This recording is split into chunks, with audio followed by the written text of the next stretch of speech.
Welcome. 4th-and-9 victory, baby. We here. It's that time, man. Yeah, it's time to get it on, baby. Trojans. Yes, to go to Eugene to take on the Oregon Ducks. Good 30 minutes away from the game. Of course, we'll be live. We'll be here taking your comments and call-ins. You know, the first 30 minutes we do a little pregame, get all warmed up before the game hit in. But definitely here a little news and notes. Looks like we're going to be without both safeties. Fitzgerald and Ramsey be without Page. As we were talking along the offensive line, we've mixed and shuffled this offensive line all year. We've been without Page for about a good 4 games. You know, the offensive line is going to do what the offensive line do. That they have to. The offensive line has adapted all year with injuries. So the good thing about it is we've always talked about depth. And if you look at this team, we've been hit with injuries all year, and players just step up, especially offensively, right? Especially along the offensive line, right? The depth has shown there that we have the talent depth and they still can perform. But to me, this game is going to come down to, every game is going to be the trenches. Offensively, can we stay balanced? Can we run the ball? We cannot let Oregon get us in a situation like Notre Dame did, where they completely shut down the run and we was one-dimensional. Our offense, Riley's offense, we're clicking when we can stay balanced, right? Not saying we have to run it like we ran against Michigan, but we at least need to be able to oppose our will offensively and get 3 and 4 yards to make Oregon have to put some extra bodies in the box. Defensively, it's going to come down to up front, right? In the linebackers, that front 7. Are we going to be able to do something with their run game? We struggled against the run all year, right? But we found ways to win. We found ways to make, timely stops. So to me, defensively, it's going to come down to, I don't want to see, especially inside, right? Our up front being pushed 5 and 6, 8 yards of that. You know what I'm saying? At least hold up, make it a stalemate so the linebackers have a chance. We can't see what we seen last week with our defensively interior being pushed back 5, 6, 7 yards and just letting Oregon run down the ball. Again, what we say every week, we want to put this game in Dante Moore's hand. Yes, he's outside of Illinois. He's going to be, the best quarterback we faced all year. Outside the Illinois game, I believe that quarterback is better. But still, we have to make them one-dimensional. We have to do something with their run game. And to me, it's going to come down more importantly to first down. Again, not giving up 5 and 6, 7 yards on first down, especially on the ground, to keep them in second and shorts, third and shorts. Because again, with this Oregon team, defense is going to have to be prepared to play 4 downs. They go for it a lot on 4th downs. Right. No matter if it's on their own side of the field, no matter where it's at, Lanning will go for it on 4th down, especially if it's a 4th and 2. He's going to trust his run game. He's going to trust his offense. And not just against us, he'd do it against any team that they play against. That's just his MO. Sometimes he gambles. It helps him. Sometimes it's not. We've seen back in the Pac-12, they lost 2 games, against Washington year after year because he refused to kick a field goal on 4th down or punt on 4th down and cost them in. So sometimes it will work in your benefit if you can get off the field on 4th down, especially where they're in scoring position and he don't take the field goal.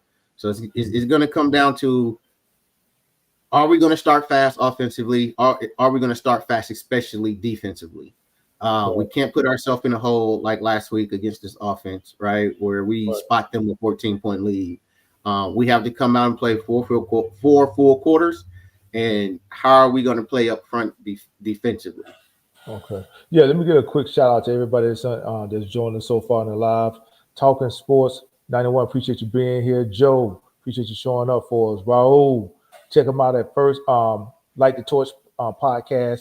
They got great content over there. Him, B. Jones, Black and Chance, and Guns. Check them out over there. Light the Torch. If you haven't already, go ahead and subscribe to the channel, my man. Hit that like and hit the bell for notification. You are absolutely correct, Chris. That's been pretty much our MO, or our objective. Our main objective every week is doing what? Stopping the run. I don't think that outside of. I didn't mean to cut you off. Don't forget about shout out Joey. I see Joey on here. Sorry, Joe. Yeah, I think that was the first person I said. Okay. Every week it's been the same way, for our defense. The objective is to do what? Stop the run. The only thing that we've had a serious concern about is doing what? Starting fast on the defense, not having to wait until after halftime in order to make those adjustments. Sure, we've had some outstanding performances from a defensive perspective in the second half of the last three games. If you notice the last three games that we played against Northwestern, against Nebraska, and against the team that we just faced on last week. Why am I drawing a blank, man? Who was the team? Iowa. Iowa. There was no points given up against Iowa in the second half, and only 3 against Northwestern and against Nebraska. So kudos to the defense for that. But again, we have to start faster on defense. I think right now we're in a situation to where we can't afford to be sleepwalking in the first half. This team can put up some points. And one thing about Oregon, they love to run the ball. So we want to turn them into a what? One-dimensional team. Every week we talk about, hey, look, let the quarterback beat us. Do not let that run game beat us. Because one thing you do with the run game, you wear down the defensive front, and you control the time of possession. And it also makes it critical for you to score on every time you touch the ball. You can't have any 3 and outs. You put your defense in a bad situation. You can't have any turnovers. You're going to put your defense in a bad situation. So I look for Riley to come out aggressive. If we win the toss, I expect for him to take the ball.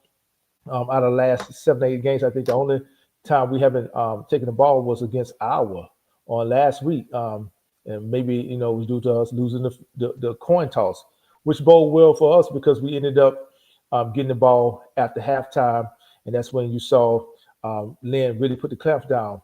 We are going to be missing some key pieces, or we're expected to be missing some key pieces on that in the defensive secondary. I think it's going to be more vital than it would be an offensive lineman. You mentioned it earlier about Page, and we have, done some mixing and matching along that offensive line. Shout out to Coach Hansen for having those guys ready. But that leadership from a Kamari Ramsey in the defensive secondary has helped guide us to the situation that we're in now. And Urlacher did make a key play on last week. Fitzgerald, you can't overlook his contributions in that secondary. Then pretty much you throw it his way or anywhere near him, he's going to pick it off. He's got 5 interceptions on the season so far. So for us, it's going to bode well more so for in the run support. We want to force them to passing, and at least if they beat you passing, do what we have the opportunity to get into a shootout. I feel better that way. But if you're going to allow them to run the ball and pass the ball, that's going to be a bad combination for us on the day. Definitely. We've seen that against Illinois, a team that can throw and run.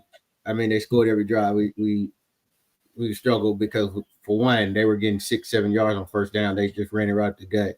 Right. Defensively wise, with the injuries, you always want your best players playing. You never want to have injuries.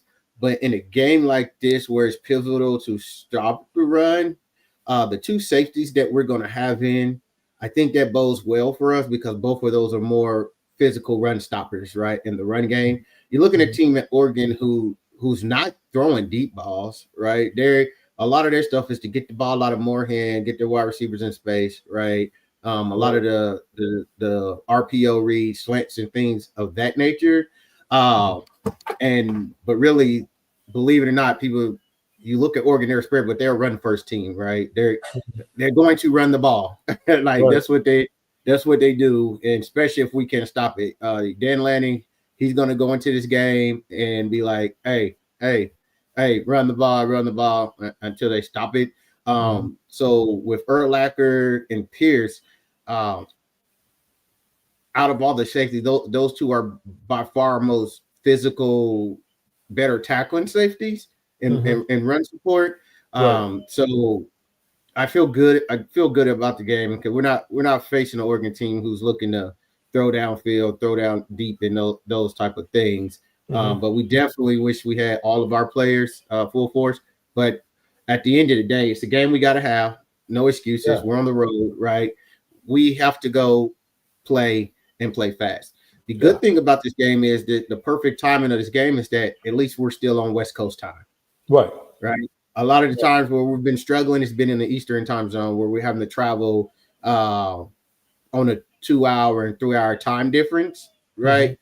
So this is the first time in a long time, right? The only time last year was when we faced Washington, right? And UCLA, which is right, around the corner. But this is the first time all season where we're actually going on the road and we're in our same time zone. So I'm hoping that lack of jet lag, the lack of time difference and all that plays a factor in this, that we're on our same time zone and guys can come out and start fast. What's going on, Leon? It is game day, baby. Austin. It's that time. What's going on, Austin? What's going on, Austin? CEO Gatewood. Our homeboy Tobiah. What's going on, man? Joey says, I'm calling today. Urlacher has a huge game today, and Pierce is about to show up for it. Hey, I'm expecting the same thing, Joy. I was just talking about that, how well they tackle, especially with this team that's going to be running the ball, their physicality at the safeties. Yep. Mr. Cold-Blooded, what's going on, my guy? Mr. Cold-Blooded, whatever you get out today, we put it all together, 3-phase. Listen to positive universe to our Trojans. No more what was in the past, and we have a must-see believe. Hey, we with you, man. We with you. Yeah. Today, you mentioned it earlier, Chris. This is a familiar foe, or I'd say a familiar enemy. If you miss Pac-12, we back in Pac-12 play now. The rest of our season, we Pac-12 play. So it feels like home, right? I mentioned in our video preview, this just feels right. If you didn't catch game preview of the Oregon matchup, go ahead and go pull it up on YouTube and check us out. But I say it, in a video, man, this just feels right. You couldn't script it any better than this. What's at stake here? You got, two teams from the old teams from the past conference. Now we're in a new conference, and we're doing what? We're fighting for what? One spot. And you know what, Chris? Any other time I would say I would feel better, if it was, in the college, but we need this. In order to get to, that elite level, you're going to have to be able to pull out these type of games on the road. This is where you prove your toughness at right here. I mean, it's good to be tough at home, but me, in my opinion, for my money, man, I think toughness travels. Well, toughness is supposed to travel. You just being good, being a bully or being tough in your backyard, that really didn't count for anything, right? And I heard you mention it one time before, Chris. You talked about a lesson that you had learned from your older brother, some advice he had given you on being only tough, in your front yard or something like that, to that effect. So I'm looking forward to it. Both teams hate each other, so that makes it perfect, man. In my opinion, that makes this thing right here perfect. One spot on the line, and you got two teams conference. They followed us over there. I thought we had gotten rid of them, right?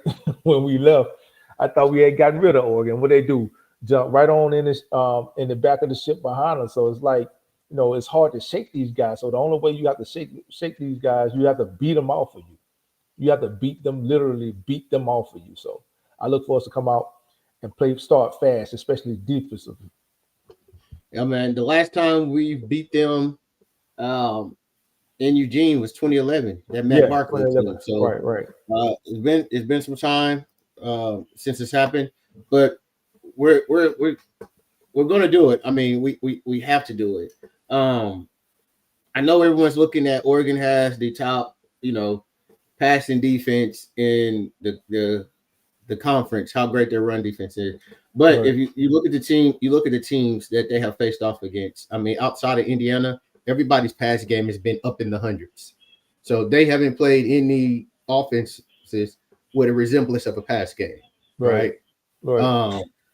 Outside of like Illinois and Notre Dame, you can say the same thing about us, but we have played much competition. You know what I mean? As far as, quarterbacks and QB play. You look at the rush yards and things. Again, I mean, if you go through their schedule, that's why they can't afford a loss right here, because of, how easy their schedule has been, right? Outside of Indiana, I mean, I have to go back and look, but I don't even think they have many teams on there that got over a 500 record. Right? So yes, they're a good team, Yes, they put up some numbers, but they're not battle tested like us, and they haven't faced the competition that we have faced. Right, right. We have definitely been battle tested. We talked about that, on our last video that we put out on the game preview about how this team has faced um, bad weather conditions. We had the 3-hour delay up there in Purdue when we went to go play Purdue. We had the rain game against Notre Dame. We had the rain game last week at home against Iowa, on the road against Nebraska, hostile environment, the entire stadium against you. This team has been battle tested, and now it's time for us to see it all put together. We've been pretty much good, and just about, I'll say, two phases of the game. But now it's time for that defensive, for us to put it together defensively in the first half. Again, I don't think that this is a team that we can wait until after halftime to decide to play on the defensive end. So whatever speeches they're giving to them in the second half of these games, they need to give it in the first half. You know what I always say, Chris? It's the same 100 yards in the second half as it is in the first half, right? So Right. why we can't start like that? Well, I'm hoping. I'm interested to see what's up, John. Yeah. Father on my man. Um, I'm interested to see, as I had broke down in our film study, our most successful rush defense again has been when we don't have anyone over the center. We don't have a zero technique, but when we play both those interior guys out in a 3 technique and line our linebackers up in the A and B gaps right there, because when the center, when they are after, the center can't double them and push them back and then peel off to the linebackers. The center has to go to the linebackers. With that, the linebackers got a full head of steam to come downhill, and they can beat them with speed. You know what I'm saying? Slow everything up, cloud everything up. That's been our most successful rush defense when we're in that formation. When we're going 4-3, and we have those inside, those technique guys, lined up to the outside of the guards, the ends, outside of the tackles, and have our linebackers in those gaps in between in the A and B gap. So I'm curious to see if we come out in that. I'm curious to see if we come out in that. Yeah. J-Dub, that's what I've been saying for a few weeks, right? As far as that, our best interior guys are undersized, and we've seen what happened. There's times they're getting pushed back, right? Because what I was just talking about as well, especially you want your interior guys to be able to take on a gap or two or take on a double team. And when they're that undersized in that center, and they're in that A and B gap, and that center can double them, that's tough on those undersized guys. Really, what we need, we need Silver to play like he hasn't played all year, right? He has the size. We need that dog to come out here today to where he said, "I'm not going to be moved. I'm not going to play back with the linebackers today. I'm not going to be getting washed out." I would like to see Jade. Jade. I want to see a lot of him on the inside. Like we have to. This is going to come down again to the transfer, and will these inside guys, get the attitude, I won't be moved. Right. I'm not playing 5 yards back with the linebackers today.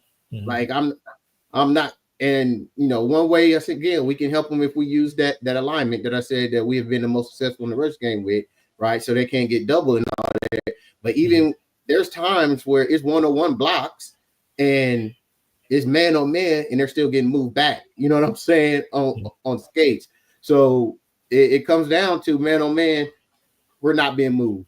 I expect for Lynn to come out and show different fronts, pre and post snaps, to confuse Dante Moore. Again, like you said, I think our best chance of winning on the defensive side is load that box and tell our corners, hey, look, we're going to trust you guys to play out there on the island by yourself, but we're going to use every available resource we have on defense. We're going to commit that to stop and run, which means that we're going to put them in the box.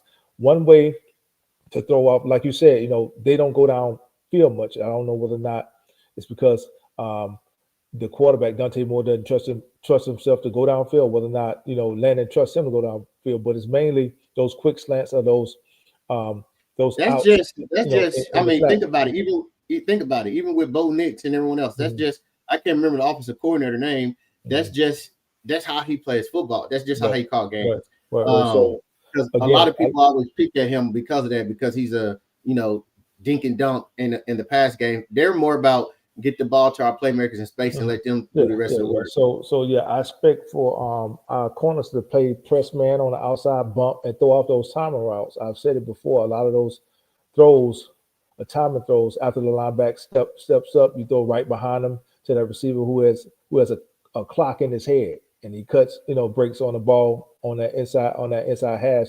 Right as the quarterback throws. So what you want to do is you want to play bump on the outside. You want to try to hold him up some and give our ends. I think our ends will get home today. Give our ends an opportunity to at least get some pressure in this kid's face and speed up his clock. I'm committing everything I got in the box. I'm sorry. And if you beat me deep, you beat me deep. It might be a situation to where Iowa came out, with something unexpected on last week. They came out throwing the ball. We expected for them to run the ball. So the first handful of plays are going to be scripted. I think they are going to take a couple shots down the field today.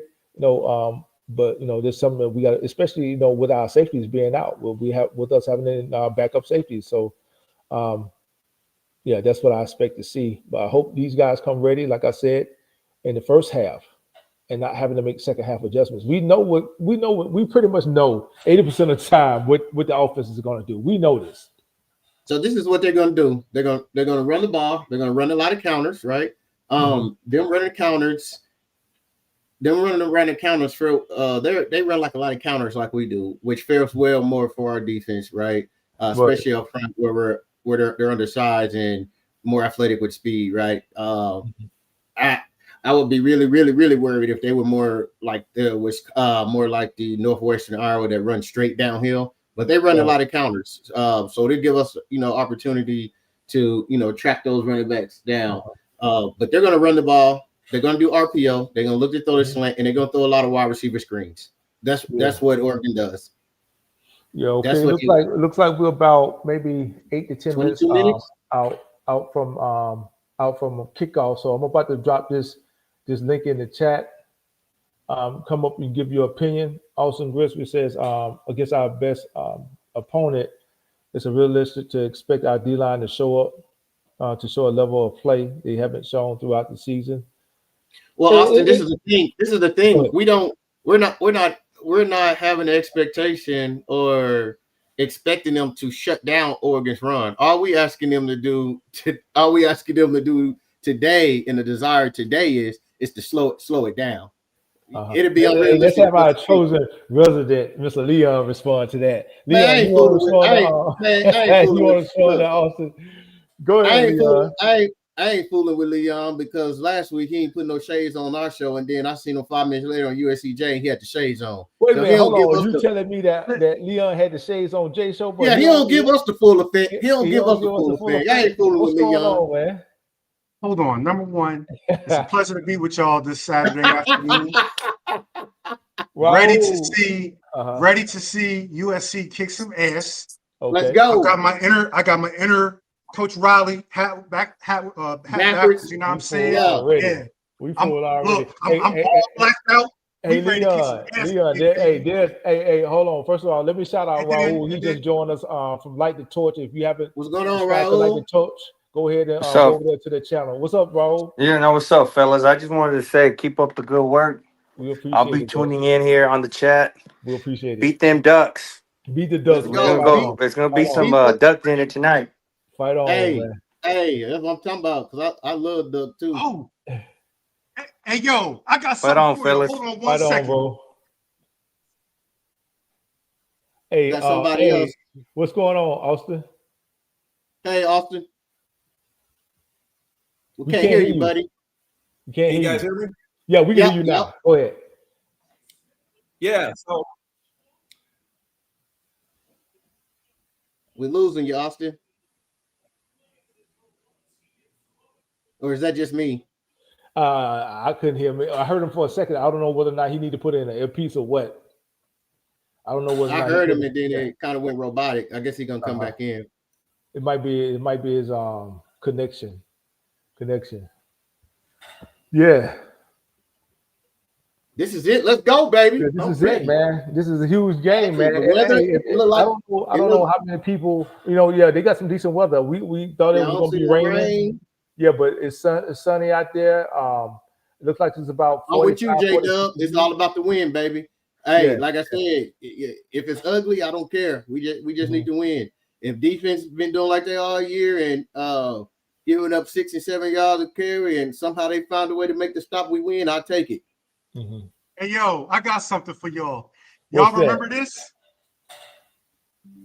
Yeah, what's that? Duck hunt. Duck hunt. Okay. the video game from the video game. That's the video game from Atari Nintendo. Back in the day. Yeah, Nintendo. We going duck hunting tonight. Most Let's definitely. go, baby. B-Mac TV, Hey. What's going on? Austin, you back with us? Yeah, can you hear me now? Yeah, we can hear you. Okay, hear you. Yeah, this is going to be an interesting game. I'm concerned, obviously, about the trenches. I think that's going to be critical.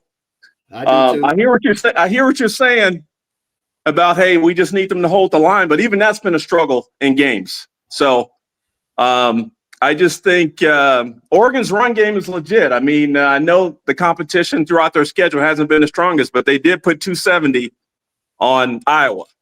So they can run the football. Yeah, they have a legit 3-head monster. That's for real. They do. Hey, Austin, can we get some good vibes from you? It's not even the first half yet. Can we get some good vibes, baby? Like, Nope. let's take that second half defensive output. Different opponent. What I said was, let's take them vibes and carry it into right now because the game hasn't even started yet, baby. Come on, Austin, come with me, baby. We just got different perspectives, Leon. That's all it is. They need different voices on here. So I gotta. Well, I will say this, and to Austin's credit, Leon, I will say this: we can't afford to start off slow like we started the last 3 weeks. I will give credit to Lynn. He has turned it on in the second half of the last 3 games. We gave up 3 points to Nebraska, 3 to Northwestern. We gave it none in the second half to Iowa. But this is a different animal. Different. So they can run the ball and they can throw the ball. I want to say at the same amount of success rate, but the difference is going to be is this quarterback. He's more mobile than the quarterbacks that we've seen over the past 3 to 4 weeks. So he will take off and run as well. And a much better passer. Yeah. Actually, if you go look at the analytics, they're not as good as you think. But we're gonna see today. Hey, let's give a quick shout out. Hold on. Let me give a quick shout out. Let me greet everybody. Tony, what's up, my man? Appreciate you joining us. King T 989. Appreciate that. That's Tobias. Who is this? Raider Cujo 8636. Red Fox, we appreciate you being here. Big Mac TV, B Mac TV. Appreciate you being on live. Go ahead, Austin. Yeah, I'm just going to follow up on Leon's point. Yeah, maybe they're not as good as people think, but this is a very strong team. Some of their stats are very impressive. I mean, they get 3 yards of carry before contact, right? Mm-hmm. And that's one of our weak points. We give up almost 3 yards of carry without contact. Mm-hmm. So we give them more than that. The stat I just saw was close to 3. So they're USC's one of the worst in the country before contact. Austin, I 100% agree with you. Their rushing stats are elite. Yeah. Competition hasn't been that good, but I'm going to do something that King T 1989 just suggested in the. He about to call Lynn. I'm about to call Lynn right now. Why you call it Lynn? You have to remember we have an old Trojan that's up there in Oregon now that's playing on that defensive line, right? And offensive line and wide receiver. Bear Alexander. Well, Gary Bryan is out today. Bear Alexander and he's still a team captain. They all 3 of them the team captain for the day. Yeah, but they're not playing. Brian is not playing. He's already been ruled out. Man, I'm looking at Raider Cujo. Who is Crayon? Crayon Miller? He talking about. Hey guys, I'm gonna hang up. I'll call back in later to keep Leon in check. I'll call in later to get Leon back in check. Leon, you overput that? Listen, all I'm saying is I don't start getting upset if the Trojans get scored on. Based on the last 3 weeks, I allowed Danton Lynn to do his magic, and then as you can see from Iowa last week. In the second half, they didn't cross the 50 until 4 minutes left. But remember, this opponent, you got to cover the whole field. This is a different monster. You got to cover the whole field this week. Yeah, their three best receivers aren't playing today. They haven't played in a while. They haven't played in a long time. And everybody wants to keep talking about Sadiq. Oh, Sadiq averages 16.3 yards a catch.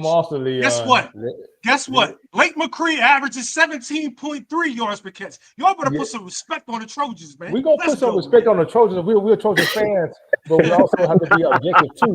Hey, we know our defensive deficiency. Sadiq is a monster. Leon is broke. Leon, you on fire today, man. Yeah, he is. All right, I'll call back in. I'll call back in later. All right, man. All right. Thank you, guys. All right. I've been waiting for this game all year. Shout out, big bro, man. Tony Raylan, I see you. What's up, my man? Love you, bro. Oregon ain't the only person that can black out. I'm blacked out today. Let's go. Leon Turk. And one more thing. All those games that you guys said we struggled on, they were 2 or 3 time zones away. I gave you guys the facts about the Big Ten, how when you go more than 2 time zones, the Big Ten is like 6 and 22.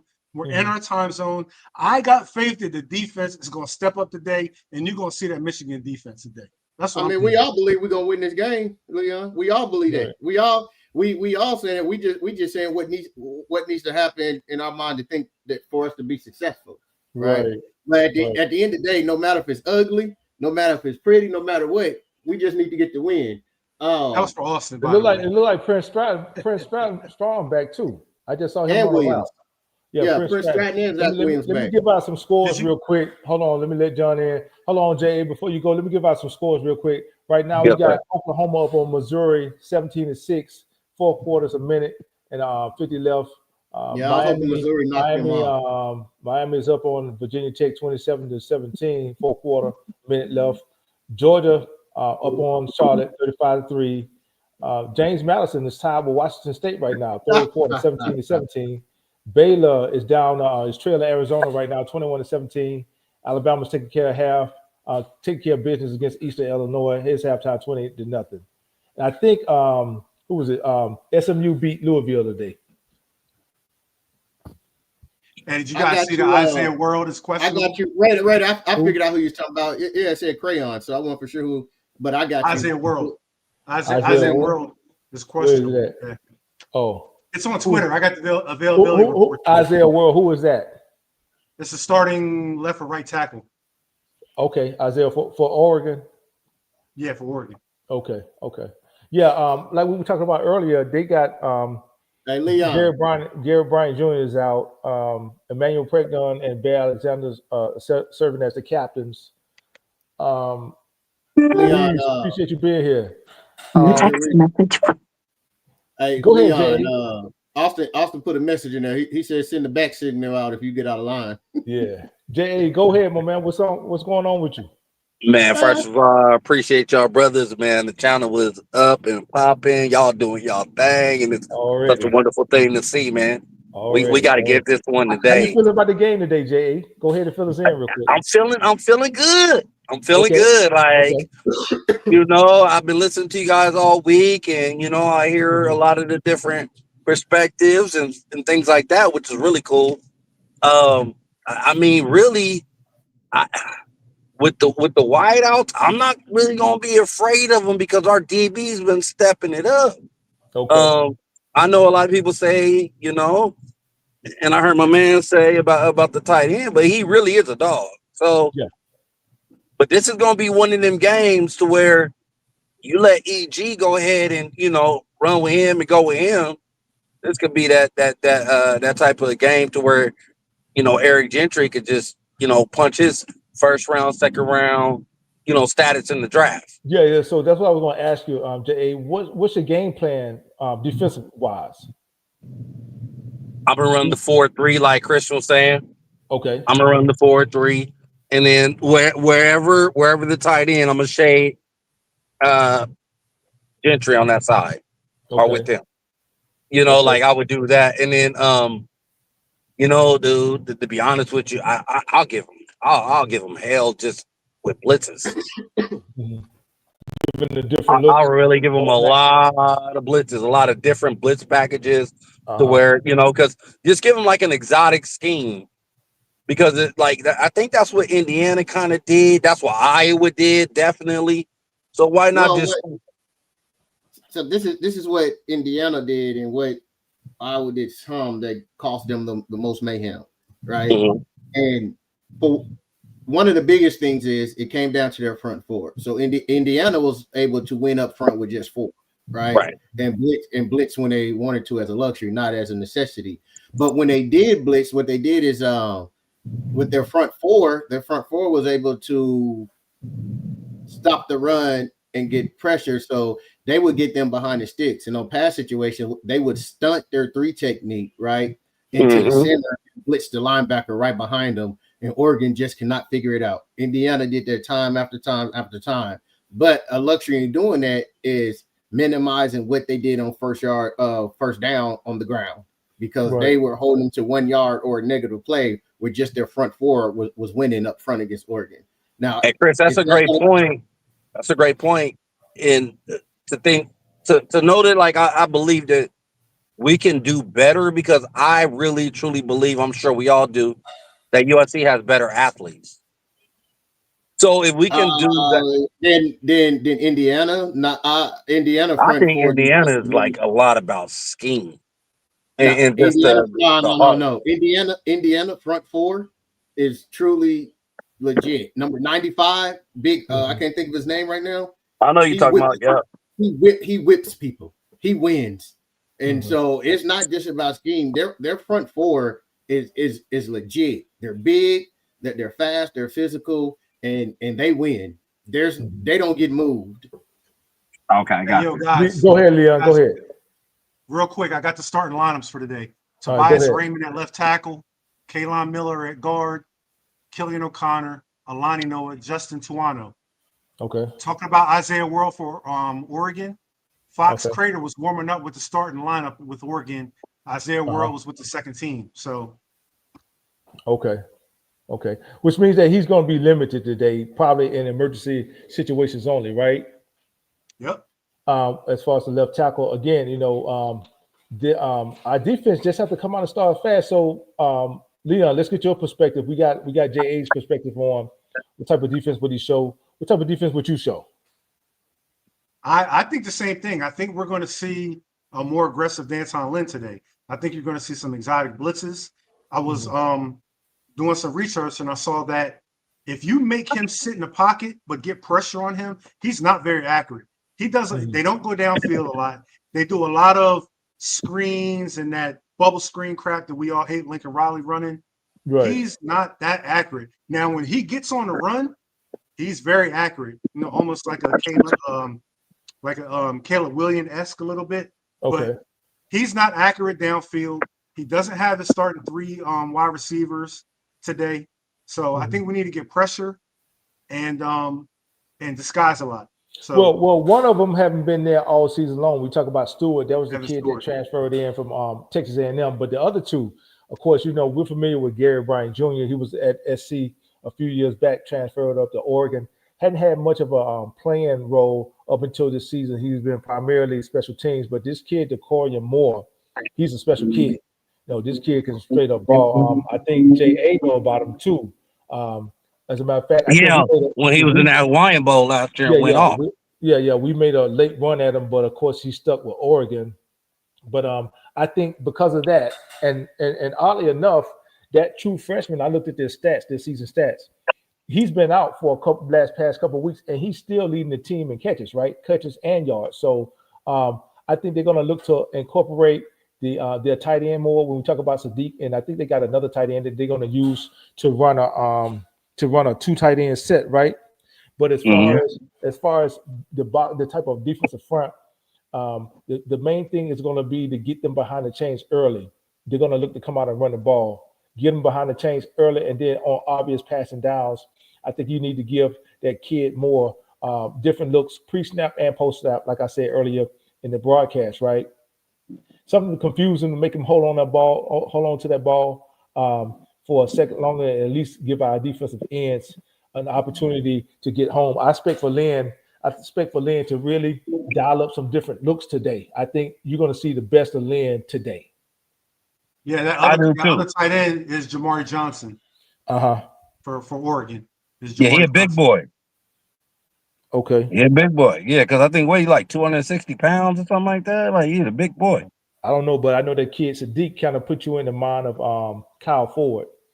He's another version of Kyle Ford, but more muscle mass on him. He's hard to bring down once he catches that ball. So, Go ahead. What did you say on the? I was listening to the your preview. Yeah, you said once he catches the ball, he turns into a running back, and that's exactly what he does. Yeah. He turns into a running back. We're talking about Sadiq does. He turns into a running back once he catches the ball. So we can't hit them and not ramp up. I've seen that.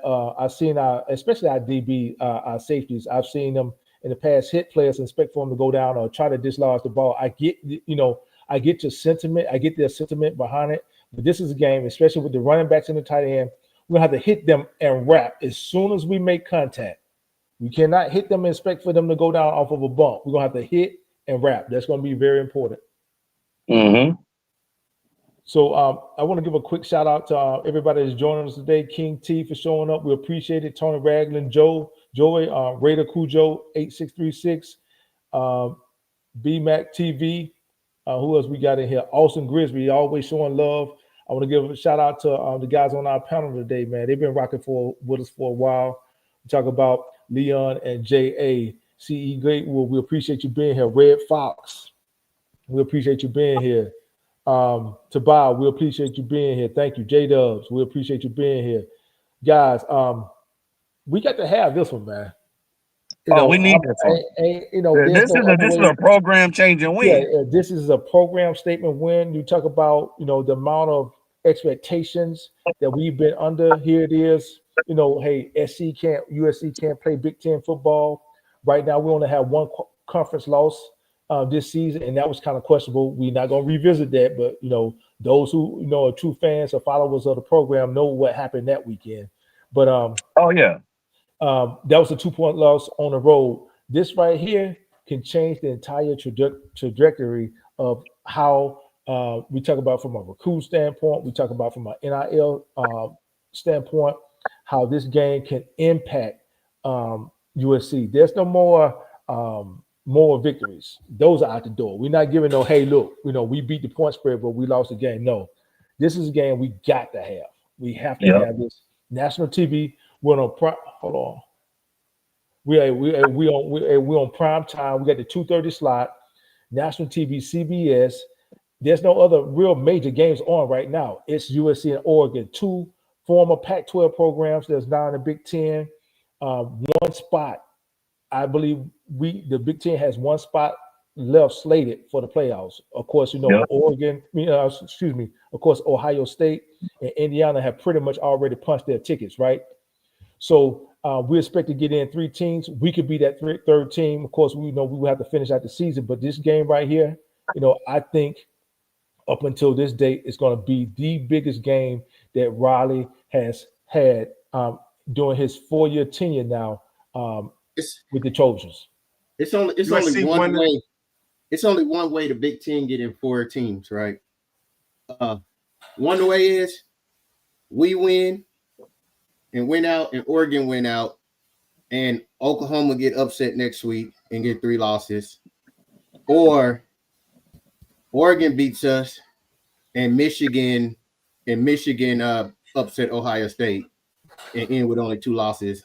Then they'll get 4 teams in. But outside of that, USC won the toss and elects to receive. We're gonna receive it. Cool. I didn't expect anything different, man. I didn't expect anything different. So for this game, I'm gonna be honest. For this game, I wouldn't even mind kicking off first. I know every game since Michigan, our defense has given up a touchdown on the first drive. Mm-hmm. But I wouldn't even mind, just in case if we was behind, we could score before half and then get the ball back coming out. But we're not even thinking like this. We about to go down here. We about to do this. Let's go. The sidelines is hype. Yeah, it's Hey, brother. It's time. I wanted to jump in real quick. Hey, I wanted to jump in real quick, but I'm gonna let me get in the house, get my whole setup ready. Okay. Right when I'm on, I'm gonna hit you guys. I'm gonna jump right back on with you. All right, go ahead, my man. All right. Tobias, I don't think we scored every drive. We didn't score every drive against Purdue. But I feel what you're saying.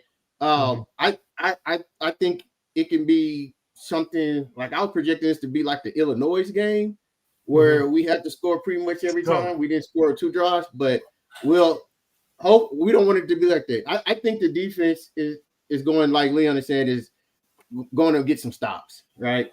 But like you said, we do need the offense to play at a very high level. And this is, I know it's unfair for us to say that, but we know our team, we know what it takes to win, right? We know our offense can play elite every possession if they don't beat themselves, right? So that would definitely help to keep the pressure on that. And then all we're asking our defense to do is, get us 4 or 5 stops. Right. So we kicked off, looked like come out passing roll the pocket. Yeah. So again, I expect for Riley to be real aggressive this game. I mean, I know they're good up front, but what we cannot do offensively is come out and not even try to attack, on the ground. Like we're going to have to be able to run the ball this game to stay balanced. Right. I think I'm going with what B said in y'all's preview. Use the pass to open up the run. Yeah, pass to open up the run. Yeah, I think that's what it's going to be. Pass to open up the run. One thing about that. One thing about that also, Leon, when we talk about passing the ball and not substituting, it doesn't give because I'm on 36. So again, Leon is ahead of us again. Yeah. It doesn't give Oregon a chance to make any substitution on defense. Shout out to Lauren Hamilton for being here with us. Appreciate you. Thank you. Jacoby Lane. They can't handle our wide receivers, yo. That's why I said that in the preview, Leon. I said I look for Riley to come out and pass the ball to set up the run. Of course, we know that Indiana. We know that Indiana had a field day against those corners after 1-on-1, and we've already stated they haven't played everybody they played outside Indiana past game has been in the top and been in the 100s, right? Right. So them being the number 1 pass defense is kind of men lie, women lie, numbers never lie, but numbers can be misleading thing. Right. King Miller, that's gonna be. It looked like he got back to the line of scrimmage with that one. That's second 11. He lost a yard. He didn't get back. He lost a yard. But here's the thing with that, their defense is going to be quick, sideline to sideline. You got to stretch them. You can't do those passes at the line of scrimmage. You can't do those screens until you loosen them up, until you've gone downfield enough to where they got those DBs got to play back. Those ends, can't rush up the field the way they're rushing up the field. Right now, they're getting pressure on the edges right now. So we're going to have to keep everything vertical. Good hard run, Miller. Yeah. Let's see how aggressive Riley is right here on 4th down. We just got our first run of the game. Got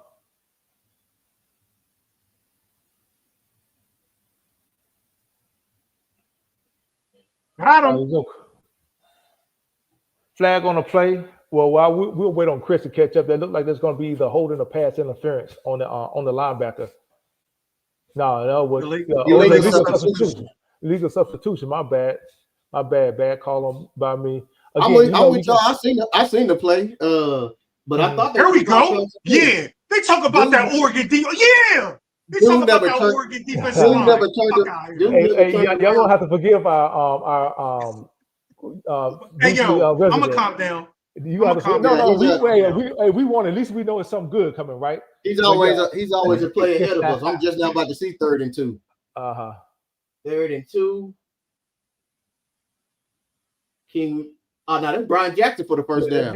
You know what I talked about? Those tough yards, those 3rd and 2s during our preview, Chris. Those 2nd and 3s, bringing in B-Jack. And I say I expect for B-Jack to have a bigger impact this game. As far as getting those short. I think we should have had him in on that 4th and 1. I think we should have had him in on that 4th and 1 last week. Oh yeah, most definitely. Most definitely we should have had him in on that 4th and 1, but we don't know how healthy. We don't know how healthy his toe was last week. I don't think it's no healthier today. It's the same. He still came in on the goal line after that and did the same. After that, he was in on every short yardage. The good thing. Alexander got his hand up. Alexander. Of all people, Bear Alexander got his hand up, batted down the pass. I ain't want him to get out a play. Man, and what I'm seeing, there's some lanes for Miami to take off in the pass game. Like I see some lanes. Good job, baby. Jacoby coming out here catching today. Yeah, I think it's going to be some opportunities. I expect for them to put that shell coverage over Lemon, and for Lane to be open like that. Him to Nakai, the tight ends. I look for that to be there. He just got to hold on to the ball. He just got to hold on to the ball. First you got to catch the ball and then hold on to it, right? And they playing a lot of zone. Miles was doing a good job of picking them apart. They playing a lot of zone. Yeah, get in your bag, Riley. Get in your bag, baby. Let's go. Yeah, I expect for Riley to get in his bag, man. I'm loving that we're getting 3 to 4 yards of carry on the run. Yeah, I'm loving it. Look like the weather out there is sunny skies, but it's kind of cold out there. 47 degrees, not too bad. That ain't too bad, especially when that adrenaline and everything get it going. You don't feel that cold, right? Well, if you're not on the field, damn, King, keep your feet, baby. Keep your feet. We got to score here. We got to score here, baby. We got to score. We in the red zone today. We got to score. I love our field goal kicker, but we got to score. Got to have a better block than that, baby. Come on now.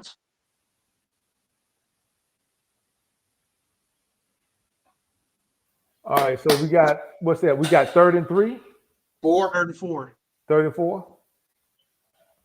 3rd and 4 coming up. Yeah, you got to remember he's blocking for his brother. Yeah, Alexander is one who slowed him down. Yeah, you're right. Yeah. That's what we talk about, baby. Well, guys, we about to see it, but we got a first down. Hey, our weekly resident Leon. Evidently, I think it was a first down. It was a first. I'm sorry. No, it's a touchdown. Touchdown. We got the track up, and everybody that is logged on to the channel can see it on our screen. USC just scored on this opening drive. Looks like it's a touchdown to Makai Lemon. The best wide receiver in college football. Wait, Leon, you did it too soon. He's 1B. Leon, you did it too soon. You didn't let me ask you. I was about to say Makai Lemon, the what? Hey, I keep telling y'all, man, when Jacoby Lane is healthy, man, listen, that dude is a problem. He's a problem. That's a touchdown all day long. They can review that twice today and 2 times tomorrow. It's still a touchdown. Let's go, baby. So Leon, let me ask you a question. How impressed are you on that first drive? Leon, you there? Is he frozen? I'm here. Okay. How impressed are you with that first drive, Leon? I'm very impressed. Okay. Everybody, Riley being aggressive. Keep hearing about their number 1 pass D. We got the best 2 wide receiver in the country. Oh, no, going at them, and the best quarterback. And the best quarterback. Yeah. What about you, Chris? And I took that tracker down. They were showing a commercial. I didn't want it to mess up the stream. Okay, that's why I stopped sharing. Sharing. Yeah. What about you, Chris? What do you think about that first drive? What I like about the first drive, and what B. Jones, let's go, baby. Shout out to Light the Torch podcast, man. Shout out Light the Torch, man. Go over there and subscribe to the channel if you haven't already. You drop some great content. Go ahead, Chris. Two things that excited me and that I'm happy about that first drive. Right, three things. The first one is the offense started fast. Okay, they came out ready to play. Right. Second thing is what a lot of people were thinking we couldn't do against that front. We were able to run the ball. Remember what I said? We don't have to do 10 and 12. We need 3 and 4 yards. 3 and 4 yards every time we ran the ball. 3 and 4 yards. 3 and 4 yards. Right. Loosen that defense up. We can hit them with them body blows. Thirdly, we cashed in and we scored in the red zone. Yeah, that's going to be important. But what do you always say? Lynn's defense played better when the offense is ahead, right? By 2 scores. Let's get up 2 scores because teams normally abandon the run and be trying to catch up. You know what I'm saying? The pass and all that. So we're there. So the defense have let teams score on the first drive every game since Michigan. Let's go out here. Let's go out. It don't have to be a 3 and out. Let's get off the field. Let's go up on these guys. We go up on these guys, they're gonna be shell shocked, right? Let's go ahead, Leon. Go ahead, Leon. I was gonna say another good stat: 3 for 3 on third down. That's good. That's positive news. That's good, but I don't want to live in third down. That is a positive stat though that we converted on third down, but I don't want to live in third downs. Yeah. I expect for again, first of all, shout out to Nigga Wilder for using his players, in the correct manner. What did he do? Brought in B-Jack for that short, tough yardage. What we've been missing the past couple of weeks. He was limited by a turf toe, but looks like he's pretty much ready to go. You pointed out earlier, Chris. We're playing without Elijah Page. We just make the adjustments like we've always made on during all the season. Now the important thing here is going to be what our defensive secondary look like. I'm not sure whether or not they're gonna try out Kamar Ramsey, but we do have Christian Pierce that's ready. We got Urlacher that's ready. He made that big play on last week, so we're gonna see how the defense comes out. But I am liking that first drive. I think Riley's in his bag, and he did hold true to form. He came out, he did run it in, he mixed it up. So I expect for that defense to come out and be energized, if not anything, energized. Shout out to everybody that has joined us on the live. If you haven't liked it already, go ahead and like the live stream. Subscribe to the channel if you haven't subscribed already, and hit that bell for notifications. Was something bad happen, Leon? Kick the ball out of bounds. Oh man, on the kickoff. Can't give him 3 yards. That's not the who's the kicker though? Is that Sierra? Is that Sierra? Yeah, Sierra. All right. Yeah. That's not good. That's not good. I mean, it happens sometimes. Look like the wind got it, but that's all right. I mean, a touchback get it to the 25 now anyway. Wait, go to the 35. Go to the 35. I think that's a 10-yard penalty. I just want to see. Now you automatically whenever you do that, they automatically bring it out to like a 35. That's what I'm talking about. They automatically go to the 35-yard line. Oh yeah, so it's a 10-yard penalty if it would have been a touchback, right? And you're saying you're interested in how the safeties come. I'm interested in how we come out up front. Christian Pierce and Urlacher at safety. We came out in a 5-man front. 5-man front. Let's see what's going to happen. With Eric Gentry. I mean, it's a 4-3. Eric Gentry was up on the line. Okay. Yeah, they walked him up to the line. All right, now we're still in the 4-3. I like that. I like that. We can live. That wasn't a gash. We can live with them only getting 2 yards. You know what I'm saying? Yeah, I like that. What, 3 yards? Like they're going to match up Gentry on their tight end Sadiq. He's going to play right over Sadiq. So that's what I said. That's what I said in the. You did say that. All right, they're coming out in the spread set. They got one back in the backfield. Look like they got four wide out. Sadiq is outside on what's the name? On Willie. And there go that slant. That's a slant, right? Yo, Ref, what are you doing grabbing the ball, yo? And then they cut the commercial?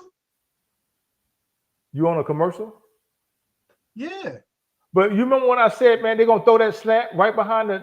Yeah, always. Right, but the same RPO. I'm not on commercially. I don't know what happened to you. Yo, what happened to the game? That go to wide receiver screen. Good defense on that. Yeah. Yeah, I saw that already. Yeah, Oh, but, okay, you're way ahead of us then. I said that we're gonna have to do what? We're gonna have to protect against that slant. I said that slant is gonna come. I even said that they RPO very heavy. It's gonna come right behind that linebacker. So me, if I'm laying, I'm showing heavy numbers in the box, but I'm jumping right back into the zone because that's where he's throwing it to. Right back into that passing line. Hey guys, GameStop. This is the first team that has scored on. This is the first team that has scored on the opening drive on Oregon all year. Sally, you gotta make that tackle, baby. Yeah. Chunk plays, man. Remember we said that can't give up chunk plays. And that's not like that's a starter, man. He's not one of the starters, man. Sally, you out there on the island because they trust you out there, man. You got to come up with that tackle. And that really was hands to the face mask on the offensive player. They ain't called it. He got away with it, but still. Man, that's the thing. It don't matter that Oregon don't got their starting wide receivers. I mean, they've had top classes from I don't know how long, right? They got wide receiver for days, 5-star to 5-star. Mm-hmm. You know something? Oh, that guy hurt. Who's that? What guy? Oregon. The guy that caught that pass. They running a lot of screens. And I told you, wide receiver screens. Come on, number 23. Who is that? Nah, is he a running back? Like 21. 23 is like 23. Yeah. Caught the ball. Make the tackle. Yo, come on, make the fucking tackle, yo. Hey, Leon, watch the language, buddy. Oh, my bad, man. It looks like Oregon just scored on their. Nah, the guy that's hurt is their wide receiver. The guy that caught that long ball, McClellan or whatever. Yeah. What was his number? 11. 11. Okay. Missed tackles. Missed tackles, and that's number 0. Urlacher, come on, bro. That was too easy. But again, score. We haven't stopped the team from scoring on the first drive on defense since Michigan. And before Michigan, all the other teams have scored on the first drive. So nothing we're not used to seeing defensively wise for the first drive. But got 2 people missed it. Who was the other? Somebody else. Steven. It was 3 guys. Yeah, Stevens, but Gentry was right there too. It was Jaden Walker. It was Jaden Walker. Jaden Walker. It was Jaden Walker. Look like what they're doing is what Oregon does a great job is doing is they run that stretch play, but that running back is really looking to do what? Cut back against that what? Against that run, against the grain. So anything that's underneath, if you think it's flowing one way, he's looking to stick his foot in the ground and cut back against the defense. Why? Because all of your momentum is going one way. Well, here's the thing. Outside of that run, they actually played better against. Outside of that run, they actually played the run pretty better than we've seen all year on that drive. Yeah, that was the only play that went for more than 3 yards. The big chunk that we couldn't get. What they started doing is we were loading the box and bringing everybody in, so they started spreading us out, throwing the wide receiver screens outside to loosen up on the inside. Well, the only big chunk play I saw them have was that screen to Sadiq that went for about 30 yards, which is the wide receiver pass when Sedley missed that tackle. That was a chunk play. That slant that went for over 15 yards. Those are chunk plays. I get that part, but what I'm saying is what got them on the positive side of the field was that slant that I talked about in pregame. Yeah, that wasn't just a deep. So but I'm saying on that drive, we gave up 3 chunk plays. Yeah, but what I'm saying is this. You know where he's going. He's going to go on 1 or 2 places. He's either going to the outside or he's going on that quick slant. Right. Once he hits that third step, he's looking to throw the ball right behind the line. You got to make him get off his first read. Right. You have to. But you see, he don't hold the ball. They don't go downfield. He gets the ball, like I said earlier, he gets the ball in his wide receiver hands and let them make a play. If you can get him off his first read, that's just when he's going to get in trouble. And as quick as he getting the ball out of his hand, our pass rush won't be able to affect him because we have yet to make him go off his first read. But outside of that run for a touchdown, they did better in the run on them first few runs than they have all year against teams outside of that touchdown run. But they're running what I said, They're running a lot. On that drive, they're wearing what 3 wide receiver screens as well. Mm-hmm. That's what they do. Other thing we got to do is we got to tackle. We got to tackle. Oh yeah, we're gonna have to. We're gonna have to tackle. But this is a fast-paced game. This is what a lot of people expected. Again, you should have to remember, even though we're in the Big Ten, there's still 2 Pac-12 teams at heart, right? We're not far removed from the Pac. I mean, not the Pac-10, but the not showing the Pac-12. what's the name? Yeah, my bad. We're not far removed from the Pac-12. We're not far removed, right? So we still got, they still have that. They still have those weapons. But we're still seeing the same issues that we've been seeing on the defense. We just brought them over to a new conference. Got to make the tackles, man.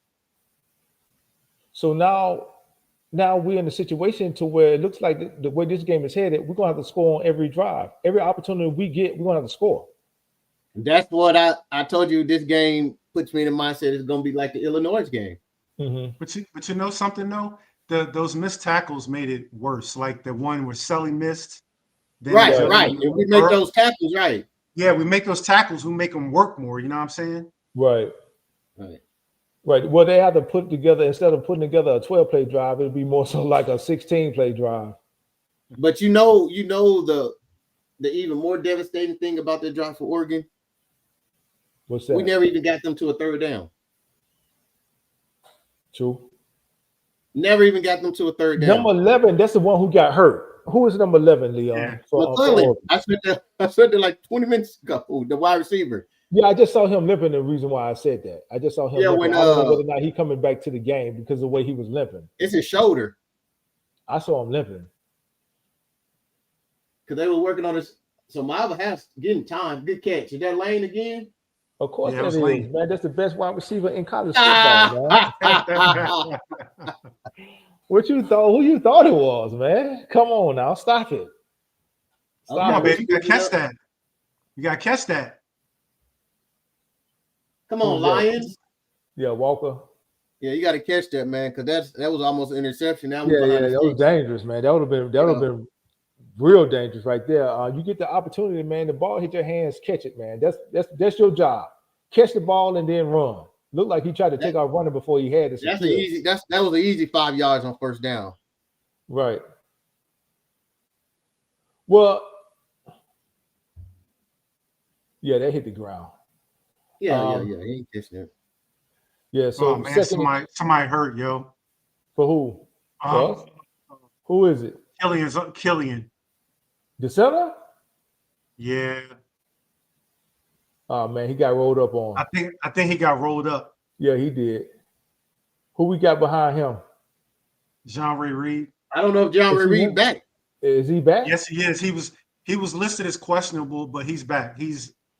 God, if it's not him, it's Kaylon Miller going to center. Kaylon Miller gonna have to move from tackle to Well, you mean guard. He worked so hard the second time he And that's why I said it in the off season, man. When we talked about the portal needs and I can't remember whose show were we on, man. When we talked about this, picking up defensive linemen, picking up DBs, and I said on the channel, I can't remember whose channel we were on, Chris. I said, USCJ channel. I said we need to get another center. And everybody was saying that we didn't need another center. I was like, yeah, we need another center, man. Well, we got Reed, we got Connor. But now both of them are hurt because you remember what got Reed, what got O'Connor his job back was Reed went down. Right, but Reed is back healthy, so now he's about to hop back in, and Connor is his backup. And listen, one thing you can't have enough of, man, is centers that know how to call out protection and left tackles. You got to have those, man, because the left tackle protect the blind side of the quarterback. Let me look at a couple of things. And Mr. Cold-Blooded said, guys, we looked at the fact that it didn't help that the kicker kicked the ball out of bounds and gave him great field position. That's 10 yards, man. That's 10 yards. That didn't matter. The defense didn't even get them the 3rd down. That's on the defense. Defense didn't even get them to a 3rd down. They went down the field ease, quick tempo, real fast with ease. CEO CEO Gatewood. Gatewood. We've been on defense one time, and as all season we gave up a touchdown on the first drive. But against the run, they were stout against the. Well, I ain't gonna say stout, but they wasn't giving up 5 yards. Okay. You know what I'm saying? You don't see the defensive lineman getting blown back. Right. You don't see them. You don't see them getting penetration or getting off the blocks yet, but you don't see them back there with the linebackers at least. Let's call it like let's say this. Looks like there's some nervous energy out there with the cornerbacks and linebackers. Let's give them a couple more series to see what happens. I agree with that. That's fair. Yeah, That's fair. Killian's not coming back, yo. No, it don't look. He look like he's in real pain. Yeah, again, man, like I said, you can't have enough of centers and left tackles, man. You got Jean-Ray Reed in at center. All right, cool. Yeah, Joe. All right, who is this? Come on, Jean-Ray. Who is this? Appreciate you joining us. If this is the first time joining us, who is this? At RWRAE72. We appreciate it, man. Go ahead and hit that subscribe button if you haven't subscribed already. It says SEC should be ashamed with their scheduling. They should be ashamed every year. But one thing you got to give it to the SEC, man. They are strategic the way they schedule their games, man. Yeah. So anything that's going to put them, in an advantage situation from a scheduling standpoint, I tip my hat to them. I question why don't the rest of college football do what they doing? Just do what they doing. Well, they can't because next year they got to play. They got to add. They got to play 9 conference games. Oh my now. God, that was wide open. Justin, you got to do better, bro. He could have ran wide open. Yeah, he had running room after that. Now we're in the 3rd and 10.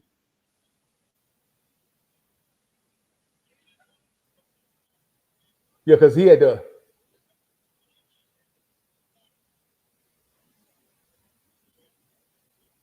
Yeah, he got to do better with that block, and that's off the right side. Yeah, he punting. So now we get a penalty because the dude hit the.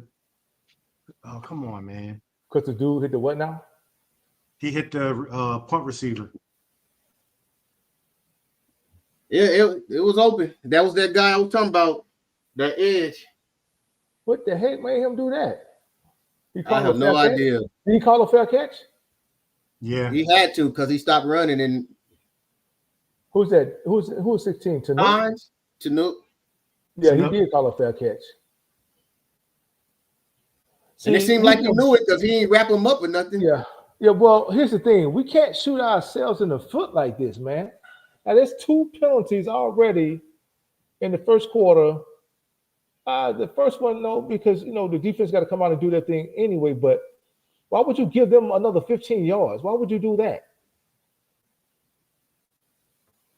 Come on, that's defense, what I'm saying, man. We got to be smart, man. Don't give them yards. Don't give them yards. He called them mercenaries. Yeah. But going forward, the SEC got to play non-conference games now. So, well, again, up until this point though, Chris, they've been getting away with this for decades, man. They start off with 2. They might start off with a neutral site big game, 1 or 2 teams at that conference. Then they're going to have 2 warm-up games.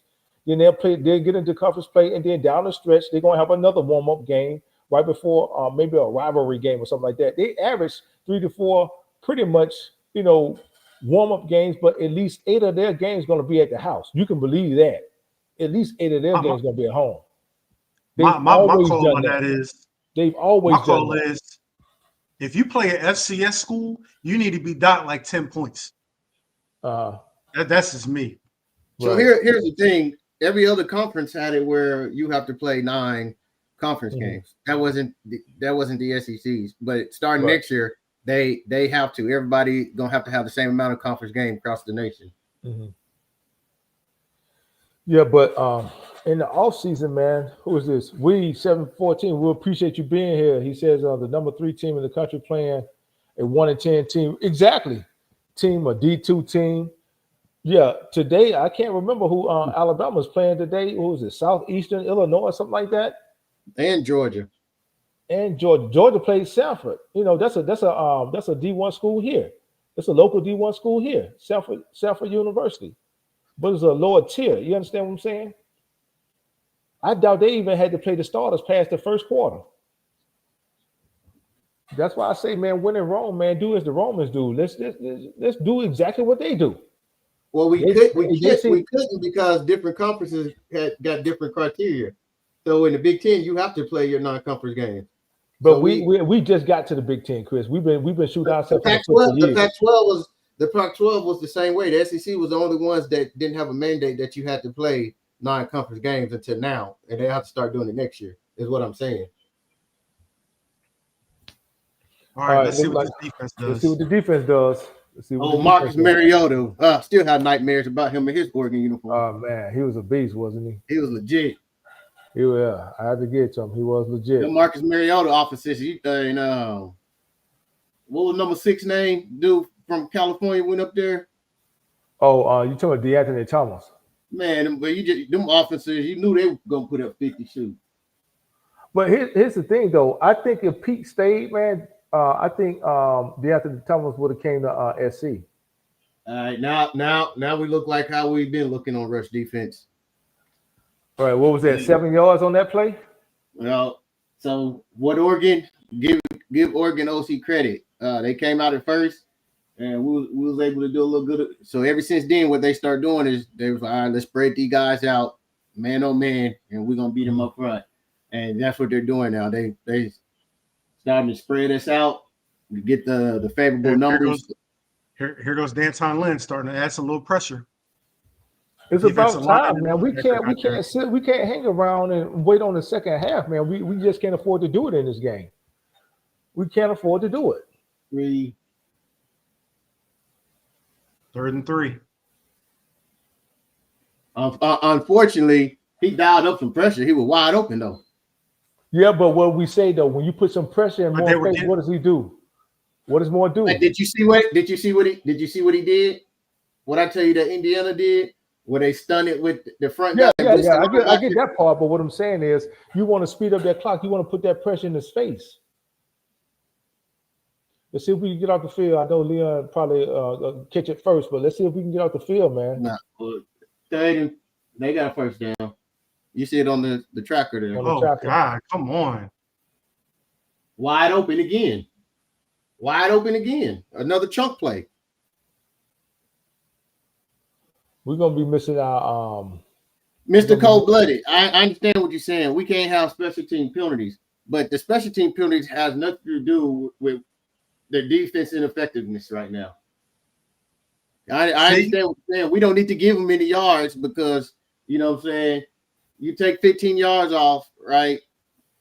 They drive, you take 10 yards off their last drive, they still in the 1st and 10 at our 10-yard line. See, Danton Lynn, when he puts some pressure, he's not accurate, man.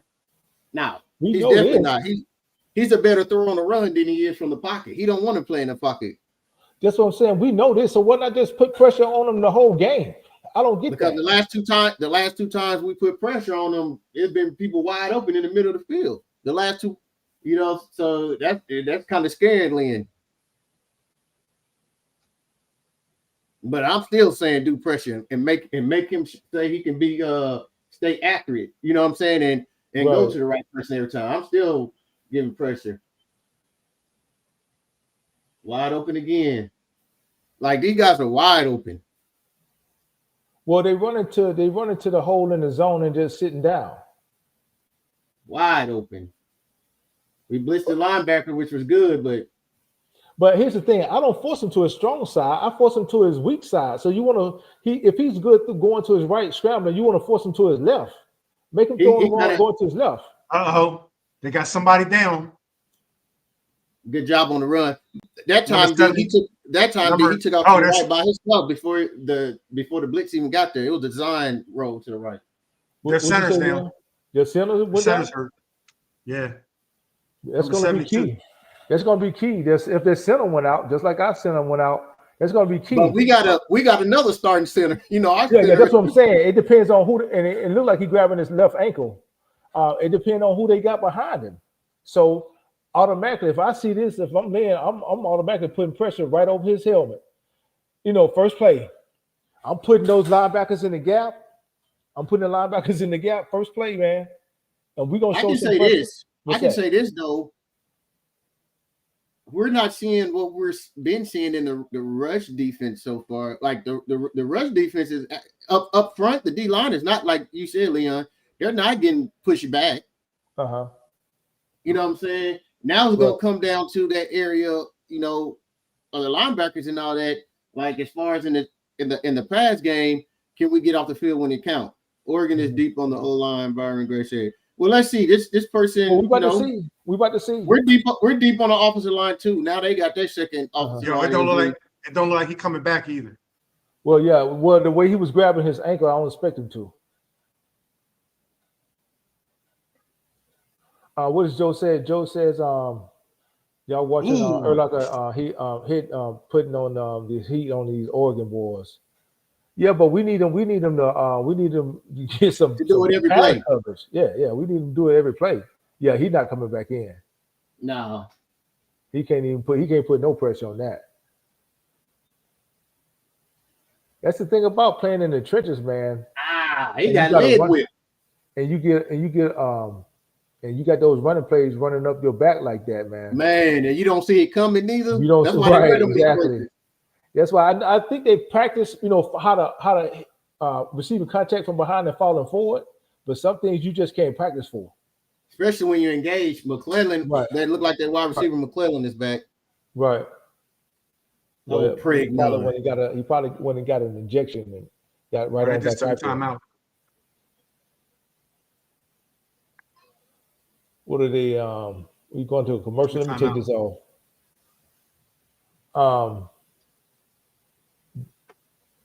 They're on the second drive. It looked like they were about to get a delayed game, but they're on the second drive. The problem I got, though, is this, man. Again, we're shooting ourselves in the foot with these penalties. But we're going to have to, at some point, man, we're going to have to force a field goal or a punt. At this rate, the rate they're going up and down this field, man, and you've seen, we didn't score on our second drive. Didn't even get a first down.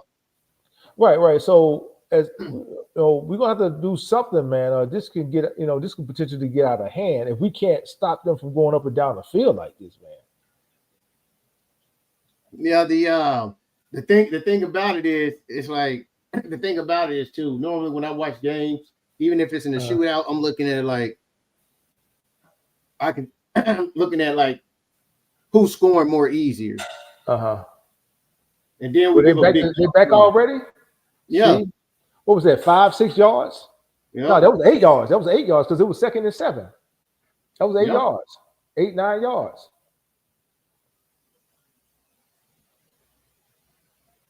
Y'all better give Eric Gentry some help out here. He's 101 with a running back. He's not an accurate thrower, man. We can just get some pressure on him, man. Well, the thing is, he's getting the ball out of his hands quickly. But what I'm saying is the pressure needs to come from his right side and force him left, is what I'm saying. If you're gonna get the pressure on him, force him to his left and make him throw it on the run. Which is where the pass just went to, right? To his left, right? To his left, yeah. That's what I'm saying. Force him to his left and make him throw the ball. Austin, I agree. I'm saying the same thing. You seeing a few of these passes, these guys been wide open, but he's inaccurate. So we'll take it. Y'all, these people are running wide open.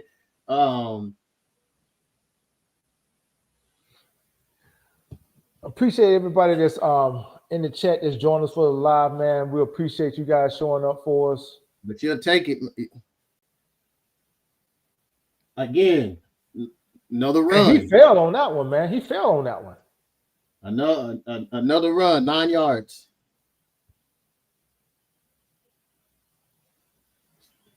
Straight up the gut. That looked like the linebacker was supposed to fill that gap, though. Yeah, linebacker was supposed to fill that gap, man. I can say this. Thus far, the defensive line has not been on skates. They're not getting any penetration or getting off blocks, but they ain't been 5 yards back. Yeah, but as you can see, we need them to get off blocks, though. Just because they're not on skates, I mean, then I mean, you would like like that, but I'm saying it's a win that in fact at least they ain't getting pushed 5 yards back. Yeah, but again, we still giving up 6-7 yards, so it don't make any difference whether you're being pushed back or whether or not you. So this is why it makes a difference. This is why it makes. They just scored again, man. They just scored again. It's 7. I'm looking at the tracker. Wide open, man. The receiver. Well, he wasn't wide open. Pierce he wasn't wide open. He wasn't wide open. So, he had 2 steps on him. That's not wide open, man. That's not wide open, Chris. He wasn't wide open. No, he had 2 steps on him. I didn't see 2 steps on the guy, man. He wasn't wide open. 2 steps on him. But even with that though, again, you gotta know not to let him cut across your face, man. When 2 steps on him. But here's the thing. Here's the thing. When you don't have any safety help and you're down inside the red zone like that, you cannot let that receiver cut across your face. You just you got to play inside leverage. Yeah, you got to play inside leverage. But again, what are the DB coaches coaching them up before? When they call in place, I'm sure they call in and play to the to whoever the green dot is. Do they know? Hey, look, in this situation right here, are we teaching situation defense in practice? Are we teaching this in practice? They are. I was listening to USCJ and B Shaw the other day, and he asked him how does the week go.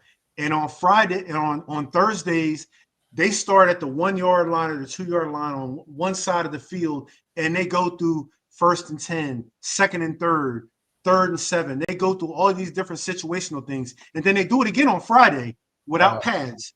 They go through all these different situational offensive and defensive plays. I get the walkthroughs, but you got to know if you don't have safety help, you got to know this, and you're inside the red zone, especially inside the 10-yard line, and you're guarding the inside receiver. You got a receiver on the outside of you. You got to know his route is going to be where? Down in a slant inward. You got to know this. You got to know this.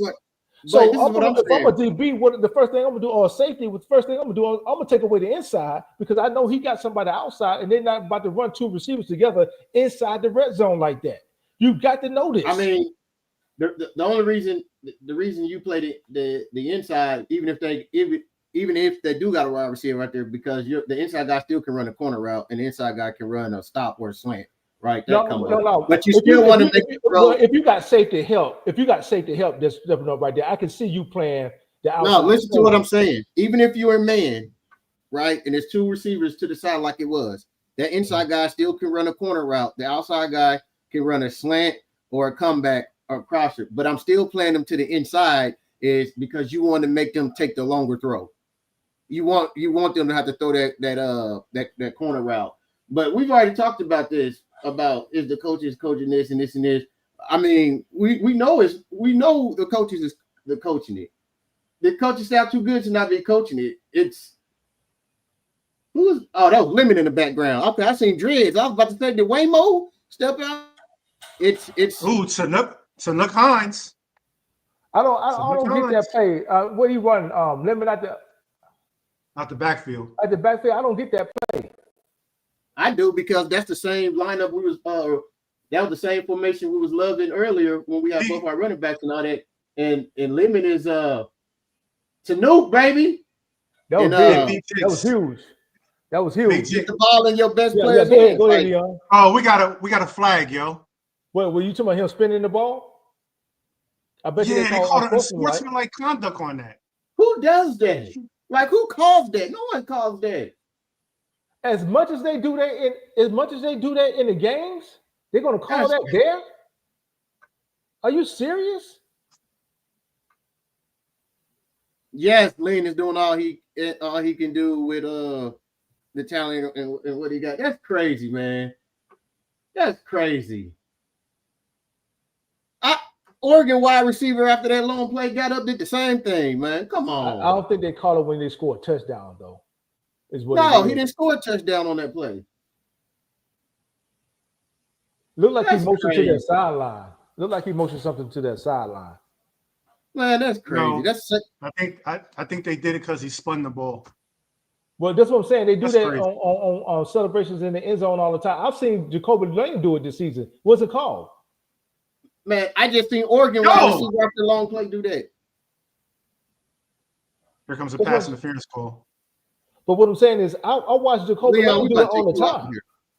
Nah, he good. He good. I see Jacoby Lane do it all the time whenever he scores. Now all of a sudden you pick the day to call. I agree with you, Byron. Pass interference on Lane. They can't do nothing with Lane. Finney Jr. That's the guy that they said was supposed to shadow. That's the guy they said was supposed to shadow Lemon and shut him down. You're right. All right, what is Byron Gray says? The coaches are not teaching these players to give up the inside. I would hope not. So what are you just saying? They're just not executing, Byron? Is that what you're saying? Yes. B, you've been asking this question for all year. Everybody been telling you the same thing. Jeez, man. I didn't play DB, but I know that.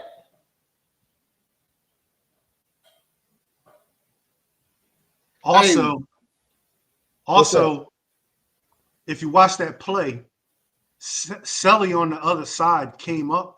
There was no reason for him to come up after he saw the ball wasn't going to be a run. He should have backed up. He could have helped out on that. I love Lemon's physicality after the run, man. He just got that dog. Yeah. He definitely gonna be. I see Lemon going top 12. I see him going 12 in the top 12. Man, I'm praying, and I see him and Lane coming back. Marvel coming back. That ain't gonna happen. Let me stop you right now. Let me stop your prayers before you try to speak that right now. That ain't gonna happen. I'm praying. I'm thinking that they say. I don't care what they say, man. We got to start something special. We can do something special this year. We coming back. I don't care what kind of NIL package they put together. If this dude go top 10, we talking about $20 to $30 million, man. So no.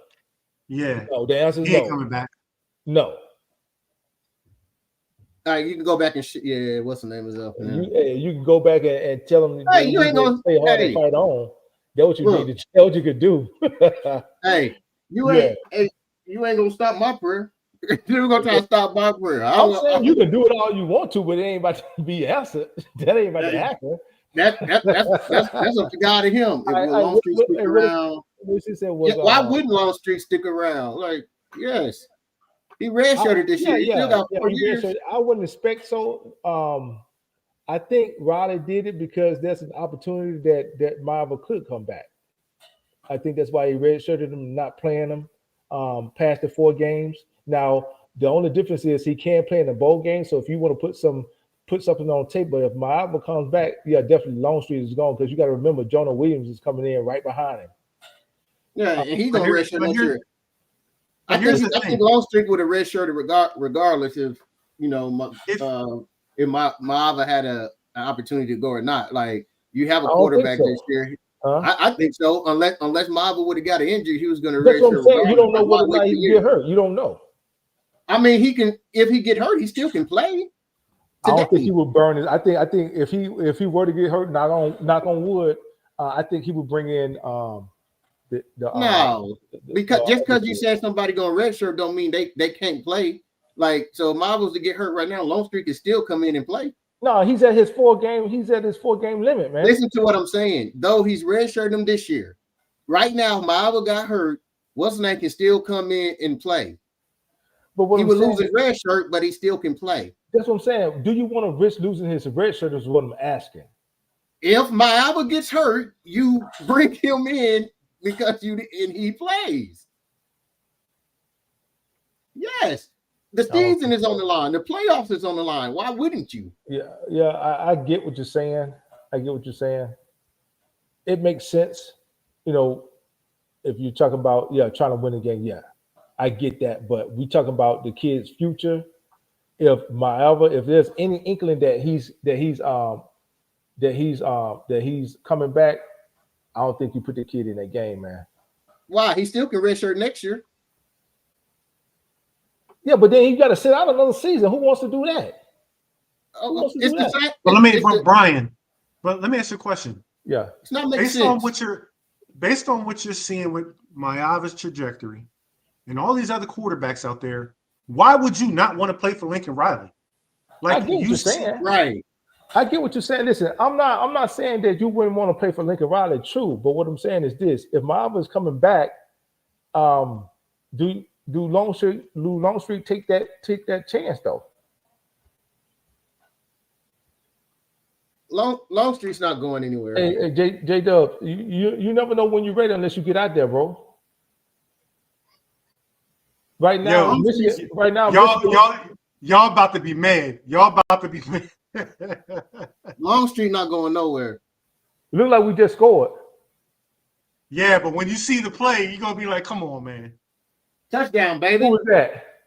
Tanook Hines. Tanook? Oh, he's tough, man. Tanook Hines. From Makai Lemon. From Makai Lemon. Hey, Makai Lemon tried to get that Heisman, ain't he? Well, let me tell you this. Leon. It's the same play from Notre Dame. Hey, look how Tanook got up. Did y'all see that? Did y'all see Leon get up for that? Leon, I'm not going to be upset because I didn't have a problem with it against Notre Dame. And the reason I didn't have a problem with it against Notre Dame because I seen Makai Lemon do the same thing against UCLA last year. Bro. Wait, hold on. We're not talking about that. What we're talking about is, you got a problem with it. I don't. We're not going to relive that. But what I'm saying is, you brought it up. What you talking about? Listen to what I'm saying to prove my point to Leon. Leon, you said we're going to be upset. I'm saying I'm not upset about that play because I wasn't upset about it at Notre Dame. And the reason I wasn't upset about it at Notre Dame is because I seen Makai Lemon do the same thing against UCLA when we were down last year and the offense was struggling, and that's how we scored on the last drive. So I'm not upset about that play because he hit Kyron Hudson. Well, again, why put him in that situation in the rain on the road like that? Why do that against Notre Dame? I'm not going back to that discussion. What you I'm brought telling, it up, Chris. You said you're not going back to it, but you the one who brought it up, right? That's how that works. I'm gonna bring it up, but we ain't going back to it. No, what I'm saying is Leon said I was gonna be mad about this play call. Right. But what I'm telling Leon, I'm not gonna be mad about the play call because I wasn't mad about it the first time. Chris. When I say y'all, I mean in the overall USC fans. I got you. I got what you're saying. But I'm laughing at my running mate, man. I'm laughing at my running mate because he said, "Look, we're not gonna revisit it," but he the one who brought it up. No, because what you're trying to revisit is you want to have this whole argument again about was it the right call? Time out. That door, fam. Time out. What I'm saying is, I wasn't bringing it up to revisit to have the whole discussion back again. Okay. Was it the right thing to do in the Notre Dame game? We're watching the Oregon game. But what I was telling Leon is that I don't have a problem with the play he just ran. I didn't have a problem with it the first time. I didn't have a problem with it last year. Right. Because I seen Makai Lemon do it. All right. What we got? Defense, please. Well, we tied back up. B. Jones, Makai Lemon 2 for 3 on that play. I seen your little comment. B. Jones, Makai Lemon 2 for 3, baby. Yeah. 2 for 3. All right, so 1 for 1, Leon, 1 for 1 in the rain. Did you get Lynn on the phone, Leon? No. I don't want Lynn. I want to talk to the players. I want to talk to Hey, Leon said he got direct contact with Lynn.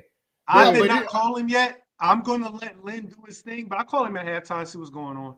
But see, to me, this is not it was sprinkling that UCLA game. But to me, this is not a Lynn thing. Like, it's not a scheme issue right here. That's what I'm saying. I want to talk to the players. I want to talk to the defensive players that's getting beaten and missing tackles. That's who I want to talk to. Yeah, so let's see what they look like, man. Bubble screen again. 8-9 yards. 8-9 yards. Yeah. Leon, Austin got a message for you. What did you say? Leon, Austin got a message for you. Yo, come on, man. Come on, man. I'm just not going to get bent out of shape on a couple of touchdowns. I think we need to tighten up on the tackling. You know what I'm saying? Might be a little bit of nervousness in those first. Hey, and then let's see what they do. You guys are saying that these guys are not wide open. These guys have been 2 steps every time. That's wide open. We were talking about that one play. And that one play, he had 2 steps on him. In football, that's wide open. Every time they got a yard or 2, they just going right up the field, bro. Yeah, that's what I'm saying.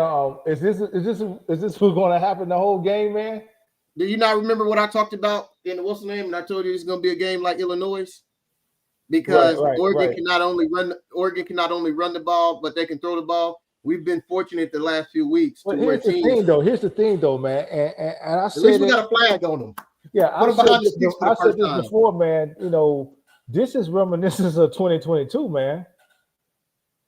We can stop nobody on defense, and that's what kept us out the playoffs. Remember 2022? We had Caleb first year, his Heisman year there. We had no problem with scoring. I trust in Nicky Riley's play calling. He's a genius. But defensively, man, if this was, I can tell you this. I tell you this. Hold on. That 2022 team would have gave up 40 points to Iowa, 40 to Northwestern, 40 to Nebraska. Yeah, but even with that, though, we were 11-2. I'm talking about what kept us out the playoffs, right? That final game, you know, what happened? Caleb went down. Caleb went down that final game. But my thing is this, though, man. If this was a Grinch defense, we'll be saying right now we need to get rid of the defensive coordinator. We'll be saying that right now. You know why? Because Grinch would have been giving up 40 points. Like I said, the last 3 weeks our defense played, Grinch defense would have given up 40 points to those teams. Exactly. That's what I was about to say. The last 3 weeks, they've been able to shut teams down in the second half. Hold on, so let's see what happens. Let's see something. We got a 3rd and 11. Hopefully we get our first stop on defense. The Wealth TV. Hey, Chris, have you seen them before? The Wealth TV? Who? The Wealth TV. I don't know what you're talking about. J.A. back. Hold on. Yes, sir. J.A., what you think so far, man? Man, I mean, offensively, I'm cool with it, but this defense, man, we're gonna have to get this. Thank God he dropped it again. We just got a third down. We got him punting. Yeah. So here's the thing, though, man. They dropping the balls, man. It don't matter. I'll take it. Hey, that's part of the game. That's part of the game. Hey, what you say? They wide open. Austin said wide open again, man. Wide open, man. Hey, but I'll take it. I'll take it. Listen, don't get me wrong. I'll take it, Leon. I agree, Leon. I take it. But that one play right there, I will say this, Chris. That one, he was wide open. The rest of those plays, you got a step or two on me. They at least right there on his heels to make a tackle. Go ahead, Leon. Here's the thing. Number one, you got to make tackles. You see what happened? They moved the ball a little bit, but they made tackles. They didn't let the guys catch the ball and run for 30 more yards. They made the tackles. They're making them earn every play. And guess what? These wide receivers are new, and that's probably why they're dropping balls. Agree. Hey, pressure. Well, I take it. So they not only dropping balls, even when they wide open, he throwing some bad balls. But that's what we asked for, right? Slow down the ball and make the quarterback beat you. Make him prove. He can go to the right spot with the ball every time, make him prove. He can stay accurate. And again, this is one of the times where I don't understand the other team's offensive coordinator, but I appreciate him. I'll give him a game ball if they continue to do it. I like that one, Chris. They came out and threw the ball 4 straight times. Right. That's playing into our hands. Yep. Hey. And we coming with the blitz like every play. We have to. Yep. And I also think that we'll start to see some more aggression if we get up 2 touchdowns. We'll start to see some more aggression from Lynn. Yeah. This is what's going to happen. This is going to happen, Leon. If we get up 2 scores, they're going to do like every other team do, right? They're going to start panicking and they're going to leave the run game, which we need them to do. Hold on, what does J-Dub say? J-Dub says our cornerbacks are getting. We acknowledge that they are. As long as they keep dropping it, I'm happy. J-Dubs, I had just said that, man. They just dropping the balls, man. They just dropping them. But some of them are dropped, some of them are bad passes too. That last one, Leon, will you admit that last one hit him in his hands and he dropped it? Yeah, right. But that's also the guy that we tackled earlier on. We hurt his shoulder. Was that the kid that got hurt? And it's also he not somebody who played full time. Guess what? The pressure's on, bro. You gotta make this 3rd down catch. Oh, I can't do it. It's the big game. Do it. And then too, like we're saying, even on them passes where they're open and he's not being accurate with the ball, that's dude because the blitz is coming and he's rushing it. You know what I'm saying? So it don't matter if they wide open and he's inaccurate or they're dropping balls. The fact is the defense got off the field. We'll take it. We're not trying to say we got the number one defense in the nation. All we saying is we just want the defense to get off the field. And for the first game, Leon, I'm gonna start the track. Oh yeah, it's not looking good for Kill Switch. Yeah, center. Yeah, like he's done for the day. Yeah, he might. But Leon, yo, I'm gonna start the count for you. You ain't even gotta ask me the time. That one defensive stop didn't. You know how you do. The next thing go back. Hey, they still are done for the day too. They just showed a picture of him. Yeah. Yeah, that's not good when they pulling off, all the footing and wrapping you back up, and I mean, especially at center. He got an ankle injury. Keelan got a knee. More 10 for 15 with 3 drops. He has been pretty accurate. Leon, we seen some. Not Leon. Austin. He's 10 for 15 with 3 drops. The other 2 was incomplete. He threw at their feet because they had wide open receivers on that play too. On them plays, Mob was going deep. Nobody in there. What was that? Misread or what happened? Yeah, that had to be a misread for sure. Either who was the receiver he was going through? Hines? Who was going to Hines? Hines is a monster. Did you see him get up on that catch? Oh my God! What? Yeah. He's ready. I think it was a miscommunication in the route. And I tell you what, I will say this: once Lemon leaves next season, we're in good hands with Tanook. Yeah, and I think what's the name's probably gonna come back. Lane. Yeah, he'll probably come back. Just because he got hurt earlier the year. We can't have that's that what right we don't need. Line, now we're in a third. Now we're in a 3rd and 11. We didn't come out try to run that's the what ball. I'm saying. We can't have it right at the line, man. Why keep throwing those screens right at the line? Because we're not getting the same. We're not getting the same looks offensively. I'm a little ahead of y'all. I'm gonna keep it cool. Jacoby Lane. Yeah, you see that? I don't know. We just talked about it. I'm like, with this type of catches, he might go ahead and go to the league too. Hold on. Who is this who just came up? Hold on. That was in double coverage. Hey, watch them names, man. Yeah, that's why I asked you. Did you know them? But I don't see them. I don't see them in the private. They came in and went back out. Oh, okay. Who was that? I don't know who it was. I missed him. I know my uncle. I was trying to get him to jump in. He jumped in sometimes. I think it's under. I don't know if it's under Vic. Let me text him. Keep running hard, Miller. Keep running hard, Miller. Leon. Is that Leon? Was that Leon? Sound like he said it's me. Oh, yeah, okay. Leon.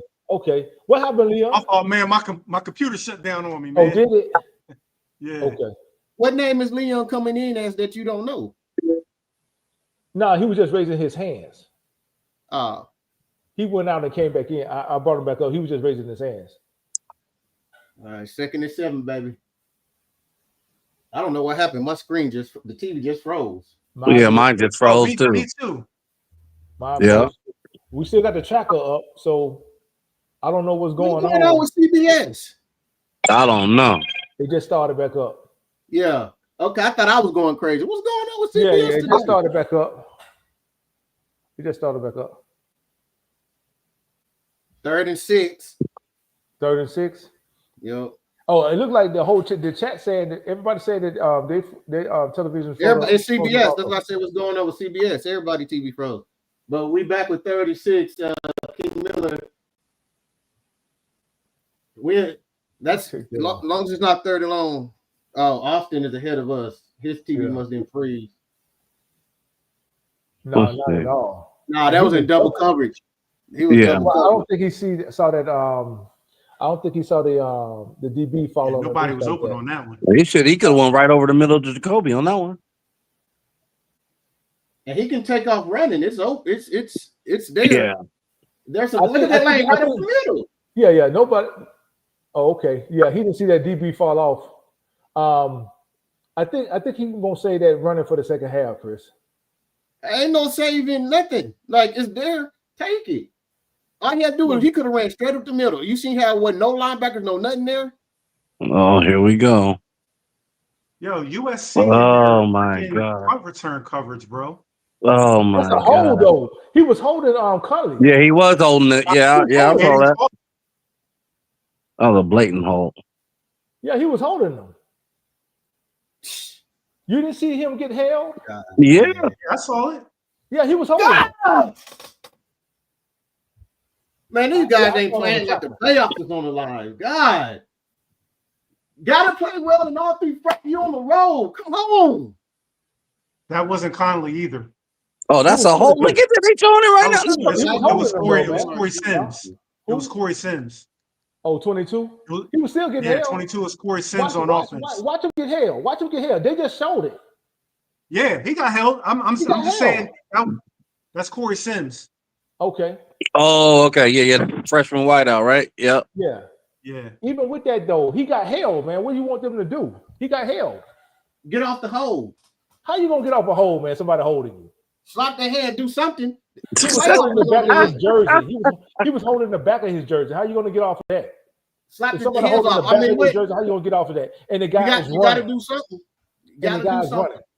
Yeah. You gotta do something. Can't give up an 85-yard punt return. Well, there's something that could have been done. The referee could have threw the penalty is what could have been done, man. Because that was done right in front of the referee.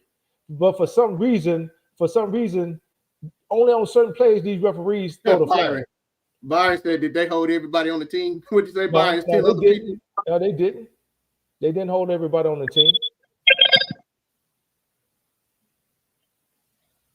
Yeah, we are having a bad outing, Mr. Cold-Blooded, in special teams today.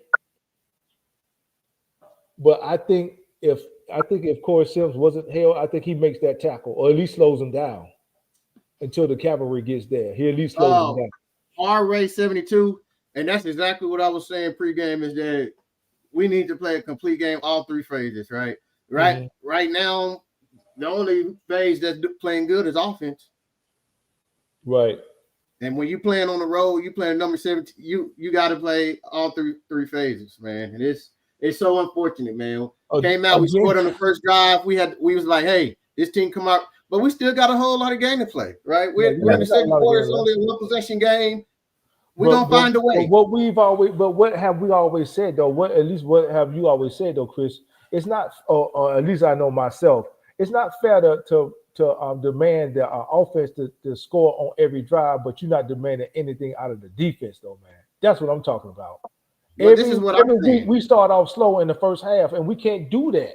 We can't do that. Well, this is what I'm saying. You keep saying it, but no one has ever said that. No one has ever said we're demanding it from the offense, and we're not demanding it from the defense. What we're saying is we've seen this defensive play all year, and we know their limitations. So. And we know the ceiling of the offense, and that the offense has to carry this team. So if we're going to, win this game, we need the offense to continue to play at a high level. Right now, it's not that we're not saying defense needs to play. It's not that we're saying defense is getting a pass. We're saying defense needs to play better. Defense needs to make stops. Defense needs to do this. But what we've seen all year, we know the remedy, and we know that this was going to be like one of the Illinois game where, the offense is going to have to carry us and the offense is going to have to put up points. But unfortunately, we cannot give up. Unfortunately, giving up points on special teams with the way their offense has been moving the ball, like that really hurts. Like you got to make them earn it. Oh yeah, giving up an 85 punt return that really hurts. So the best case scenario is to do what? To at least go into halftime with the score tied up. That's the best case scenario. We can't go in down the score. We cannot do that. So again, at some point, the defense is going to have to come to play in the first half. They're going to have to. I mean, to Leon's credit, to the defense credit, they was able to get a stop their last drive. The last 2 weeks, we've been scored on the first two drives, and defense settled in and played much better after that. So let's see what the defense do this next drive. Yeah, I agree with the defense. I mean, we got stops, but that was a lot of those drop balls. It wasn't just the drop balls. They hurt themselves. They helped us basically. Well, it wasn't just the drop balls. It's that they didn't come out and run the ball not one time. Yeah, that too. That was the biggest key, is that they didn't run the ball. Byron Gray says USC's defense is not good enough. So it's up to the offense to save USC. Just saying. Right. We agree, Byron. That's why we're saying it's like the Illinois game, and all be saying, is it fair to for it to be like it's not, but it is what it is, and that's what I'm saying. The problem I'm having is we're not seeing balance right now either. 17, No. 18 pass plays, and well, and how it many looked like there was rushes? another play to Makai Lemon going down the field. You got to double see that they got coverage. They got him double coverage. You got to see, Yep. so that means that somebody else has a one-on-one. That was double coverage again, and then Yep. it's not even close. That's what I'm saying. So somebody else has a one-on-one. Somebody, so go to the one-on-one matchup to look. But we have to stay like Yeah, they got the nickel and the safety on. Okay, now they moved the tight end over there. Okay.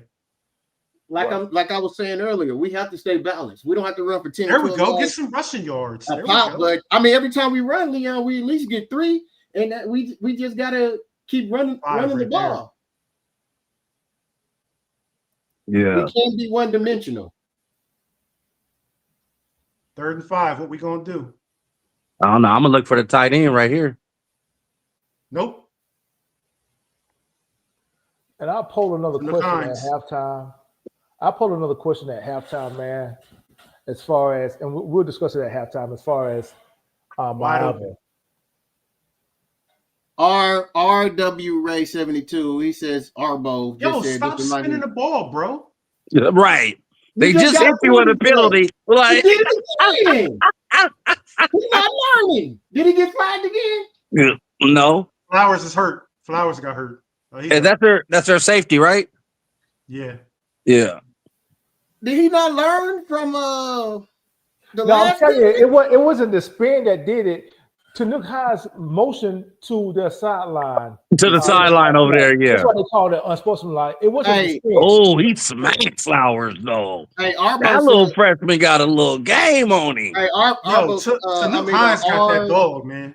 I don't know how Yep. to say it. I don't know how to say it. I'm not sure what it is, but the guy in chat, Ray 72, he said somebody said this reminds him of the Bush push game. He said, I don't think 5 is coming out the tunnel. I wish 5 was coming out the tunnel, baby. Oh man, it'd be game over if he was coming out the tunnel. Even at 40 years old, I wish he was coming out the tunnel. Right, tell me about it. Come on now. The 40-year-old that's been retired for a good 5 or 6 years. Right. Hey, Beasley, he'll take the 40-year-old. Yeah, I'd take him. Because I know they're gonna have to load. Because I know they're gonna have to load up that box. Hey, you guys. Hey, man, Tanuk. Oh, he going. Yeah, this kid, right? He's right. He's prime. We finally got some positive yards on the screen. Well, yeah. I said we should be. But our wide receiver screens are not looking as clean as theirs. Like when they get theirs, ain't nobody there. Well, I said we should be in good hands after Makai Lemon leaves with Tanuk Hines. I think he's going to be, that it receiver. Reed, what are you doing? And then where you go downfield or something again, Leon? Stop it. Oh no! Oh my God! Where do you go downfield? What happened, man? Yeah. It's one of them plays. Snap, man. And that was 2nd and 4. But now it's 3rd and 13. He said my bad, man. He said my bad. Yeah, but hey, no, ain't no my bad. Did you see it? Did you see him when he said? Yeah, my bad. Ain't no my bad. He said, "Hey, I'd make up for it on the next play." No, what's? Never mind, man. 4th and 13. Oh no, that's pass interference though. Oh my God! Now we got to get him the ball back. That's triple coverage, interception, man. Yeah, that's triple coverage. That's why they're not going to call that. Who was he throwing it to? The tight end. I think it was Blake McCree. Kobe was wide open. I don't know what he's looking at this game, and that's what I was going to ask. But now, and he's Jacoby's sitting there by himself, and he's had some good games. For some reason, he got tunnel vision today, man. I don't know what he's looking at, what defense he's looking at, but hold on. Yeah, Jacoby wide open. Wide open on the out route. We had a guy at the top open on the out route too. So evidently they threw a flag. Yeah, probably on Oregon for celebrating. No, Jacoby went over to get the ball. That's who I'm looking at from him. I'm looking at either Jacoby. Oh, what the hell, Jacoby doing? No, that's a USC football. He was going to get the football back. Oh man. You know what? I applaud Jacoby. I applaud Jacoby for doing it. I applaud him for doing it. Show some type of fight. Show some type of fight, some type of toughness. Oh yeah. He like, give me the ball though. I don't blame him for doing it. Good for Jacoby, man. And he went over there solo dolo too. He went by himself. He went by himself. I'm only mad that he was over there by himself. The rest of them went over there with him. That was pass interference too. It was the pass interference. Yeah, but it was four defenders around him. You had Jacoby Lane wide open, man. Look at that. He's holding his whole. Oh my God. Right in front of the ref. Well, look at the top. Makai Lemon was open on the out route too. That was PI though. That was a big pass PI. interference. You still got to call that. That's pass interference. That's pass interference. He had his whole shoulder like whole. That's pass interference. Yeah.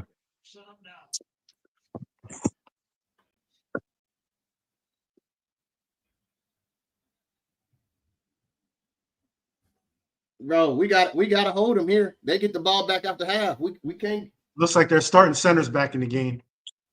Yeah, they retake this ankle and all that. Test it out. Yeah. Yep. Never mind. Let me not say that.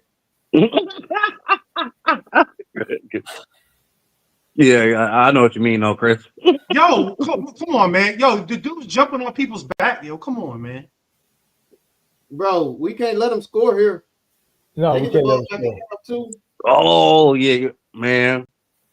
They're going back to the ground game. Oh, did they call it? Did they call that? Look at that. What is that, 15 yards right up the gut? That's the starting tailback, too. Yep. They called it on number 74. He jumped on the pile after the play was over, and they called it. Yeah. About time. Can't be doing that, bro. I'm just now they're going right back to the But even with that though, we got to wrap up though, because the DBs are making contact with them. How many yards down the field though? That's the issue. I said the DBs. I get what you're saying. What I'm saying. Yeah, I know what you're saying. The field. They making contact. Yeah, I'm only upset because Jacoby Lane was over there by himself, man. They let him over there by himself. It should have been at least 3 or 4 of them over there with him.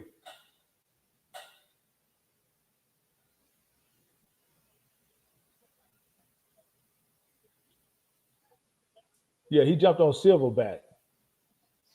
Yeah, Silver 9 yards down the field. Yeah, no pun intended. Well, he was chasing the ball down. Look at the holding, ref. Come on, Gentry, you gotta make the tackle, man. One thing I can say, the defensive line is not getting pushed back. Yeah. Them linebackers got to come on, man. Number 11 is hold. Yo, it's right. Yo, that's crazy. Screen again. You see how different they screen every time they throw their screen, we out leverage. They got Oh, he's holding it. Oh my God, that's ridiculous hold though. Like this, man. That's what I'm saying though. For some if I'm Lincoln, I'm cussing the refs out. Like they just gotta go there with it. They can hold right in front of the referees. Just like they held on the punt return. They can hold right in front of the referees. Okay, then we need to hold. We need to do something.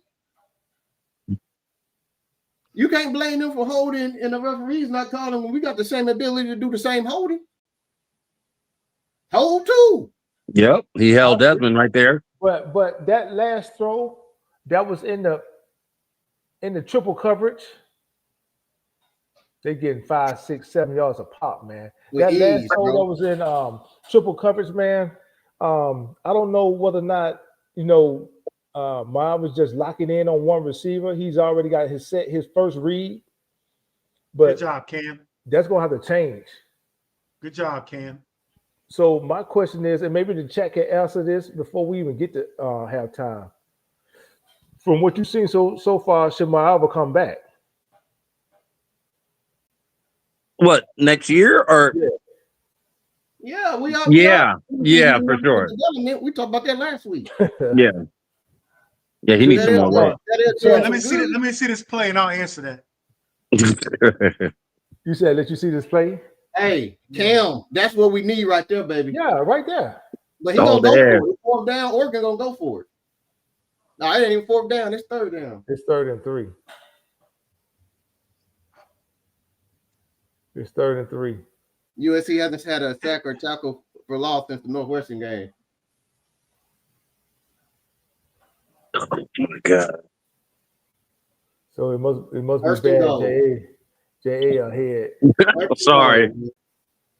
Another penalty. I think they gave him a penalty though, so I mean that'll take him back a little bit, but still. 1st and goal. Had another 2 steps on him again. No, they called a penalty on the DB. I mean on the receiver. Number 4. Yeah, they called it on number 4. Oh, so that's coming way back. Well, they're gonna give them an unsportsmanlike. They're trying to clean up the game. What they're trying to do. You could tell it's a whole lot of trash talking going on that field right now.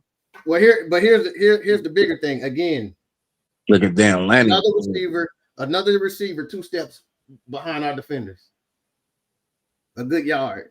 And that was a bad ball. If he would have led him, that was a touchdown. He didn't want to out and up. Landing getting into him. That's how we need to be getting into our crazy stuff. But here's the thing. I think he slapped him on a helmet. Jaden Mayava come back? Nah. Yeah. Jaden Mayava, if he is a 1st-round draft pick, no, he shouldn't. Right. I don't care about the getting more coaching by Lincoln. The thing is, good job, Stevens. Contract. Good job, Stevens. We need more from that from the linebackers. Good job. No, you got 3 receivers over here. Okay, about time. Man, all they doing, like that last screen they ran, Leon, we had 2 defenders. They had 3 wide receivers. They had 4 wide receivers. So they had 2 wide receivers block one guy, wide receiver block the other guy, and just threw the screen to the 4th wide receiver. Good defense, Devin. So guys, answer that in the chat. Answer should Mayava come back. Let's get your opinions. Should he? Yes. I'm confident still if he doesn't though, because I believe Husan Longstreet is going to be the truth when he hit the field. All right, it's 3rd and 8. We went with a 3-man. We went with a 3-man. We went with a 3-man front on that play, but it looked like everybody was confused on the defense, and they snapped the ball for OGD Lifer, man. Appreciate you coming in, man. He said Jaden isn't ready yet. Yeah, he may not be ready, but if somebody throw a first round at him, gonna get a 1st round. I don't blame the brother for going. Mike Williams, appreciate you being here, bro. I don't want to hear that Jaden's not ready yet. If you look at all the advanced analytics, he's one of the best quarterbacks in the country. He throws the ball down the field. He has pretty good percentage going down the field. I think he has the highest in the country. So it's like we gave up too many yards on 3rd down. They going for it. Same slant route. Look at the hole. They didn't. He's got his face mask. I'm telling you, man, you got to remember also, man. Wait, they got 15-yard penalty for something. Yeah, he got it. Yeah, for face mask on Cam. For Cam's face mask. Cam? Oh, okay. They gave it to him. Yeah. He got a whole handful and won't let go of it. B, what you say? Come on, make a play.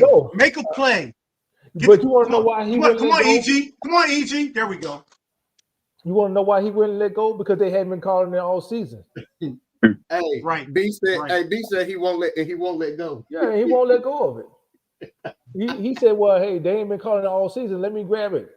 But you got to remember that SC in Michigan spoiled the Big Ten's plot to really put Ohio State ahead when they wouldn't sign that deal.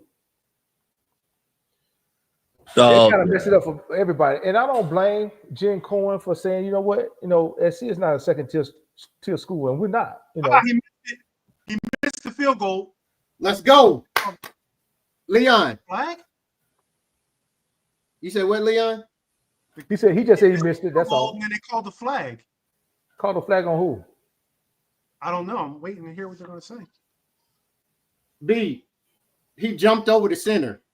Yeah, you can't jump over the center like that. Somebody on that team jumped over the center. I wonder if they they've been doing that all game. You can't jump over the center though. You can't. Did jump they over call the it center. on us? Yeah, it's on us. Yo, I seen him jump over the center on the play, so I already knew that was going. Special teams, you're right, Austin Grisby. Yo, special that was teams. that was a personal foul, it's a first down. Yeah. Jesus Christ, how many times are we gonna do that? That's Desmond Stevens too. He know he can't do that. That's the thing. He know he can't jump over the center. He knows this. We're killing ourselves right now. You put your defense right back out there with that. That's crazy, man. Why would you do that? Undisciplined, bro. We've been all undisciplined all game. He hadn't done that, but what I'm saying is we hadn't done. What I'm saying is this: we hadn't done that all season. I've never seen anybody this season do what he just did, jump over the center like we've that. We've done it on punt where they jumped over the blocker and we gave the team the ball back and they went down and scored. I'm talking about on the field goal. I've never seen that before. I haven't seen us do this all season long. Why do you want to wait until this game to do that? Why wait until this game to do that? And then you're going to take the ball out your offense hands? That's crazy, man. At worst, we give up 3 points. And there goes Dante Moore. I haven't seen it on the field. I haven't seen it on the field goal, but I've seen the same undisciplined play on the punt where they jumped over the person and gave them the ball back and they went down and scored. It doesn't matter if it's punt, field goal, it's the same undisciplined play. But you know what's at stake, right? You know what's at stake. When a team is this is ridiculous, bro. This is crazy. Everything that they got at stake, you're gonna do this. You're gonna wait until today to do this. Right. And I know we hate to say it, and we gotta say it, but bro, they score a touchdown here. It's 2 minutes to half, and they get the ball right back. And at the half, which means that if you're gonna put the pressure on your offense to go down and score before halftime. This is not listen. This is not Northwestern. This is not Iowa. This is not Nebraska. It's neither one of those teams. Meaning that you can't give them points like this. Your defense, even the worst case scenario, we off the field with a field goal. They're only up 10, and your offense get the ball back. Now they missed the field goal. We would have been down 7 with a chance. But what I'm saying is that's the worst case scenario because he jumped over the center. Maybe that threw him off. Maybe they threw off the kicker, and that's probably why he missed it the way he did. You can't jump over the center. He knows this. They go over this in practice. So why would you do it today? Why wait until you get to halftime for the coaches to chew you out for you to come out and play in the second half and play like you got some sense and play like you got some toughness about yourself? Why do that? Yeah. This makes Austin. What's up, my man? Austin, can you hear me? Can you hear me, Austin? Austin, go out and come back in. He can't hear me. Can you hear me? Yeah, go ahead. We can hear you. Go ahead. Man, this is Here, do it over there. Yeah, he got a Hey, delay. B Jinx. Yeah. Let me going back to the Jaden Maiava going to the Yeah, pros. go ahead. He's number 1 in QBR. Okay. He's number 1 in EPA. He's Okay. number 1 in the number of points contributed by a quarterback, accounting for QBR, how much he plays, above level average quarterback. So he's number 1 in a lot of statistics. Right. He's number 1 in the Big Ten in passing yards. I mean, if he gets a I agree first with you round draft 100%. If you got a quarterback that's projected to go top 20 or even top 15, you got to go. You know, no matter whether we feel he needs more development or not, you have to go. But I'm talking about this game right here. We waiting until this game right here to make the errors that we're making. The hit on the punt returner, 15 yards. Jumping over the center when when your defense was off of the field, whether we gave up a field goal or not, whether or not he made the field goal or not, your offense got the ball back. Why are we waiting till today? Why are we waiting till today to start having this mental lapses like this? Why we do this on the road? Well, this is what I'm saying, B. This is what I'm saying. We ain't waited till today. We have seen this type of undisciplined play all game. We seen Nicholson in a close game against Nebraska get a unpersonal foul for talking to whatever, right? We've seen against Michigan State that we try to jump over the blocker on the punt on 4th down, gave them the ball back. They went down to score. So though they're different plays, it still falls on the undisciplined, and this is not the first time we have seen it all year. Well, this is the first time I've seen us try to jump over the center on a field goal. But I'm saying, yes, that's the first time we've been called for that, but it still falls under the same line as 4th down, about to get off the field on the punt, and you jump over the blocker. It's the same. It stems the same thing. Undisciplined, unsmart play. Why hurt your team like that, man? Why hurt your team like that? This is crazy. I mean, this is if we can hold them to a field goal, that'll be big, man. But nope. Not a chance of that happening. Nope. Right up the gut. This is danger zone.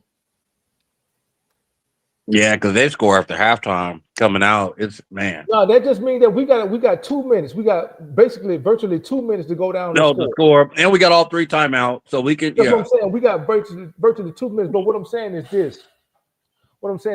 Yeah, they stopped his forward progression, man. Well, you got over half of the offensive line that pushed them in there. That's not a touchdown. They stopped his forward momentum. Leon. They will have 1st and goal. I'd rather give them a touchdown. And go ahead and go down there and try to score. Right. Score with as much time so they don't eat the clock up. Hey, let me stop this. My daughter just said, "Win USC." I want us to, baby. Fight on. They just gotta stop making stupid plays. Tobias, I feel you. You think it's just some players are trying to make a play. But what play was to be made on that? Tobias, that's not it, bro. You go over this in practice, you go over this in film study, you already know the rules of the game. You don't jump over the center on a field goal. You don't do that for player safety. You've been knowing this since you've been in high school. They didn't implement this rule in college. They implemented that rule in high school. So why would you get into the biggest game? Basically, since you've been at SC to pull a stunt like that, why would you do that? That makes absolutely no sense. Why would you do that?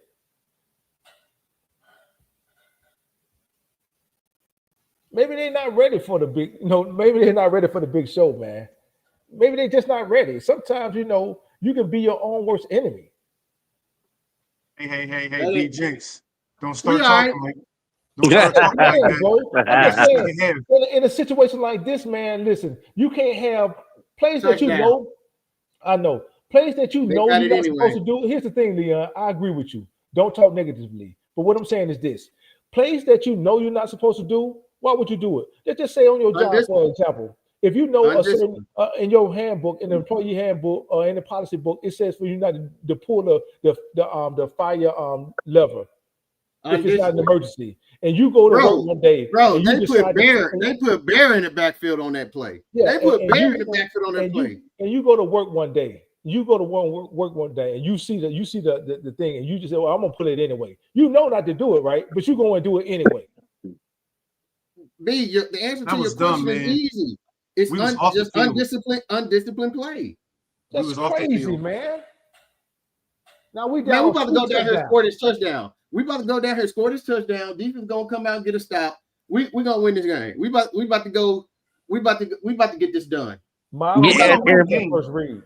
Yeah, and us winning, they're gonna have to put us in the top 10.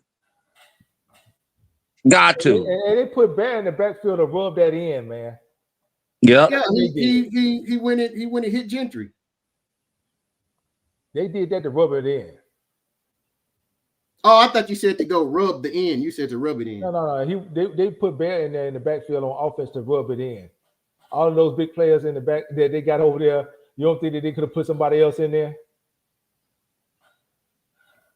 That was a shot. Austin, you keep dropping off, my man. I don't know what's going on with you. You keep dropping off.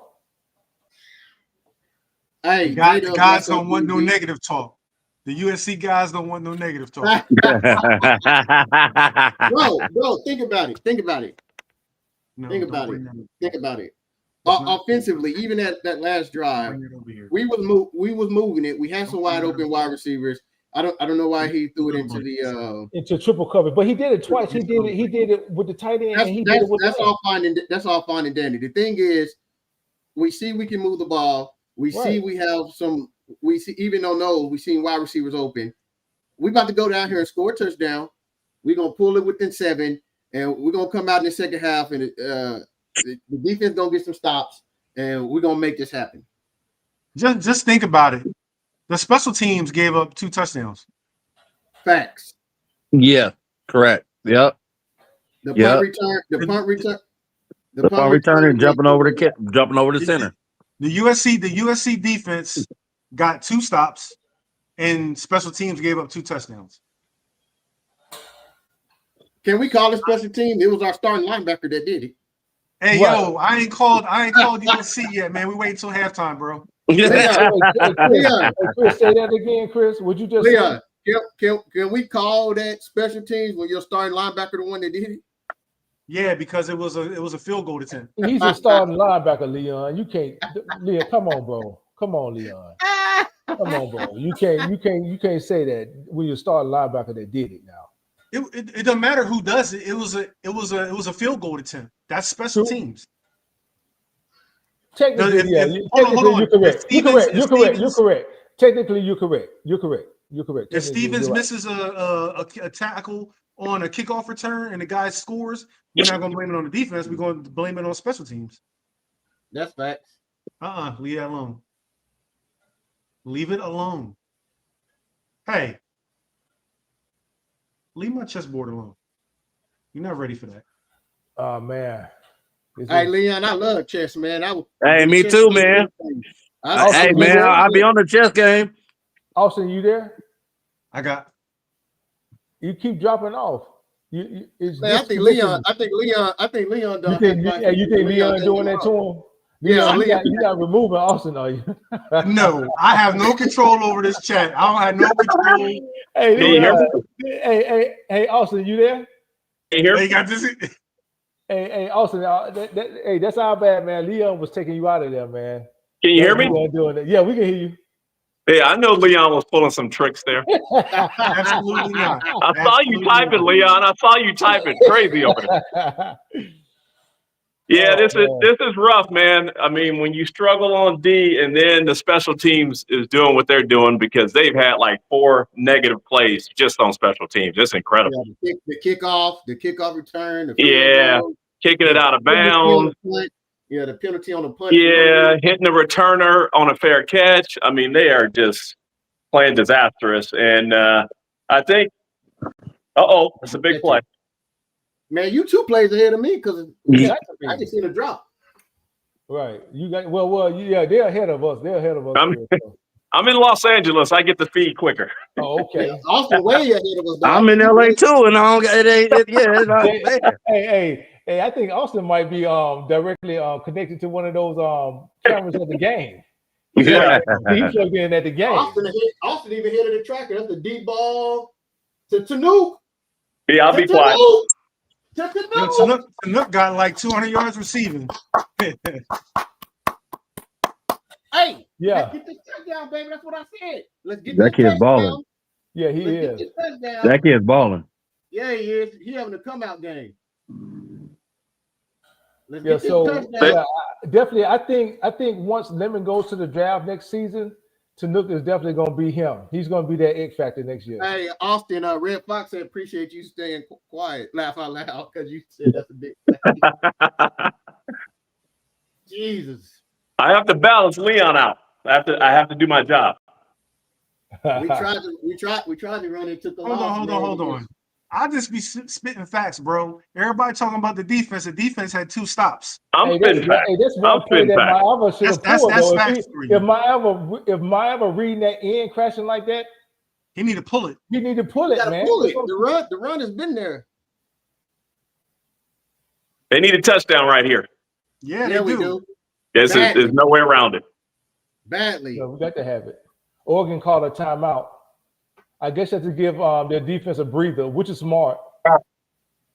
They don't really need a breather. They ain't really been on the field. It's only been 2 plays. That's what I'm saying. Yeah, right. They hit for a big play, and then they just came back with another play.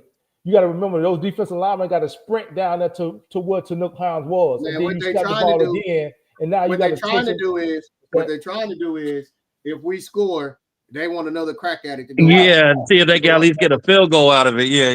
They go up double digits going into halftime because they're like, I don't care if they seen Illinois score in less than a minute all on the ground on us. So they saying well, they ain't gave us no opposition. Let's keep some time so we can go on offense and score before halftime. He says, I'm starting to think he hates running. And he just ran the ball. He ran it and he came right off the edge and got blown up. No, he's talking about the quarterback.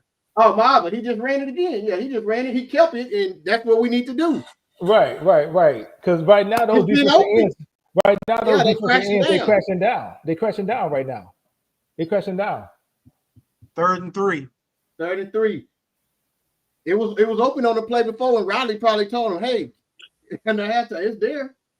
And It's been there up the middle. It's been there up the middle in the pass plays with nothing there because they playing that zone. Also, I asked you the same question I asked the panel, man. We didn't get your answer because you was trying to come in.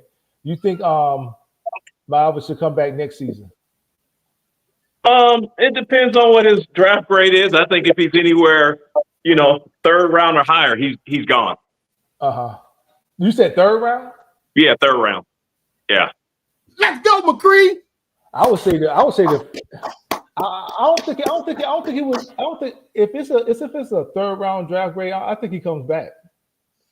I don't know. I just think the risk of injury, and he's been in college a while now. This is his 4th year. He may feel like it's time to go. You gotta make the block, bro. I'm sorry. Oh, go ahead, Leon. Go ahead. No. I was saying we gotta score a touchdown here, man. Inside the red zone, you need B Jack in there, man. Inside the red zone. Man, the receivers didn't block on that. Not at all. No, that was King Miller who didn't block. King Miller, the running back. They did. Nobody hit anybody. If King Miller would have made the block, that was a touchdown. They looked like they were going out on routes on that play. I would have ran that. I would have ran that option play that we got. No. You know what it is? Lincoln Riley not scoring fast because y'all don't like when he score fast. So you know what it is. Man, if we give up a touchdown after this, I don't know what to say. Bro, you're so negative, bro. Come on. I said we can't. Austin, do you live in Cali? Yes. Austin, I'm in Los Angeles.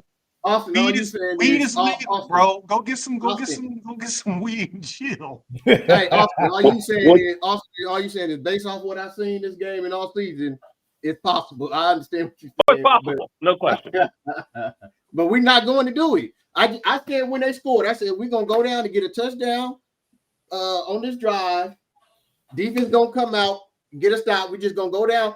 Man, we go in only down 7 with. Yo, why are we running this around? Come on, dog. Yeah, that was not a good call, Leon. That was not a good call. Come on, dog. That's too slow. I think maybe he's trying to slow it down some. Yeah, maybe so. I think he's trying to slow it down some. Man, He's thinking what I'm thinking. We can't give up a touchdown. Yo, on that play, Miami should have kept the ball. Oh, it was wide open. Man, we don't know if that play. What's going on, Jeff? We don't know if that play is automatically designed. It looked like that's a reverse to give to him. Like he probably had the option to keep it on there. I wonder if people are gonna be mad that Lincoln Riley is bringing the clock down.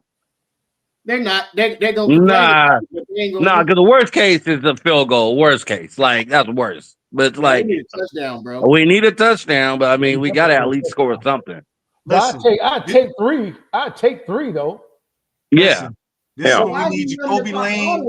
So what he's gonna do is he's gonna take a shot at the end zone, which is smart. If it doesn't make it, take a shot at the end zone. What down is this? What down is this? Third down. It's third. He's gonna make sure they don't get the ball back. That's what it is.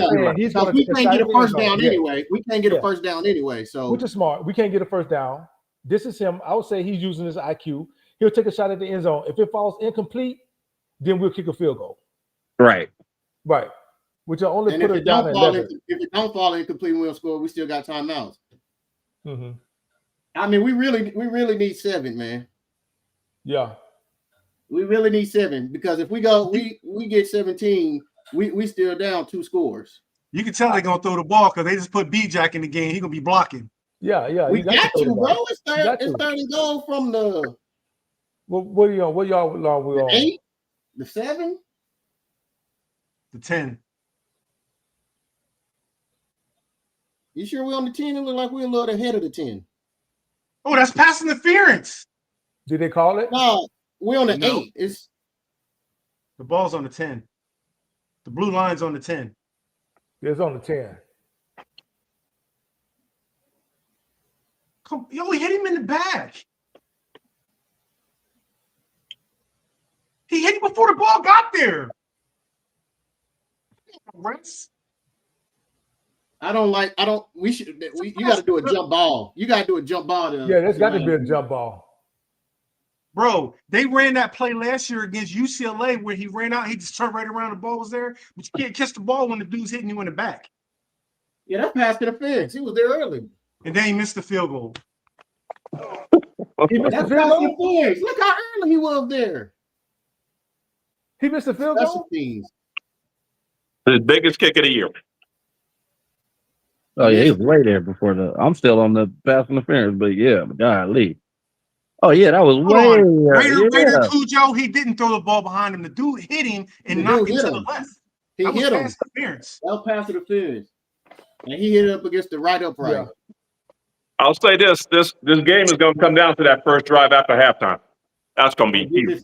Oh, yeah, that's going to be the biggest play. You cannot go down 3 touchdowns. You cannot go down 3 touchdowns.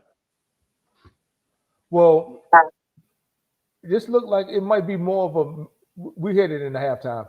This looked like it might be more of a mental issue today where nothing is aligning for us. We run into a roadblock on offense. We're not – of course, that was a pass interference. I do agree with the group, but you got to look at it from this perspective. We can't look to get any calls. You've seen this for the past 2 seasons we've been in the Big Ten. You can't look to get any calls. So it's going to come down to the defense getting a stop. The defense got to get a stop. I understand we gave up. Yeah, but it hasn't been the officials. This has been the special teams. This has not been the officials. Hold on. Let's talk. Back up. The punt return, there was a blatant hold right where the guy called the ball. Yeah, it was. And he got the edge. But Leon. No. Let me talk, bro. Yeah, go ahead. Hold on. You said something. I'm going to respond. Go ahead. That was a blatant hold that allowed the guy to get to the edge. That is a bad call. Right here on the end zone, perfect pass, perfect route. The dude gets hit in the back and moves him to the left, and the ball goes to the right. Those are 2 plays that's definitely related to the referees. Mm-hmm. I agree. The special team has let us down. Missed field goal, punt return, and then the kickoff return. So, right. Yeah. Yeah, the coverage on that play was horrible. No one else touched the returner. We were so out of position on that play. Yeah. And then one hold should not cause a guy to go all the way back untouched. No one was in the picture. So my question is this, and maybe everybody on here could respond. Do you think it's just a sense to where for some reason we got a habit of just sleepwalking in the first half? Did the coaches not just have these guys up for it mentally? Have these guys mentally prepared? What exactly is it? Because every game we start off slow like this. Wait, time out. First off, this is not a game of that we're down 14 points because started off slow, right? Right. First off, this is the defense we've seen all year, right? And this is the first team we played in 3 or 4 weeks that can throw the ball and run the ball. I expected the defense to have these struggles. I mean, the offense came out, scored 2 out of the first 3 drives, and then we just moved the ball downfield and missed field goal. What this is undisciplined play. Right. That's what it boils down to, is straight undisciplined play. And it's times this year when we do what can I accept in a win that what is unacceptable in a win that I won't accept in a win that I wouldn't in a loss. These are the same things I've mentioned week after week after week. Mm-hmm. I would agree. I don't think this is being flat. This has been undisciplined play, and you're playing your best opponent too. So you're not going to get that chance to erase some of these mistakes. Well, again, Byron, I feel you. Byron, I feel to, you. I feel you about, you know what I'm saying, what you're saying. But at the same time, when you are playing other teams like that got the deeper talent and things like that, and or equally talent, those are games that you can't beat yourself. Right. And you can't have the undisciplined play in which we're having. And so that's why it's the undisciplined play. You can't play like that on the road against teams that, as you're saying, you feel Oregon has better players, or even if they have equal players, you can't beat yourself. You can't be undisciplined. Right. Yeah. This goes back to before the game started. I said we got to be perfect. Right. Mm-hmm. They're better. They're a better ball club. All right, let me call out some scores real quick. You say Oregon's a better ball club? Oh, no question. No question. No. Hold on, guys. We're gonna get into it. Hold on, Leon. We're gonna get into that. That's better. Come on, Leon. Come on. Hold on. Let me call some scores real quick. Come on, Leon. Come on. Austin, hold on. Austin. I got you. Hold on. All right, right now we're at halftime. Arkansas is trailing Texas 24-20. It's halftime of that game. Vandy is up on Kentucky 24-3. North Carolina losing to Duke 24-10. Notre Dame whipped Syracuse 56-0. Tulane up on Temple 20-7. TCU is up on Houston halftime 14-7, and Utah is down to Kansas State 24-21 fourth quarter. All right, go ahead. Well, we got to win this game. Chris, what do you think, Chris? Is Oregon a better team? You tie break this. Is Oregon a better ball club?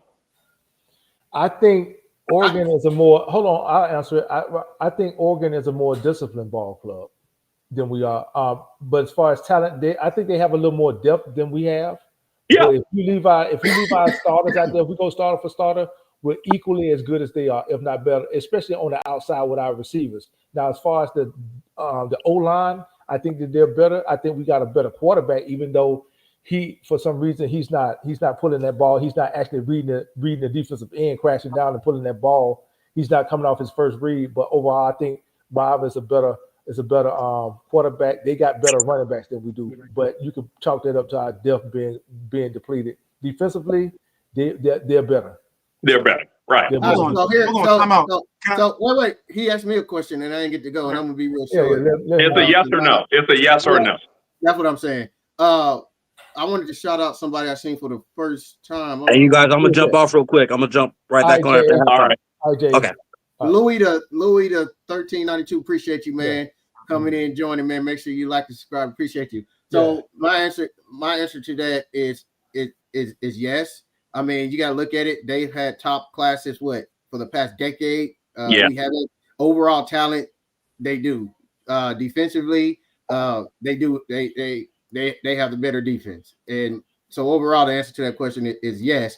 But that's no excuse for what's happening right now. We can play with these guys and we can beat these guys. We've just been playing undisciplined. Right. And we have to play clean to beat a better team. That's my point. Right. Go ahead, Leon. Go ahead, Leon. In this game, they are not playing better than us. We have been. Let me finish, bro. Like you, every time I say something, listen. I thought I was muted. Sorry, Leon. I thought I was muted. In this particular game, they are not better than us. We have played undisciplined ball. We kicked the ball out of bounds on the kickoff. We hit a punt returner when he called fair catch. Jacoby Lane and we all like this play. Jacoby Lane goes on their sideline to get a USC ball back. We get a 15-yard penalty. We give up a punt return on special teams. We gave up then we get off the field, force them to a field goal. They missed the field goal, and we jump over the center. The game should be 14-14. Hold on. Leon, hold on. Let me finish. You guys asked for defensive stops. We got defensive stops. The game should be 14-14. So let's start with we all know that they've had better. We all know they've had better recruiting classes and this and that and the third. But in this particular game, it should be 14-14. The special teams and the undisciplined play is why it's 28-14. So this is my thing, Leon. Hold on, Austin. This is my thing, Leon. To all that, to what you said, the reason it's 28-14 is because they're playing better than us in this game, because they're playing discipline. Right. Mm-hmm. That's not playing. This is undisciplined. Hold on. Being better than somebody means you're beating them without the help of the other team, you're just dominating. They're not dominating. Go look at the statistics. They're not. No, dominating. they're not dominating, but they're playing better than us because they're playing discipline. Okay, we had to agree to disagree on that one. Yeah. I mean, I don't have to say anything. You made the point.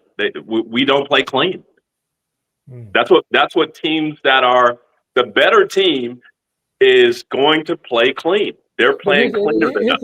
Here's the thing that with that, Austin. Hold on, Leon. Here's the thing with that, Austin. Though, this team knew going into it what was at stake. Though, you understand? It's not that okay. We had nothing to play for. We got everything to play for. Right. So if you know a rule is banned due to player safety, you've been playing this game. I know at least since high school, they had this rule. This rule wasn't implemented at the college level. It was implemented back in high school. So why would you do that? Trying to make a play. Why would you attempt something like that? That's a great question, BJ. That's what I got a problem with. Why would you do that? That's a great question. That's especially after we had a similar play happen about 6 weeks ago. Right. And that's what I'm going to get at, Austin. Undisciplined play. It's not the first time all year we've seen people do what they're doing today. Not in the same exact play, but it all fall under undisciplined. And guess what? I played football for a long time, college and high school. Yeah. When you have penalties and you have plays that we were seeing where you're getting personal foul, unsportsmanlike sportsmanlike conduct, jumping over the center, it's called being undisciplined. It's called beating yourself. The other team is not beating you. You're beating yourself. Whatever adjective you want. Hold on. Whatever adjective you want to use, Leon, beating yourself or undisciplined, it's still they knew better. He knew better. Yes, but I'm going back to Austin saying they're the better team. They're not the better team in this game. We're beating ourselves with the undisciplined play. Well, let me say this, Leon. Let me say this. Okay, so we're saying two different things. I thought the question was, are they playing better than us in the game? The answer is yes, because they're playing discipline. So the question is, are they just a better team than us? I'm guessing. Because I think two different questions being answered, which is the confusion. I'm answering, are they a better team or better team in this game? And the statistics back it up. It's 236 to 163 passing us in advantage. We have more total yards. We have better. We're 15 for 20. Hey man. And by any objective measure, beating ourselves. By any objective measure, they're a better ball club than us. Like he mentioned, they've out-recruited us for 10 years, right? They played better today. They make fewer mistakes. Vegas thinks they're better. Coaches think they're better. The media thinks they're better. Any objective measure, any analytic you go to is going to show that they're better, right? We're coming. We're in the game. We're competing. SC's doing well to compete, but there are no moral victories here. This is USC. Right. We got to win this game. We're about to win this game. We're about to win this game. Matter of fact, let me get on the phone now.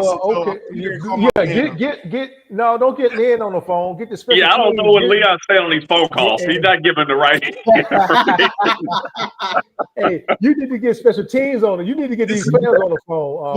We don't got a special teams coach. That's Coach Savage and Coach Lincoln Riley. Well, but I'm very call somebody. Call somebody. Call somebody, man. Well, here's the fear. Here's the somehow, some way we gonna win. Offense gonna have to score every time, and defense gonna have to come up with a timely turnover, something. Defense gonna at least have to make 4 stops in the second half. Right. I would agree. I figured the second half we get at least 4 possessions, 4 to 5 possessions in the second half, right? If the defense could come up with 2 stops, like you said, and we don't shoot ourselves in the foot, of course we can get back in the game. Of course we can. No. But 2 stops won't be enough. 2 stops only gonna get. I said at least 2 stops. At least 2 stops. Defense gonna need. What's up, Half Breed? Appreciate you coming in, bro. Appreciate you, Half Breed. Well, what I'm saying is this: we got to stop shooting ourselves in the foot. Half Breed, that's my guy, man. Appreciate you, Half Breed. So whether we use the terminology undisciplined or whether or not we say we beating ourselves, I think it's synonymous. Beating ourselves and undisciplined, it's the same thing. So. Yes, that's not what Austin said. But what I'm saying is these guys understood the magnitude of this game coming into it. They understood this. They understood the assignment is what I'm saying. So why go out there and do that stuff? Why do that to yourself? Tobias, we need more. We need more than 3, because if you saying 3 stops, that means you saying the offense got to score every time. I'm saying this. If we can get at least 2 stops, I trust Riley to go down there and put some points on the board. Is what I'm saying. Man, shout out to Baby T, man. Yeah, Baby T, shout out. She gave us a nice picture of her with Thanos and yeah, we appreciate she allowed us to use her picture, man. Shout out to Baby T, being here since day one. We appreciate you. Yeah, most definitely. Man, I'd have to sit Desmond Stevens down after that play, though. That was horrible. That was a bad play, man. Make up for it. You needed to stop. Make up for it. Yeah. You gotta stop. Yeah. You gotta miss field. You're right, Leon. That was horrible. To your credit, Leon, the defense does come up with timely stops. But again, that guy is a starter. He's not a bench player. He's a starting linebacker. Bro, I don't have to dude on speed dial. I can't ask him what was in it. Leon, what you say, Leon? No, I'm talking about Leon putting it on special teams. That wasn't a special teams problem. That was a starting linebacker problem. That wasn't special teams, Leon. He was on special teams. Technically, it happened on the field goal. Technically, yes. Hold on, Chris. Technically, you're correct. It happened on the field goal. It's special teams. But this guy's a starting linebacker, Leon. That's defense. Maybe that's the problem. Maybe that's the problem. Maybe nobody told him. Hey, Leon, hold on. Bring up B. Jones. B. Jones made a great point. B. Jones on there. B. Jones, come on, B. Jones. Come on, B. Jones made a great point. Like, if you look at the personal foul, like the punt, all that stuff, it is our young players that. It is young players. What you've got to do with something you've been told not to do since high school. What does that have to do with it? B, let me ask you a question. It's about keeping your composure in a big time game, a big time rivalry on the road. It means a lot that you don't have experience playing in. Let me ask you a question, B. Yeah, go ahead. Oh, yeah, Baby T. We're going to win this game, Baby T. We're going to win this game. Somehow, we haven't mentioned the D-line at all. Yeah, I agree with you. We're gonna come back. Hey, Chris, I'm with you, dog. We're gonna win this game. Bro, let me go back to my link. Hey, we're gonna win this game, bro. Leon, going back to the D line, you done got me started. You done lit a match under me now. Okay. D line, front 7 hasn't had a sack or a tackle for loss in 6 quarters. We talking about this game, bro. Now we're not talking about what happened in Iowa. We're talking about this game. They're gonna have to get some in this second half to win this game. Trust me. But here's what I'm saying. In every game, for the last 3 weeks, I've been on this pod with these gentlemen. Right. Every game we've talked about, we see Silver getting pushed back 9 yards. Why is Devin Tompkins getting pushed back 9 yards? Mm-hmm. We have not said that once this game. Nah. So the D-line must be doing something right. We're talking about missed tackles by the corners. We're talking about missed tackles by the safeties. We're talking about Eric Gentry, missed tackle. If we tackle and make them earn it, I'm cool with that. Let's make the tackles and let's do what we do on offense. I know, but it's not sound football. It's not sound. But what we're not seeing from the D-line is penetration or getting right. That's what I'm saying. It's not sound football. What they're doing, they're hanging on. Right, they're not getting blown off the ball like Leon said. We're not seeing right. But Chris, you would admit they're hanging on though. They're hanging on. They're not making plays. Yeah, I agree with you. We got to have some faith. I agree with you 100%. But here's the issue. Hey, Papa Byron's comment. He has a comment. Here's the issue. Here's the issue with that. We're not playing Nebraska to where we get a couple stops and they're just too slow for us on the defensive side or even our Northwestern. This is a totally different monster right here. This is a totally different monster. But here's the thing. Offensively, outside of that pick, and we were driving on that pick, and we had wide receivers. Offensively, I mean, we've moved the ball, right? Right. Offensively, the issue is going to come to be defensively. Can we make enough stops to come back? That's what it's going to boil down to. Do you think they're getting a little too one-dimensional, though, on offense? Do you think they're getting a little too one-dimensional? Because Oregon is they're going to dial up a pass rush here, knowing SC's not running it. Yeah. Well, we're trying. I said earlier on, I think we need to be more balanced. But here's the thing. All week I heard, Oregon's number 1 in pass defense. We shredding these boys. Shredding them. But what Oregon is doing a good job of, they're letting us run 3 or 4 yards, and then they'll get us a negative, run on, a negative stop on the run.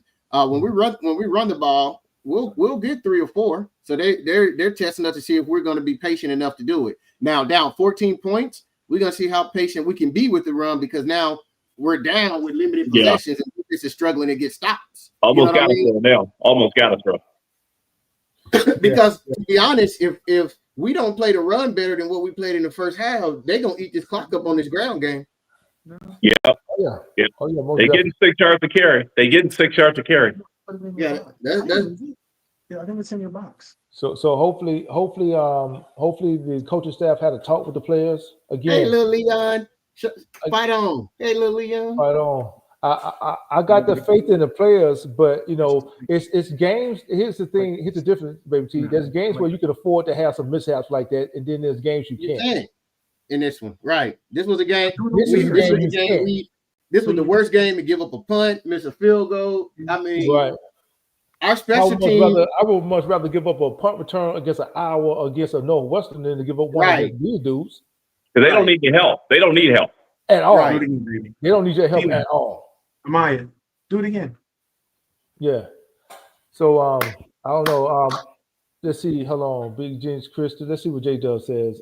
Big Jinx, Christian, Stevens, and Walker will be our linebackers next year. We are cooked. Man, with another year experience, I think they're gonna be out there young. I think they're gonna be fine. Yeah, because both of them are what? Sophomores, right? Both of them are sophomores, right? Yeah. They're young, bro. They're just young, but you just can't. No. I think one's a redshirt. Isn't Jaden a redshirt freshman? Yeah, he's a redshirt freshman, and what's the name is a sophomore. Yeah, that used to play safety. Like, no, we don't have a special teams coordinator. Yeah, and then we got the other kid that's a linebacker. I can't pronounce his last name. For Ramos or something like that. Isn't he a linebacker? Yeah, those kids just got to put some weight on them. Then we got that number 44. He talking about 44. And he comes downhill. Yeah, he come down here. So yeah, I like him. We're just young right now, but even within that youth, you can't do things like this that's going to hurt your defense, your brothers like that. You just can't have a mistake in this game. Again, if this was a Northwestern or Iowa or even Nebraska, we can afford to give up, a couple plays like that because they're not going to do anything that can hurt you with the run and with the pass. They're typically one-dimensional. Well, this team is effective both ways, and then the quarterback will take off running. So we just got to find a way to get off the field. Leon said he got on the phone with Lynn at halftime. He made a call. He gonna make. He answered right, Leon. Yeah, yo. We just don't know what he's saying. We just don't know what Leon's saying. Who was this dude talking in sports? Can we admit Lynn wasn't the defensive guru we thought? Yo, the last 3 weeks he's given up 6 points, bro. Yeah, that's it. Yeah. Like, let's see what. Like, I don't agree with that talking sports. I don't agree with that at all. And actually, in the last 3 games, he's only like Leon said. In the last 3 games, he's only given up 6 points. That's 3 points against in the second half. Yeah. Yeah, I've been critical of the defense, but I can't blame them on this. I can't blame them. Yeah. I like them to play better, but this is better than what I expected today. To be honest. Hey, Austin, are they going to come back and win?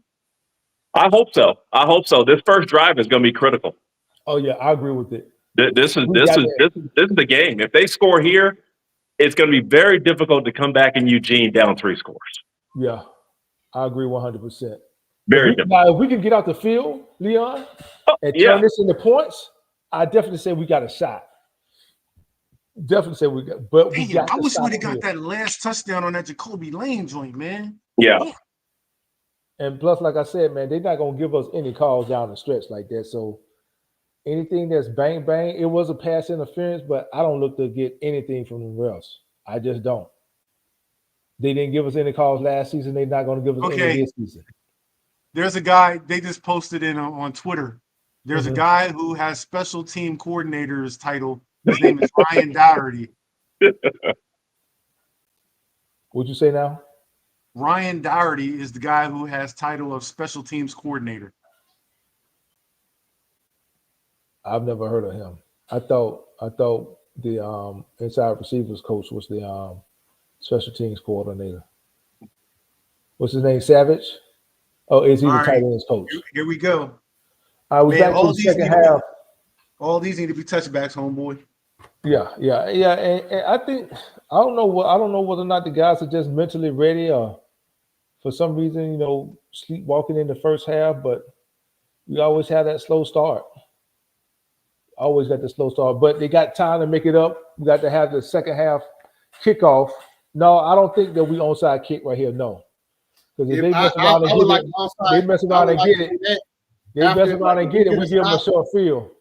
But if we get a stop, we score a touchdown. I wouldn't mind to try the onside kick there. But I know the whole fan base is gonna be like, "Why do you do that? The defense are struggling. You give them a short field." I want them to kick it and go the length of the field. Well, we about to see USC defense step up. You said he talked to him, right? Yeah, I talked to him. Okay. We about to see.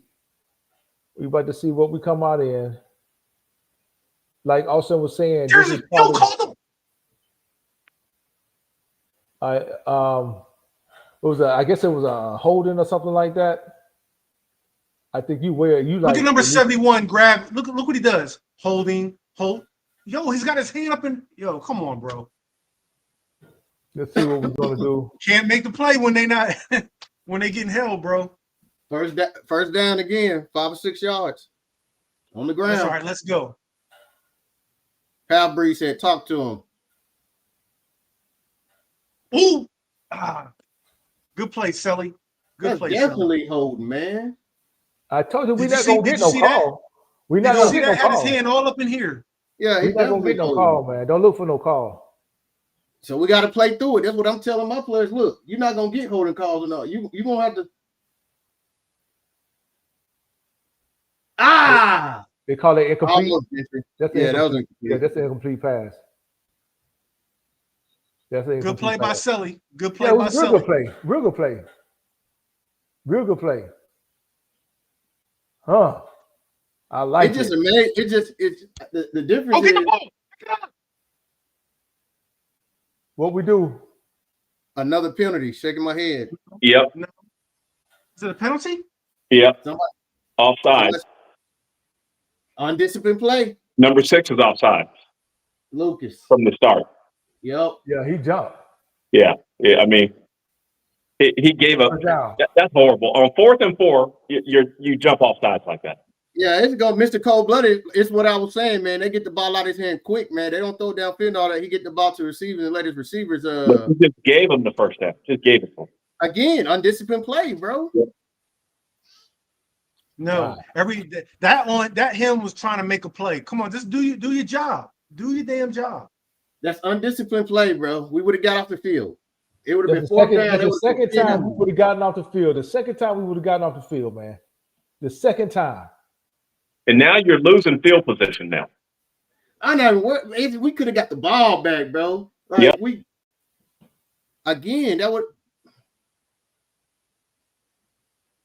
Wide receiver screens. Again, they keep out leveraging us. They having 3 receivers out there. We got 1 defender. They're gonna throw that screen every time. They have the numbers. One time they had 4 wide receivers out there, and we had 2 defensive backs. 3rd and 2. 3rd and 1. 3rd and 2. Now you looking at 2nd and 3. It was 2nd and 5, not 3rd and 1. Unless you got the track on. You got the track on? Yeah, it said 3rd and 2. I'm looking at 3rd and 1. Yeah, it said 3rd and 2, but TV said 3rd and 1. TV said 3rd and 1. They said 3rd and 2. Come on, Silver. Somebody make a play. The tight end is elite. So Talk Sport, he already done something. So they must have got the first down. Because he said the time. Did they finally call hold? Because he was being held. Did they finally call hold? Not if the tight end got the first down for that big chunk. Yeah, they did. The blocker. Urlacher was getting held by the wide receiver. The blocker was holding.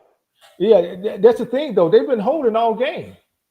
They've been holding all game long.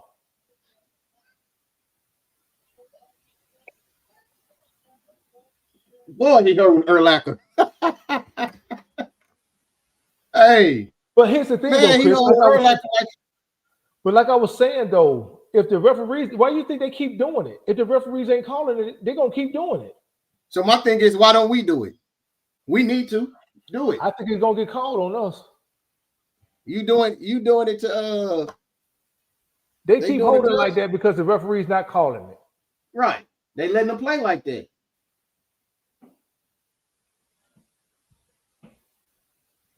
So what we looking at now?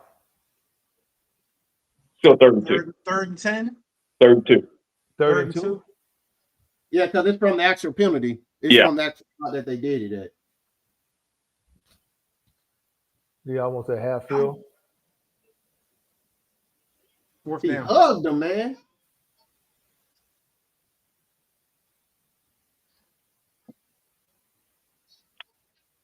If it's just a 4th and 1, they're going for it. I'm telling you right now. They'll go for 3rd and 2 from here, and it is 4th and 1.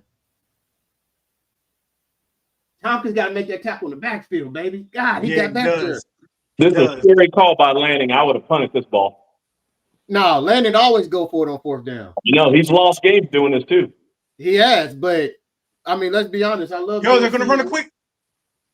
I love USC and I love our team, but Yo, that's 1st down. That's the 1st down going to USC. Hold on, what we doing? What we doing? What we got, Leon? I go for it on 4th down. They didn't get that. What'd you say, Chris? I love USC. I love our team, but if it's 4th and 1, I'll run it against our team from anywhere. He didn't get there. He didn't He get didn't get there, baby. He didn't get that. He did not get it. That's USC football. They better not. Yeah, They better not screw us. He definitely wasn't there. They better not screw us. That's 1st down USC. He definitely wasn't there. Nah, he didn't get it at all. He got stopped. Nah, his forward momentum didn't even get there. This is where the ball at, not your head. He didn't get there, baby.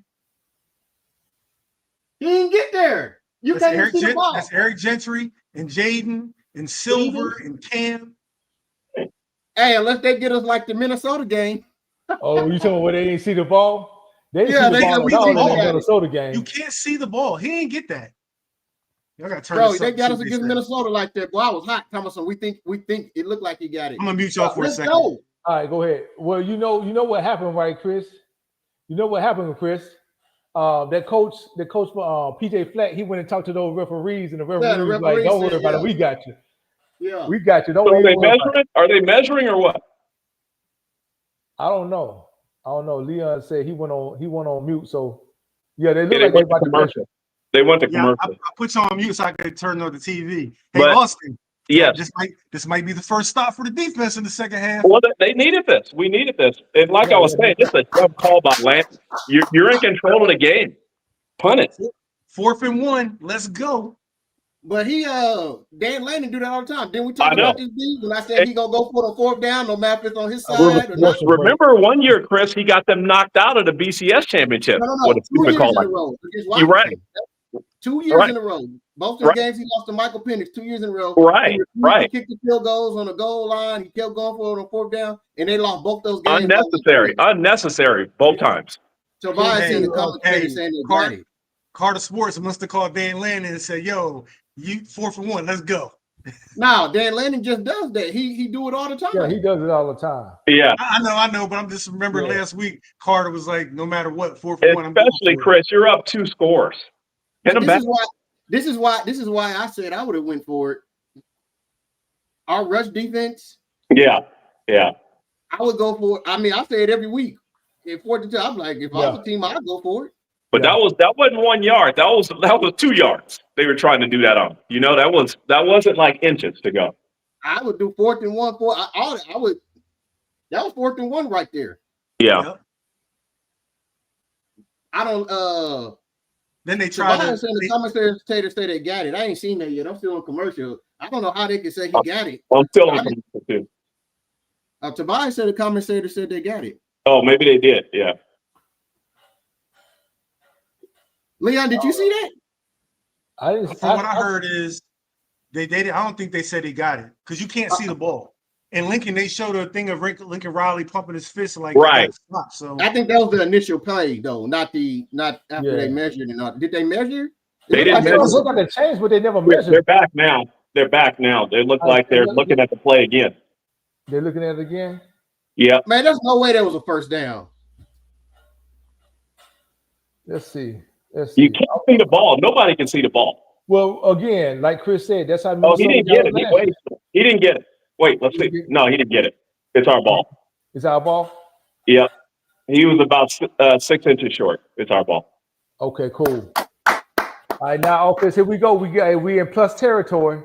Let's go. Got to make it count, baby. D'Anton Lynn in that defense. Let's go. And what's crazy about it is we would have got off the field plays before that if it wasn't for the what's the name. But So, ultimately, this is better. There's no punt involved. This is better. Right. And so now I'm just saying what I'm happy is that I know. The defense made 2 stops on that drive.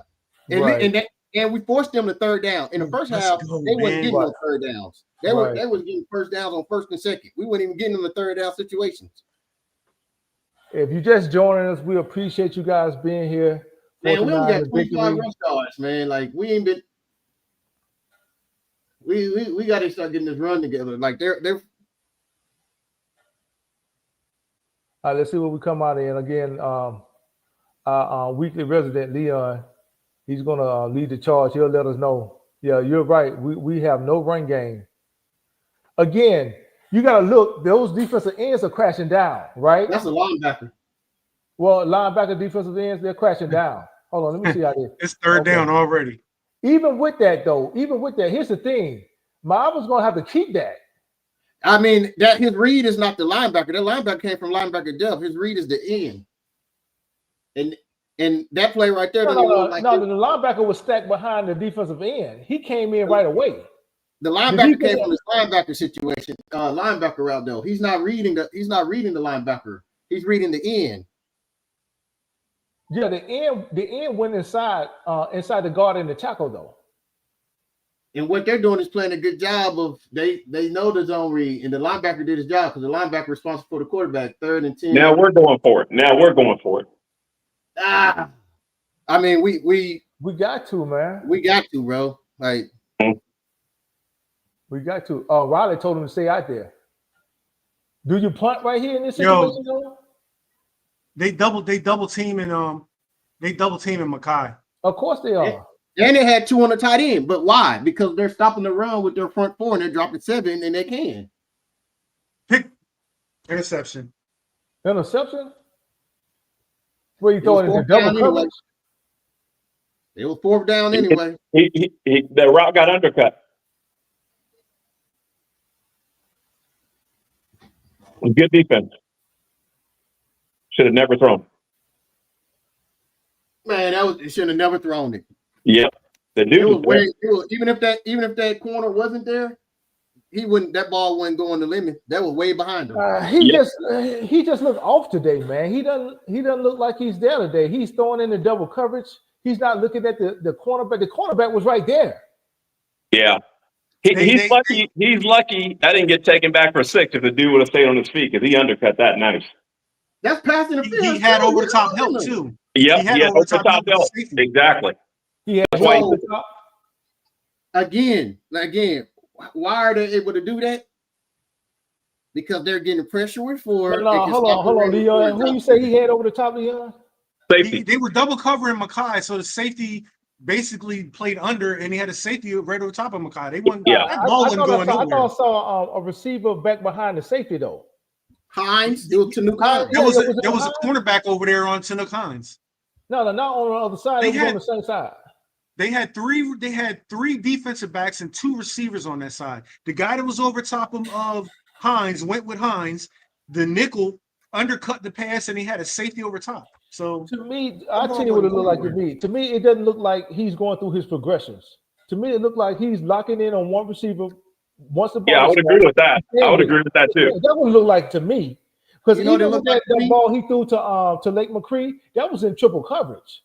He didn't come off with nobody. You know what it looked like to me? Nobody else, huh? You know what it looked like to me? What's that? It looked like the games we've seen Caleb Williams struggle in. It looks like the Notre Dame game earlier this year. It looks like what I say all the time it takes to have a championship defense. It looks like when you can get pressure with 4 and you can stop the run with 4 and you can drop 7, any offense is going to have some issues because now you have the luxury of playing people over the top. You have people, you can play 2-man under. You can do all type of things. You can play with 7 people in the back. He's not coming off his first read, though, Chris. He's not coming off his first read. His first read, that's who he's throwing it to. But I think that Chris's point, he's saying they can drop 7. That's where USC got to get, where we get pressure 7, with 4. Even with them dropping 7, the play that he threw in the triple coverage to the tight end when what the I'm saying overlay is, was open underneath. Here, you guys go see it. They're showing it again. They're showing it again in slow motion. You'll see what it. Leon was just breaking down to you, how they had a person over the top and they can do all that blanket coverage. When you drop 7 like that, the windows are smaller, and a lot of people is not going to be the windows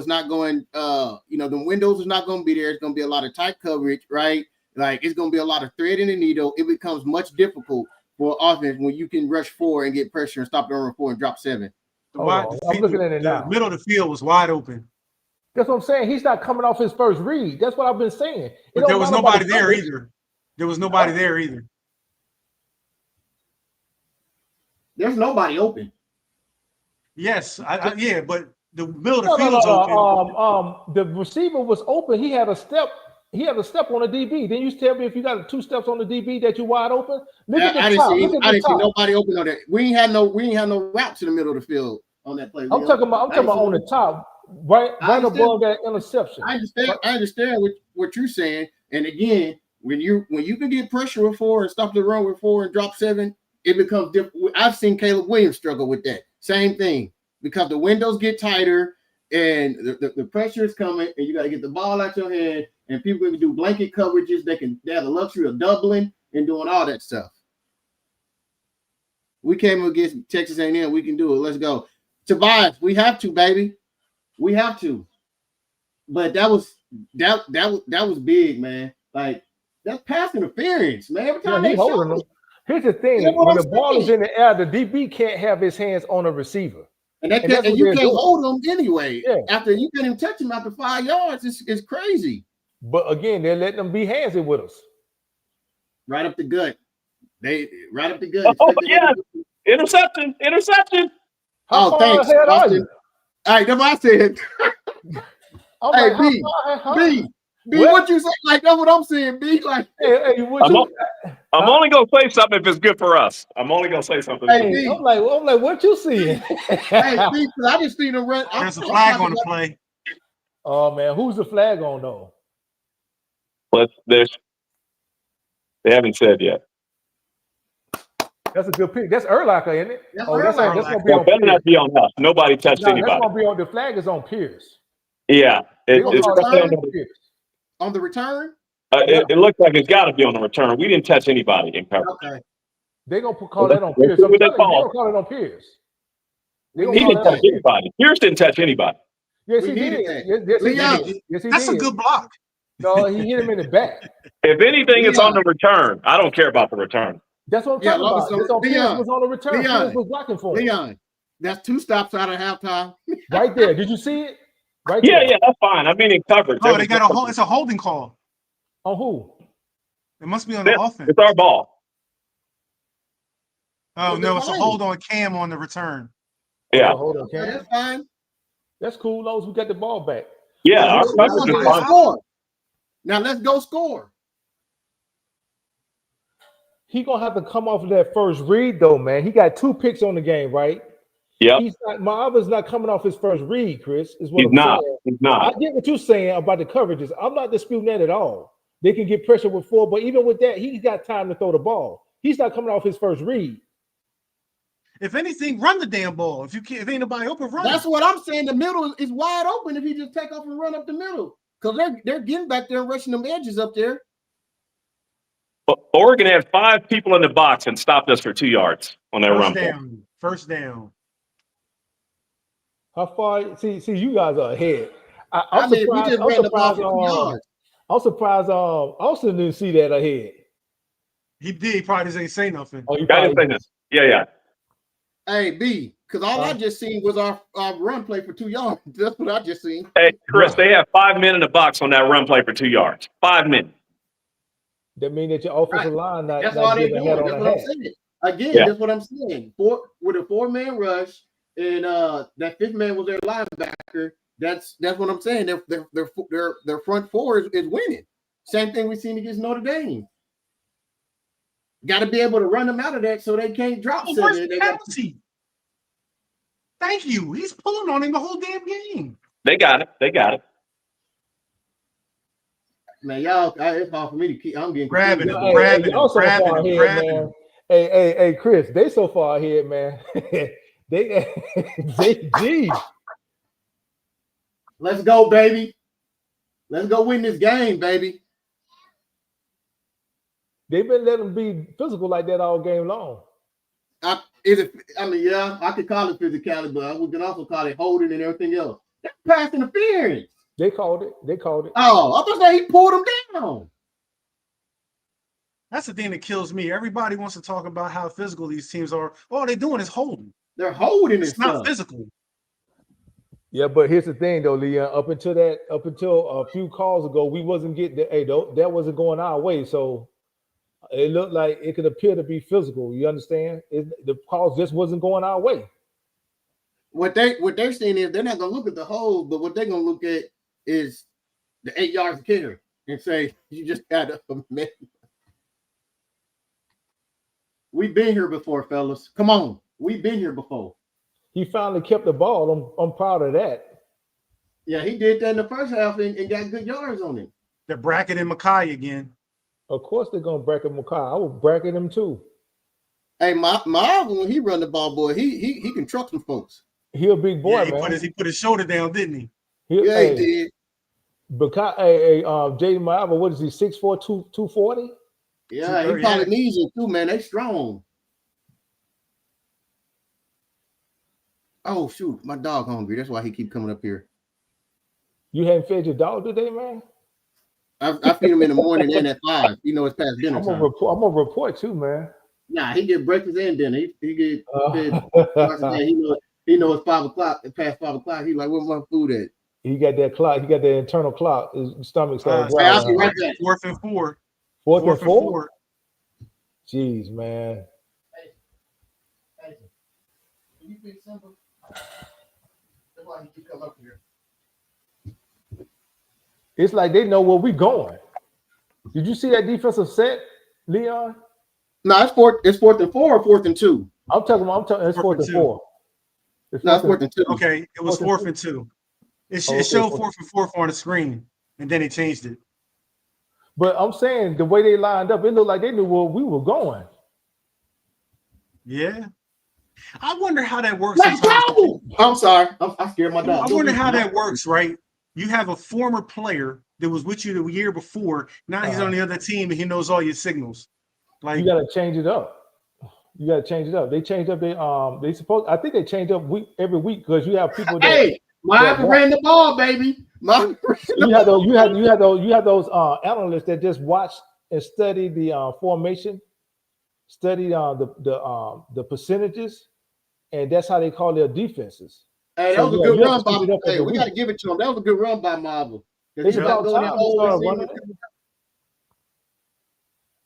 It look like we got Makai and B-Jack in the backfield. Simba, go eat.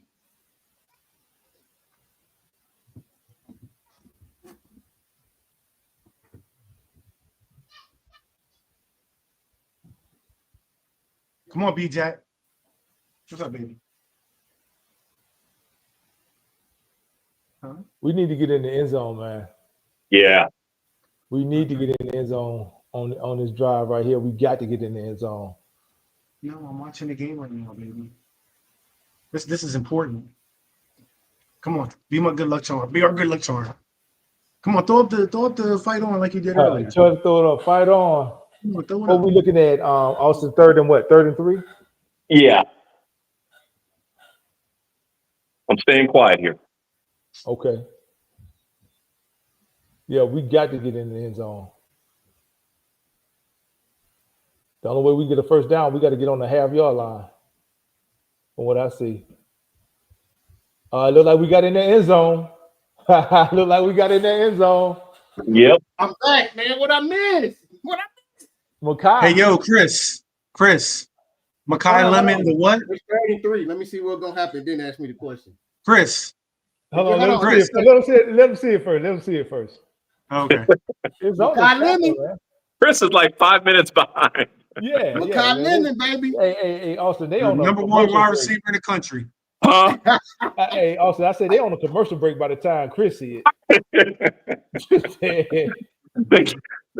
Man, they about to kick off over here. Yeah, they about to kick off, man, by the time Chris see it. Hey, stop. Chris watching this on tape. Chris, you on tape delay. Yeah. Hey, Austin, check this out. Be laughing at me, but he 5 minutes behind y'all too. Hey, Chris, I got the tracker up, bro. You don't see it on the tracker? Hold on, let me take it down now because of commercial on. I had the tracker up. I just got back up here. Okay, I got you. That's how I saw just got back to other than that, I'd be just like you. That's what I'm saying. You've been saying it all day.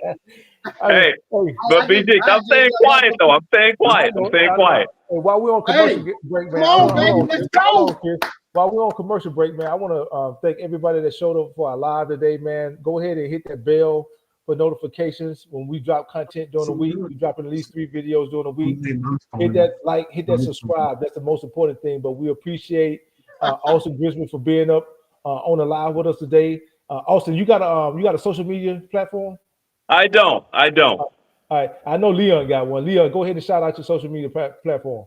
Yo, my Twitter is LJR Racing 38. I used to be we're a super bike rider. I had 3 championships, regional championships. Okay. On my Ducati 1199 Panigale. I was a fast boy out there.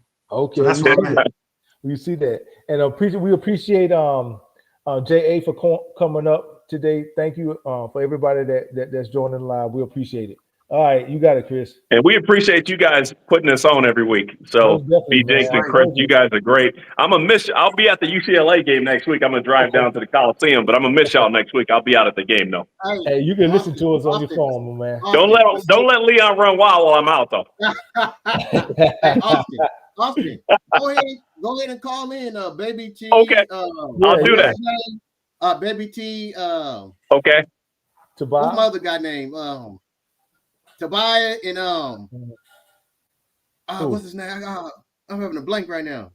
They said loved ones. He's like, all right, loved ones. Oh, you talking about Young Tiny? Oh, you talking about Young Tiny? I don't know what Young Tiny had today, man. He probably got a game today. I'll call in. I'll call in from the game next week. Yeah, most definitely, man. Yeah. They give us a couple shots from the stadium. Let us know how it's going. Yeah, I'll do that. Like the Hey, environment. Austin, don't go nowhere, man. We're looking good on defense in this second half. Hey, we are looking good.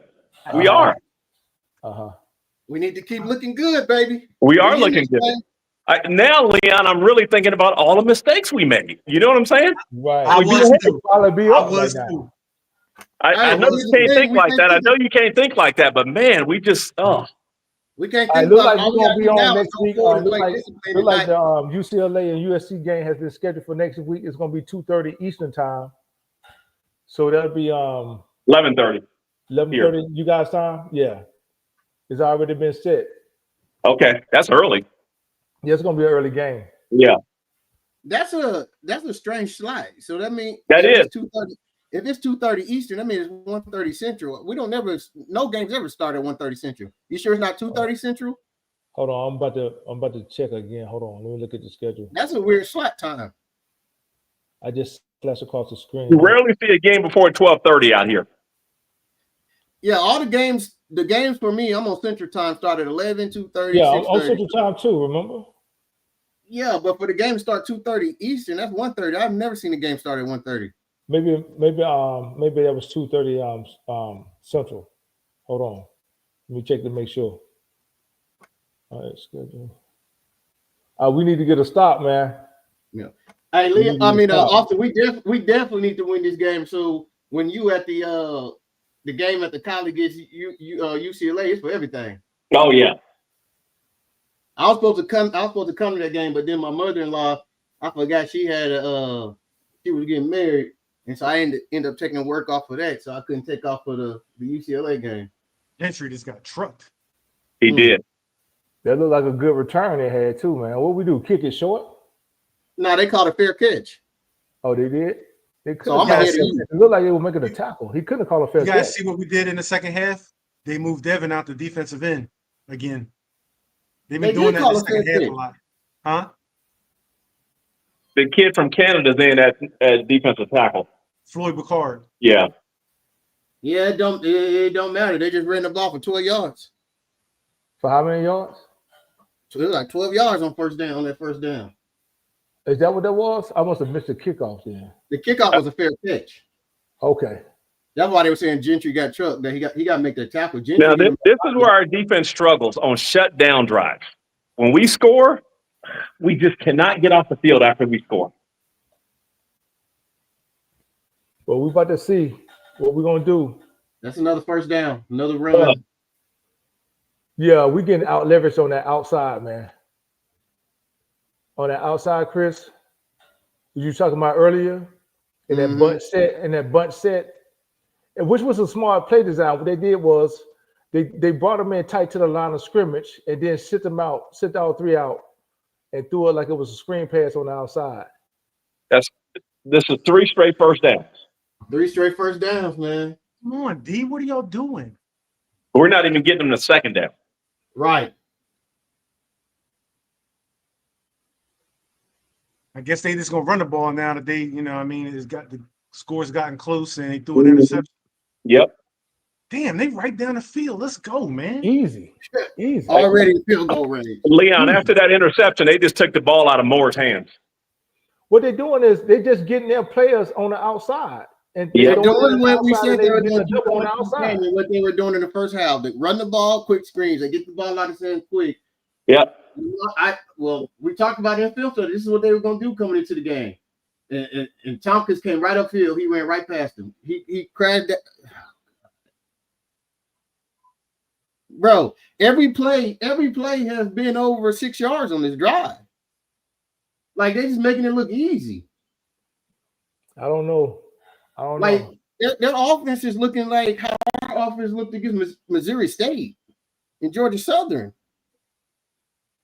We're not even getting them to third down. It's third down now. Is it third and what? 3rd and 2? 3rd and 1? Oh, the center's hurt. Number 71's hurt again. Well, they put him back out there knowing that he was already hurt, man. That's on them. Is that the center? Is that the center, Leon? No, I think 72 is the center. Okay. But here's the bad thing about it. Even with the injuries, it ain't made a difference. Was that the center? No, he's a tackle. Pierce rolled into the back of his leg. That's the tackle. Yeah, it's the tackle. Pierce hit him in the back on the tackle. He whipped around and got him back. Was it right tackle?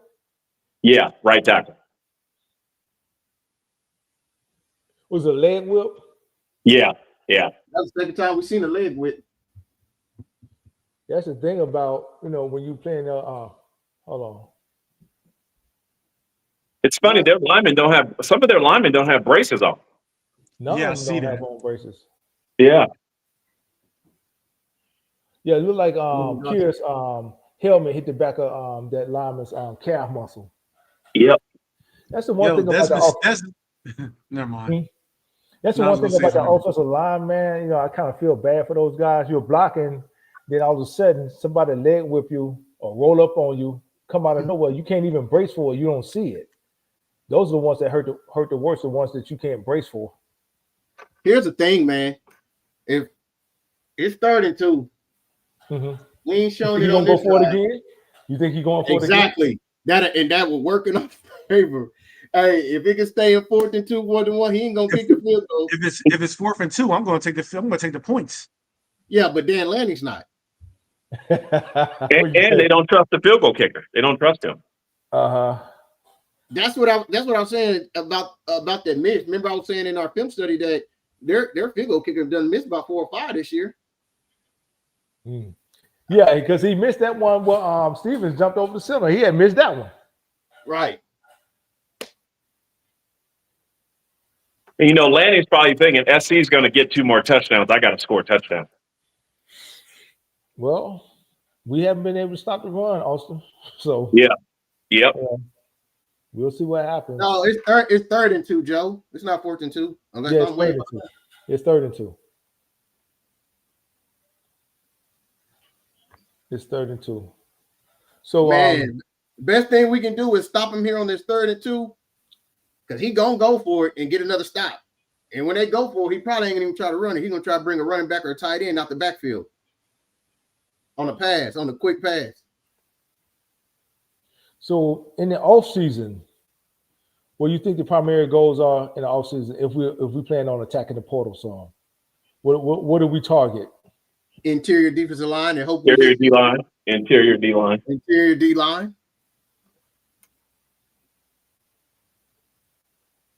And to the coaching staff credit, they did do it last year. They took the best that was available out there. I was about to say that. Everybody keeps talking about we didn't do what we need to do in the portal and the defensive line. You guys know that Keyshawn Silva was the #1 defensive tackle. He was. We just haven't got the return on investment. Exactly. Like they did. They went and got him and Georgia. They got the beef and brought it in there. And from the SEC at that, from the SEC at that. These are two SEC linemen. Unfortunately, World is hurt too, isn't he? It looked like they just tried that World out there. I thought he was hurt. Yo, come up. He's going to run an out pattern. Come up.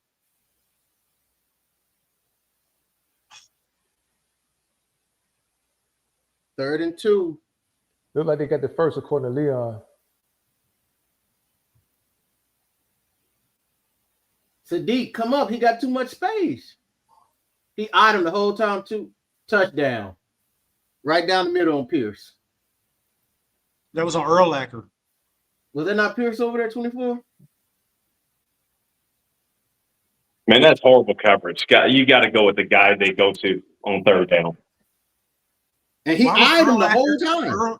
Urlacher was widening out to his left. He should have stayed on the hash. That's my point, Leon. The other guy hadn't caught a ball today. He's been dropping balls. Their #1 target, you let him run straight up the middle. Who was that? Who's supposed to have him? Pierce was supposed to cover that middle zone. No, that looked like Urlacher. As you can see, Urlacher opened up to go to the deep half over there. No. The cornerback had that half, Chris. That was Urlacher.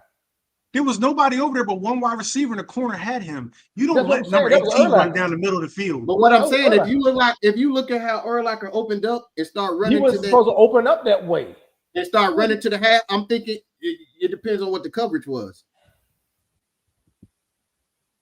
But he eyed what's the name that whole time. Hold on, let me take it off. He eyed him the whole time. I seen it coming. That's the first touchdown in 4 games, Joe, in the second half.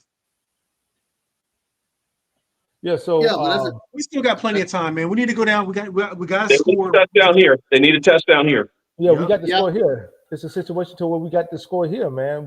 It's only 2 minutes left in the third quarter. Yeah, down 14 we can score in less than 2 minutes. That's not the issue, Chris. The issue is us not scoring. I'm not saying we have to score in 2 minutes. What I'm saying is that the time is winding down. We got 2 minutes left in the third quarter. I ain't saying we got to score in 2 minutes, but we got to score. He slipped. Pick it up. Pick the ball up. Man, how far ahead are you? He's far ahead because we just about to kick off on home. So my thing is this. I think if it's another special team blooper, I don't even.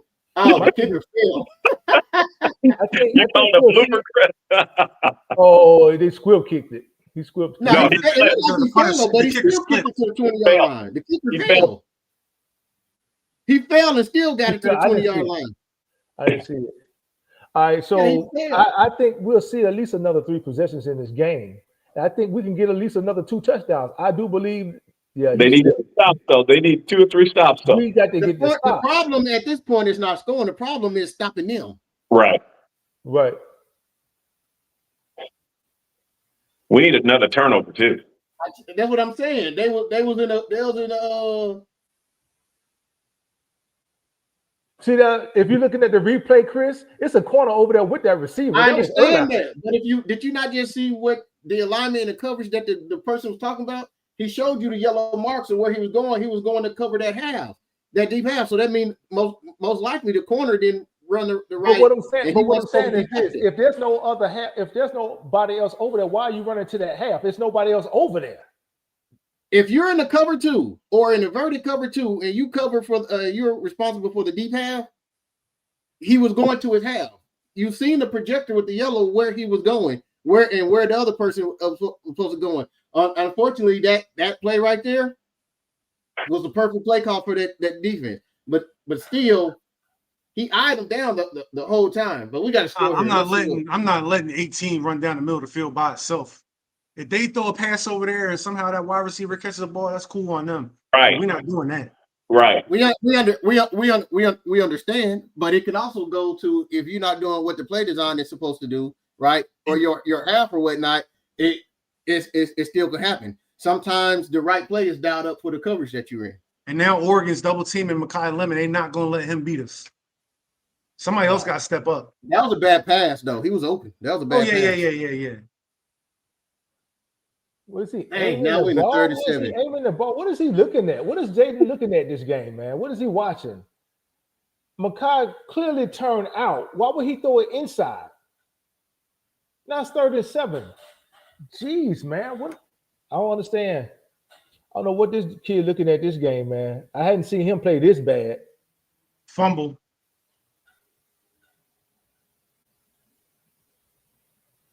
Well, Leon, if you said that, it's especially if we fumbled right here, it's the fat lady warming up her vocal cords. Pressure with 4. We got the ball back. We can at least punt the ball. It don't matter. We got to punt. Yeah. That was Matei. Maybe that's the guy. That's the guy that I said that we think hear his name been called right off the edge. Right. Pressure with 4. And here's the thing, man. Maybe we're not ready for the big stage like this, man. Oh, they hit the punter. Huh? Where's the flag? They hit the punter. Where's the flag? Is it going to be roughing or running into the punter? Though? There's the flag. Is it going to be roughing or running into the punter? That's a difference. They judge these. With a roughing, we'll get a first down automatically. I mean, I don't know. I don't know what they're going to call, though. That should be roughing. He took his leg out. That ain't running into. That should be roughing. He took his leg out. Yeah, that should be roughing. When you hit the punter. Ref is talking. That should be roughing. We about to see. He looked confused. The ref looked confused. It should be roughing though, because anytime you running into is like a bump, but whenever you take them down and you take out that kick foot, that should be roughing. He keep reaching for the microphone, but he don't say anything. Yeah, we're about to see. Hey, what's the Nike man? Phil Knight in his ear. Phil Knight saying, "Don't do it." The Big Ten saying, "Don't do it." Hey, Chris, the Big Ten saying, "Don't do it." Look like they call him running into the kicker. Yeah, Lincoln declined. He declined the. Maybe he's trying to save the time. Maybe I don't know. No, because if it was roughing, because running into you, it wouldn't be a first down. But that should have been roughing. Yeah, that should have been roughing. You took his plant leg. That should have been roughing. He declined. When you take his plant leg out and tackle him to the ground, that should have been roughing. He was good with the punt. Well, yeah, he was good with the punt. You're right, Austin. But going back to what I was saying, maybe we not ready for that. That should be roughing, man. It should be, but they didn't call it. They called it running into him. Yeah, maybe we just not ready for that stage yet, man.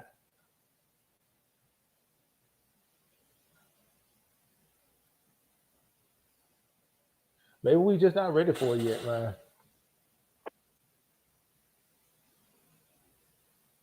Man, we need a fumble.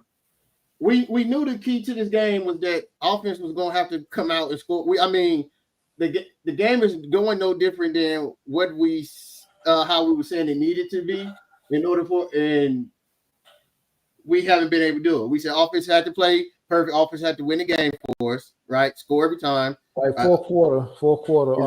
It's unrealistic. No, it's not fair. We said it was unrealistic or whatnot, but that's what had to happen. We knew what our defense was coming into this game, especially against the run, and then playing again for a team that has a resemblance of a pass game. We knew it was going to be like the Illinois. You know what I'm saying?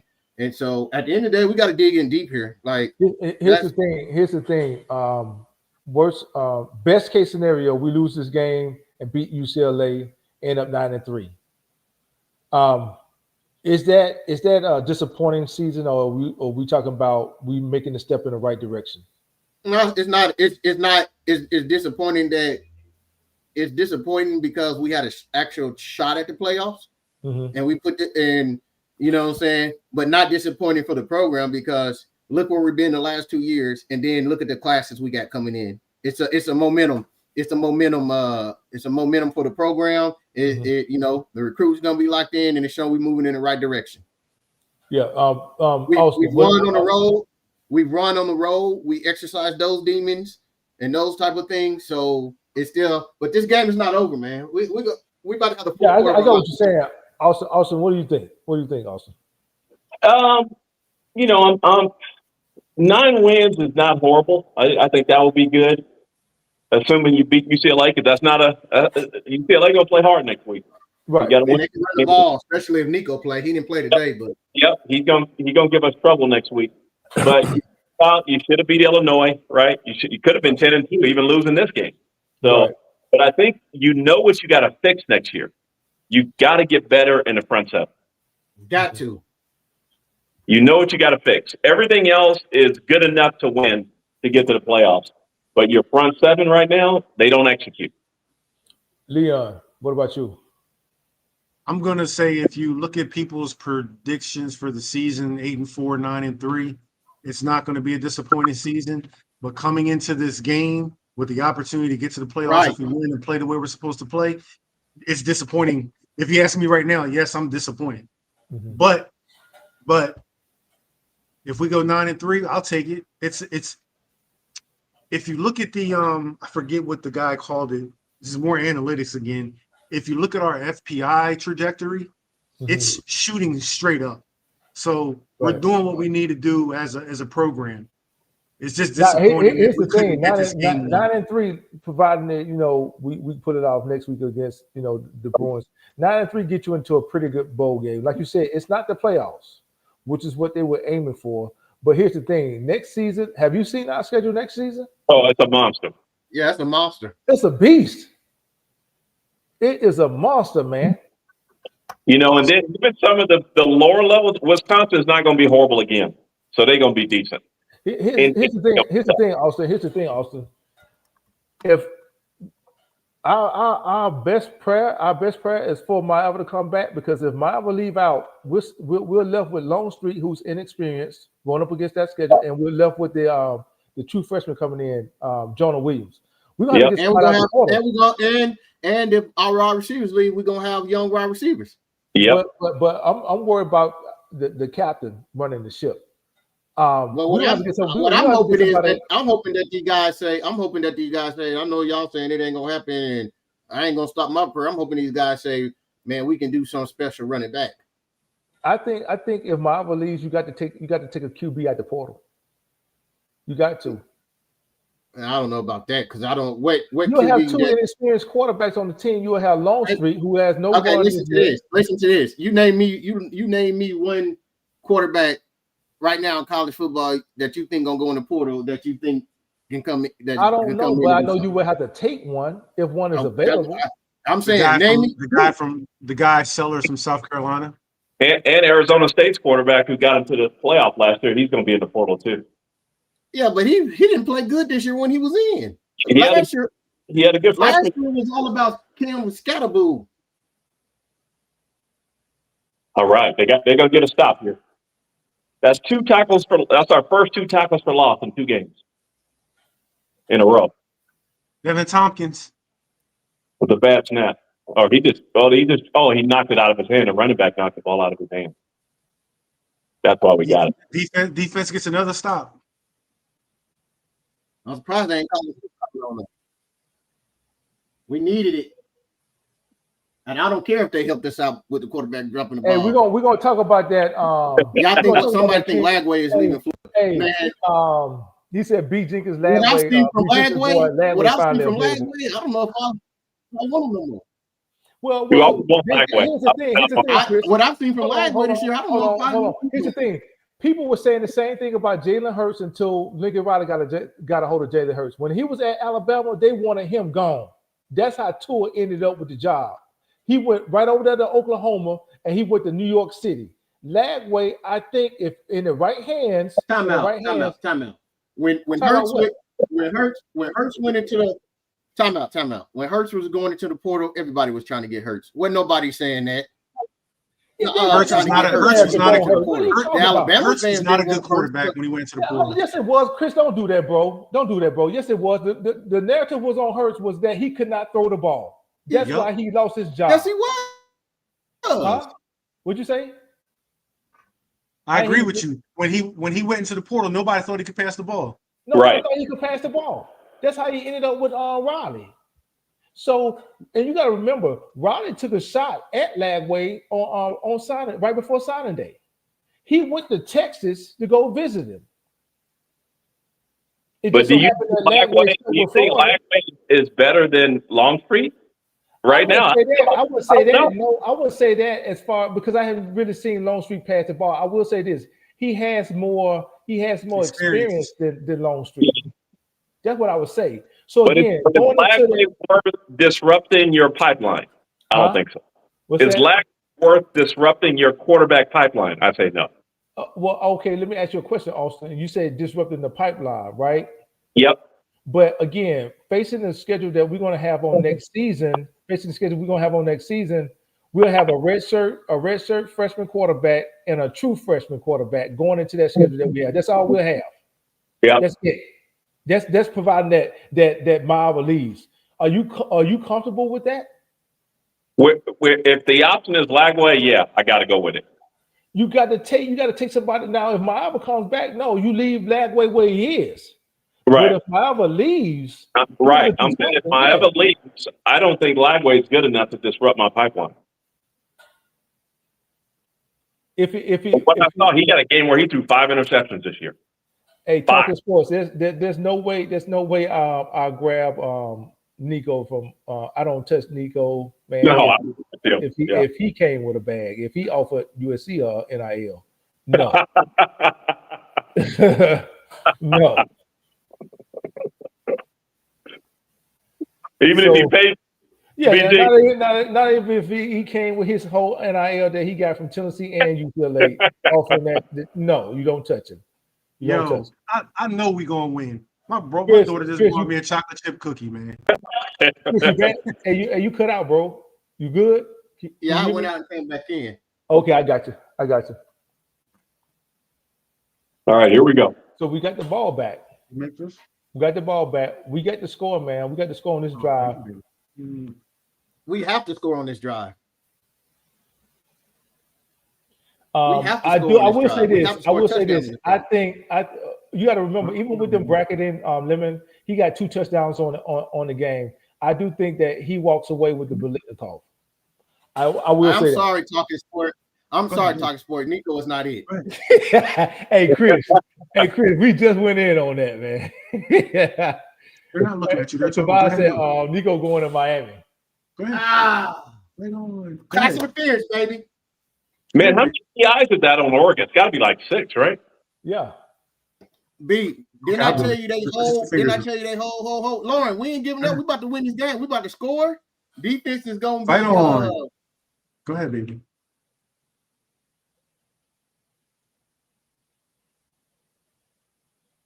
Yeah, they can't hold him.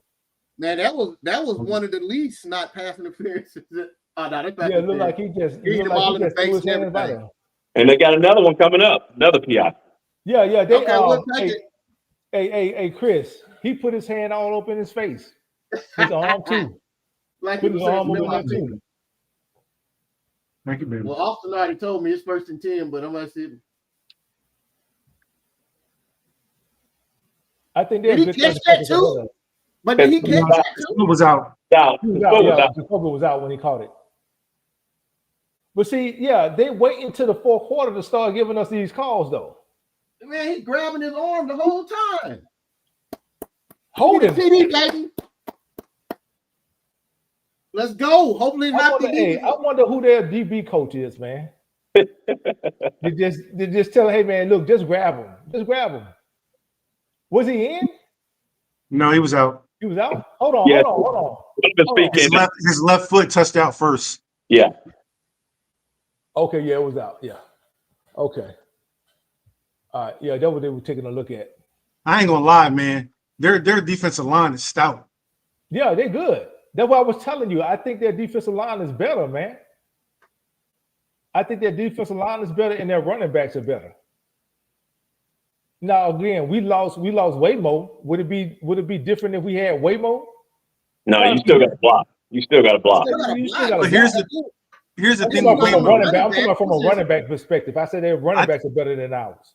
I think Waymo his style fits the offensive line better. You know, King is like a one cut and tries to speed down the lane. He ain't really got no jump cuts and all that kind of stuff. No, so what sometimes you need that. What you're saying is Waymo can get his own yards. When the offensive line ain't blocking, he can still get you 2 or 3. Waymo can break tackles and he out there. But again, this is not on the running backs. The offensive line is getting whipped by 4. Yeah. Same thing we've seen against Notre Dame. The offensive line is getting whipped by 4. Screen. Go Miller. Go Miller. Does it like he running in slow motion? It so he waiting on his block. He waiting on his block. He tried to let his block see the burst, Leon. I'm like you, Leon. Yeah, I didn't see the burst. It looked like he was about to fall while he was running. No, it looked like he was waiting on his block. Watch him. He waiting on his block. Yeah, to make a cut. He waiting on his block to get in front of him. Yeah. This line, they not hitting nobody. No, you're right. Austin, they just running around, looking around in space. Yeah, they not. Why are y'all calling a huddle, man? Y'all need to get this ball in the end zone. That's right. They need to hurry up. We can get a first down without a. I mean, we ain't got to be in hurry up right now. It's 12 minutes. We score. Yes, we do. We need to score, and then we need to kick off and hold them. Right, but we got 12 minutes. If we can score here, Leon, it's only a 7-point ball game. That's what I'm saying, and it's still we got the whole 4th quarter, so we ain't got to just go no huddle right now. Because you need to make sure that they lined up because we got a Tennessee man TD. Somebody OG Layford says TD. We got a Tennessee man. Baby. I ain't say nothing that time. Hey, we got a Tennessee. Hey, y'all know we got a Tennessee. If our centers like to run down the field and then try to dart back like nobody saw them. You know what I'm saying? Yeah. They going for 2. They going for 2. Why? Why are we going for 2? Why are we going for 2? I know why. Because he said if we get one more stop and then we score. I don't have a problem with this. There's still 11 minutes left. Yeah. I would go for 1 because now you put in a situation if we don't get it, then the next time we score, we got to go for 2 again. If you don't, you still got time.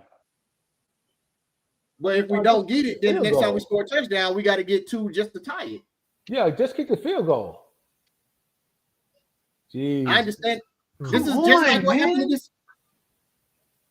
And we didn't get it because Leon mad. That's why I say just kick the field goal, man. He should have the ball. That's a good throw. We did it against Illinois wait till you see this replay. Wait till you say this replay. That's an excellent throw. You gotta catch that. You gotta catch it. Look this throw. You gotta catch it, man. Oh, he put it right where he needed to. Look at my daughter. Fight on. Yeah. Fight on. Gotta catch those, man. Was that Walker Lyons? Yeah, that was Walker Lyons. Yeah, Walker Lyons. That's his 2nd drop today. You gotta catch that. That is a great throw by Lyons. He put that right where he needed to. Oh, I said what happened. The defender hit his arm. Man, you gotta catch those. That was right in his hands. Got to catch that. Yeah, I agree with you 100%. Yeah, I agree with you 100% now.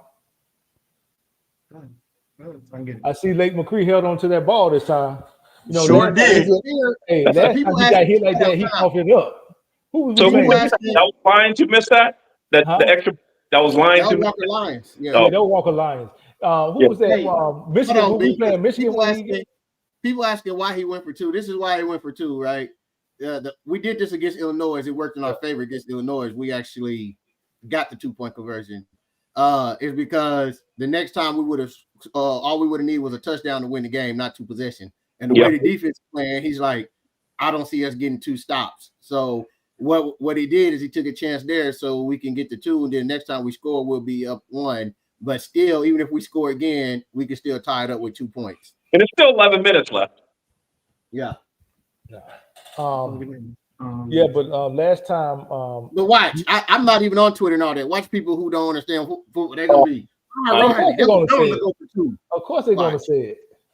Yeah, but not understanding we did the same thing against Illinois and ended up when our defense couldn't make us, you know what I'm saying? It ended up working out in our favor. Defense just was on the field last and they did what they did.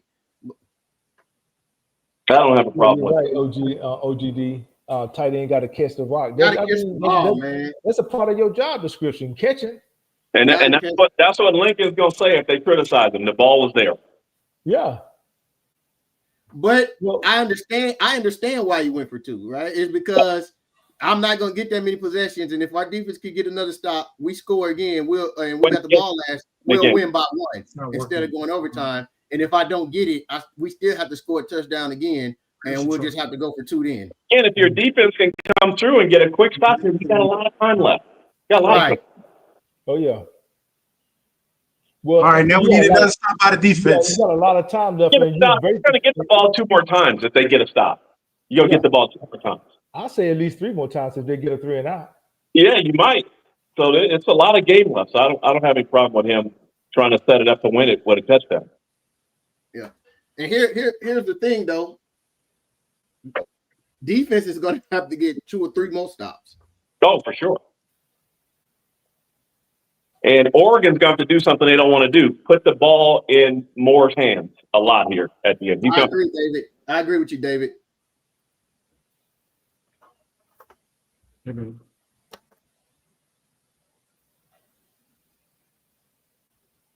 All right, here we go, man. Here we go. 4th quarter, 11 and a half left. Riley got all his timeouts. And we got the 2-minute warning coming up, so we virtually got 4 timeouts left. But we got to get off the field. We got some positive, play with that drive. We did score. We missed a 2-point conversion, but like everybody's saying, we got 11 and a half left. We got sufficient amount of time. All we got to do is have the defense go out there and do their job. Get off the field. He's gonna bring it out. Okay, at least he didn't get it to 25, so we gained 5 yards on there. That was a good hit. Who popped it? That's the type of hit that dislodges the ball sometimes. Right.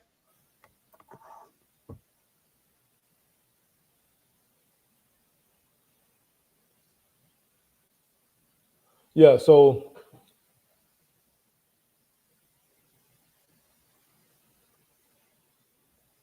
that kid, that was a good throw. I got to give it to him. That's one of the few throws I've seen Moore make down the field where he was right on the money. Right. Watching the replay, yeah. Oh no, the adapter. That's pass interference. You can't be blocking while he was behind the line. Yeah, he was behind the line. Yeah, he was behind the line, Chris. Yeah, you must have pulled it up on your tablet or something because you are ahead now. You was like 45 seconds behind.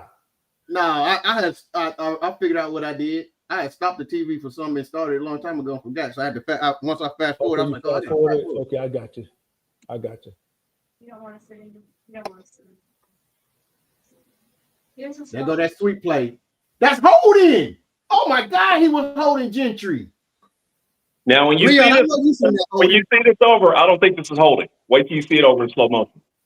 Gentry needs to run through that. He had his hands inside his shoulder pad. Yeah, Gentry got a more aggressive there. No. Also, what they're doing is they're teaching their players not to grab the jersey, to go inside and grab their shoulder pads on the inside. Now, he had his hands inside dude's shoulder pad. It's a hold, but it's a clever way to hold. They're not holding the jersey. They're reaching inside of the shoulder pads. But I'll tell you this, they're not going to call it unless his arms are outstretched. He's still within the frame of his body. All right. Third and fourth. We finally accounted for somebody coming out their backfield on the out. Somebody needs to get on Sadiq. Somebody needs to guard him, man. Or put and not 10 yards off of him because it's 3rd and 4. You know they're going to the sticks. They're going to go right beyond the sticks and turn around. 27. I watched Landon go for it on 4th. Who's 27? Is that the nickel guy? That's the first. Alex Graham. That's Graham. Alex Graham. That's Alex Graham. You'll know why I'm asking in a second. Oh. So they got the first down. Yep. We just tell them that's what they're going to do, man. They do not play the sticks. But he was right there, though, man. He was right there. He had a whole we talking about a true freshman. Now, if anybody's young, it's him. Yeah, but he wasn't right there. If you can jump on his back, you right there, man. Nah, he wasn't right there. Good defense. He wasn't right there. Hey, Chris, if you can jump on his back, man, you right there, man. It'd be different if you be chasing him and had to run him down. That's not right there. After he catch it and take a step, that ain't right there. Good job, Tompkins. Yo, you see, he took on a double team, threw the guy off, and made the tackle. Yeah, about time he started. They got to get out the box. I wish he'd just tell the rest of them how to do it. Just show the rest of them how to do what you just did. And what happened was it was a stretch play. It was a stretch play to the wide side of the field. Oh, come on, man. Come on. I'm gonna tell you a guy who's been silent in this game. Crawford hasn't done anything. Oh no, Crawford made a tackle. He made a TFL. So what they're doing is they're running the stretch play, but the linebacker is seeing the hole on the backside. Screenplay. Come on, Nicholson, man. You got. I don't understand. I don't understand why we giving up. It's in there, Tabab. And not making them throw the ball downfield. Like everything is gonna be short. They're gonna get the ball out of his hand quick. Over and over and over again. Now you're getting to the point where you don't even want to allow a field goal attempt now. Right, but I mean they in field goal range pretty much already. How much time left? It's getting down close to under 8 minutes. We can't give them a score. That's the first down. Anything now. That's the first down. They in field goal range already. From the 40, I wouldn't trust that field goal kicker from the They got to get in closer, Chris. Yeah, they got to get in closer than that, way closer than that. But the thing about that is another first down, they'll be on the 30-yard line. The thing about that is that they're running the time off of the clock. Yeah. They're running the time off of the clock. That's the problem.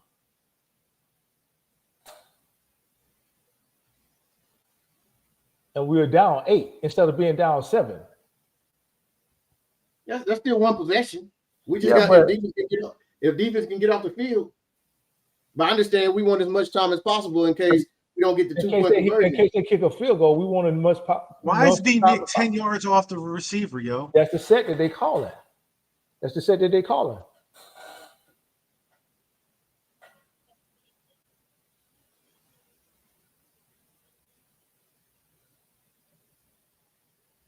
We have to do something to get off the field, man. Yo, what's Desmond Stevens? Come on, bro. He is frustrating me today. Bro, that's first down. The running back had already taken like 3 steps to the sideline before he recognized they played the call. I mean, started the play. Before he even moved. Yeah. Before he was pointing to the left and the play had already started. I mean, they're holding Gentry. Hey, but on special teams, he plays downhill, right? hey, didn't I just tell you about that? How they stick the hand inside of the they stuck his hands inside so they're not holding the jersey. It's a clever way to hold to slow up the defender. All they need is and that's my point. The way they do it is not going to get called because you're not reaching with outstretched arms. See what I'm saying? They call holding usually when your arms are away from your body. Yeah, but even with that, all they're doing is tugging on their shoulder pads. Oh yeah. They're tugging on the shoulder pads, and his hand is actually inside the shoulder pad. Yeah, that's what I said. That's what I said last time. Remember, they're reaching down inside of the shoulder pads, and I think they teach that. Reach down inside the shoulder pads and just get wide open. That tug. Wide open. Was it a touchdown? No. They running some simple routes, man. Who's on that side, yo? On that one, you'll see in the second replay, 2 guys guarded the other tight end. Nicholson, what are you doing? The dangerous guy, they had 1 guy on the guy who don't catch any balls. They had 2 guys on him. So they started this drive with 11 minutes and 30 seconds on the clock. We're already down to 6 minutes. And they're in field goal range. 10 points. 10 points here. It's turn around. Good defense. We need a turnover, man. What was another flag? Yeah, we got another flag. Hey, yo, let me ask you a question. Have y'all seen Thanos all game? Yeah, I saw him in there. I saw him in there. Yeah, he was on the last drive when they had the ball.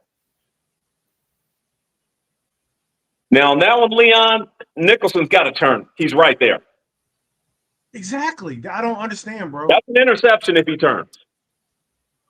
Well, we had a content creator said they don't teach turnaround in practice. Okay. You remember that, I Chris? don't believe that. I don't Chris, believe do you that remember either. that though? Yeah, it was Don't say who it Carter. was. Don't say who it was, but Carter. you know who said, huh? But you did hear it, right? I didn't put words in his mouth, right? Right.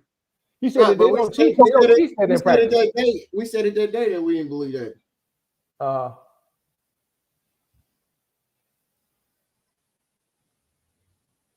I played DB in corner in college and stuff. That was too easy, bro. But what's most important though, Leon, look how long they kept the ball. Yeah. Now, because we could have dealt with them keeping the ball that long and not scoring. What most important is that now we're down 2 scores again, and only 5 minutes. We need a score and then get it onsides. Johnny Moore being funny. Where's the line? Oh, Devin was being held, even though he got pushed back on that one. Well, they know what they got to get in the offseason. We've been knowing it in game 1.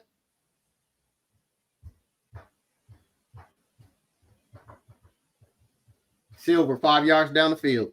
No, yeah. No, yeah. Well, number 8, he just chose the wrong gap. They had him playing. Looked like they had him playing off the line. He just chose the wrong gap. I still seeing the interior defensive lineman 5 yards down the field. Yeah, we just not. Maybe we not ready for this shot yet, man. And again, that's not me being negative, but I'm seeing too many deficiencies right now. We mentioned that. They hurdle this year. They run. Oh, go ahead, Chris. Here's the thing: the deficiencies we've seen today is not the first time. We've seen the deficiencies all year. It's the same deficiencies we've seen all year. We've been fortunate enough to play teams that couldn't throw the ball. Yep. Well, let me ask you now. A question. This is like Illinois and Notre Dame, where we're playing a team that has a threat. A threat in the air, right? Some type of resemblance of a pass game, and when you can't stop the run, it's hard to win like that. Let me ask you a question. Because they spent money on Jared and Keyshawn Silver, who was the #1 defensive tackle in the portal, and we're not seeing a return on investment, you think they're going to be gun shy about going out in the portal again on the defensive side? Because it seems like they hit on the offensive side, especially with the running backs and the linemen. What they don't hit on is the defensive line. So what do you think? If you're all in, you got to do it again.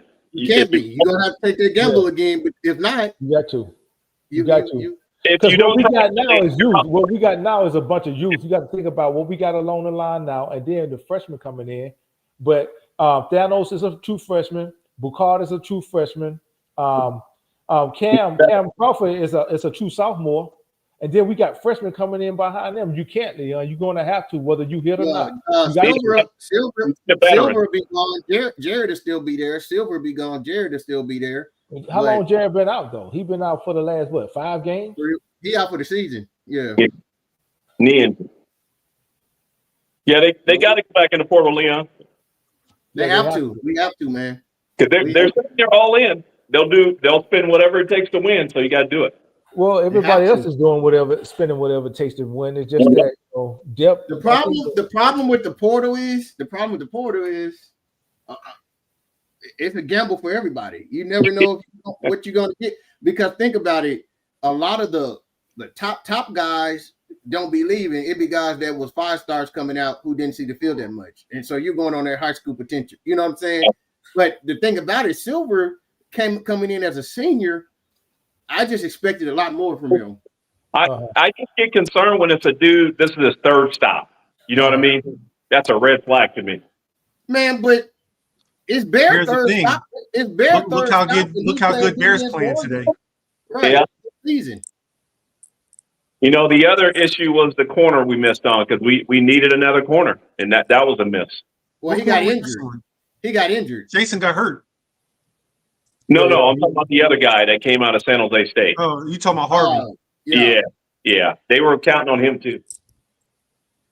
Because I think they just found out he wasn't ready to play at this level.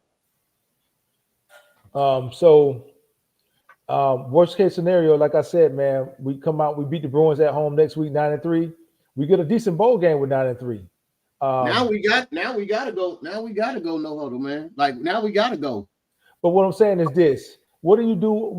What projection do you think that we'll end up as far as from a postseason bowl game with a 9-3 record? That's a pretty decent bowl game. But this is what I'm about to say. It ain't the playoffs. I don't care about the bowl game. It'd be the Sun Bowl or the Holiday Bowl, something like that. No, we just came from the Holiday Bowl, man. It might be something a little bigger than that. It might be the Alamo we was Bowl. at the Las Vegas Bowl. Huh? We was the Las Vegas Bowl. Did we play the Holiday Bowl 2 seasons ago at 7-6? Yeah, were you? Yeah, Miller Moss won that game. Here's the thing. I don't care about the bowl game. Most people don't play in it at Travis. Like it ain't the playoffs. Yeah, Makai Lemon won't even play in that game. Well, I wouldn't expect him to play in that game, man.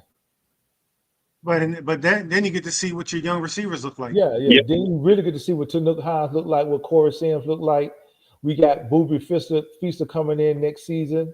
Other young running backs. Yeah, you get a chance to look at them. You know, DJ Harvey. Not Harvey. I'm thinking about what's the other running back name? The one that Leon liked. Come on, man. You can't let one person bring you down, man. Say that again.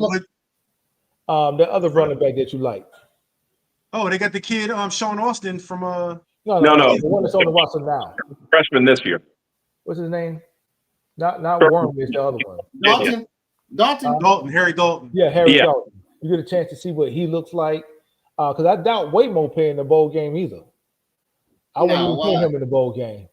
Even though he got like 3 years left, I wouldn't even play him in the bowl game. I see what all my young talent look like. The question is, would Jay Ma ever play in the bowl game? This it right here is 4th down. We can't get a push-up front, man, for nothing. Jacoby Lane. You heard me? We can't get a push-up front for nothing, man. Our run game is non-existent today. Again, the same thing we've seen against Nebraska. I told you the game was going to come down to the trenches. They getting pressure with 4th and 8. He's throwing a duck. Jacoby Lane with a big catch. That was pass interference too, and they didn't call it.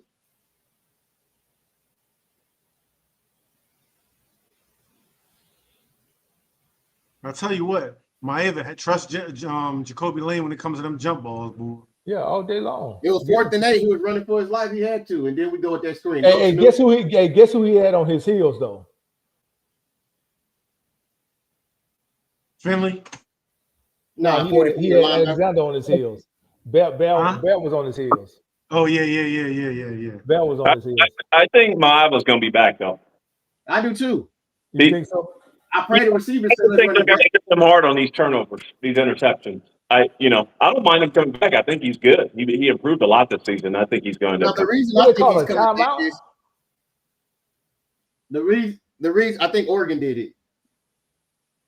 The reason I think he's coming back is because, again, if you know Marvel's story, he learned to play quarter, on the beach with his uncle throwing cans and stuff like that. He didn't have him he never had the camps and all that stuff everybody else got and all that stuff, man. And I think he's seen the jump he's made in 1 year with Riley. I think he likes this year. He made it this year. I think he likes the development, and he's gonna come. He's gonna come back. Yeah. And I'm hoping Makai Lemon and Lane and Ramsey and all them say, man, we got something special. We made a big jump this year. You know what I'm saying? One of the things about our GM, his main motto is to keep your best players. We seen Ohio State win the national championship last year. Tanook Hines got 6 catches for $141. Yeah, we seen last year Ohio State win the national championship by being able to bring back, all their seniors and all that. He asked for some more money. They gave it to him. And you talking about Ryan Day? Hey, wasn't he the one who said he needed at least 30 in order to keep his current roster together? And they gave it to him, and all those people came back in that senior team. Man, we got to come on the score because. Did y'all see what LSU is offering Lane Kiffin? Yeah, they offered. Well, they backing up the Brinks truck for him. They said, Ole Miss athletic director came out and saying after that game, that they're gonna have an announcement. So I don't know if they say he's returning or he's going. That was a touchdown. You know what else? They're gonna have to hit the portal on. They're gonna have to get another center. I said that in the beginning, man. Because he's talking about for next year because De'Aaron Reed is a senior. De'Aaron Reed's a senior, and I don't think the other guy's a redshirt junior, but he's undersized and he keeps getting hurt. You can't trust him looking the next year. Yo, Killian's been good. He's been rock solid. Yeah, but he said because he got injured twice this year. Yeah, right. You cannot. He got injured last year too. Yeah, he's undersized, and you can't trust his health. You're going to have to bring in another veteran center. Hopefully, multiple years. I will say this: if we do have a shot at bringing anybody back outside of Bob, I would have to say it would probably be Jacoby. Yo, their defensive backs be holding every time, bro. Of course they do. They don't let them hold. Of course they are. That's Zach. That's the transfer from Utah right there. Williams, talking sport. Yeah. That's Williams. He been injured. If anybody comes back, I would say it would be him, Jacoby. I don't know who's gonna come back. I'm telling you my prayers that everybody say let's run it back, and our GM can talk him into staying and coming back, and give him some more money. And they say, "What are you doing, bro? Why do y'all keep throwing these stupid passes?" You talking about at the line of scrimmage? Yeah. I said that like at the beginning of the game, man. Why they keep throwing it right there at the line of scrimmage? It looks like they're trying to mimic what Oregon is doing. Because Oregon does that. The difference between Oregon and ours is that we be out leveraged. Like I said, Oregon had 4 wide receivers. We had 2 people over there. We had 3-on-3. And it's not like he'd go to another receiver. That's set up with the lineman already out there. It's better he dropped it, though. It's better he dropped it. It's 14. Right. I'm saying he can't go to another guy in that situation. This it, man. This is it.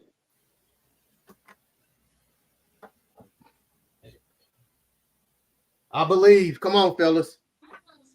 Y'all got it before I do.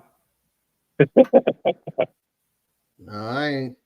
Y'all got it. Look like Riley called a timeout. Yep. 4th and 10.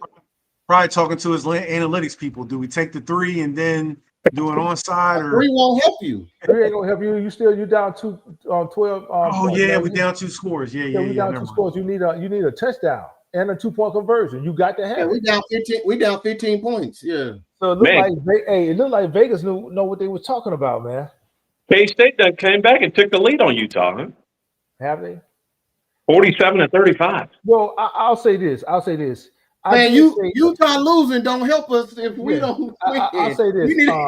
I said we were looking at either a 10-2 or 9-3 on the season. I was hoping for 10-2, but 9-3 it looks like it's shaping up that way. I think we still hold on with signing day being less than a month away. I think we still hold on to the number 1 recruiting class. I think it's a step in the positive, in the right direction.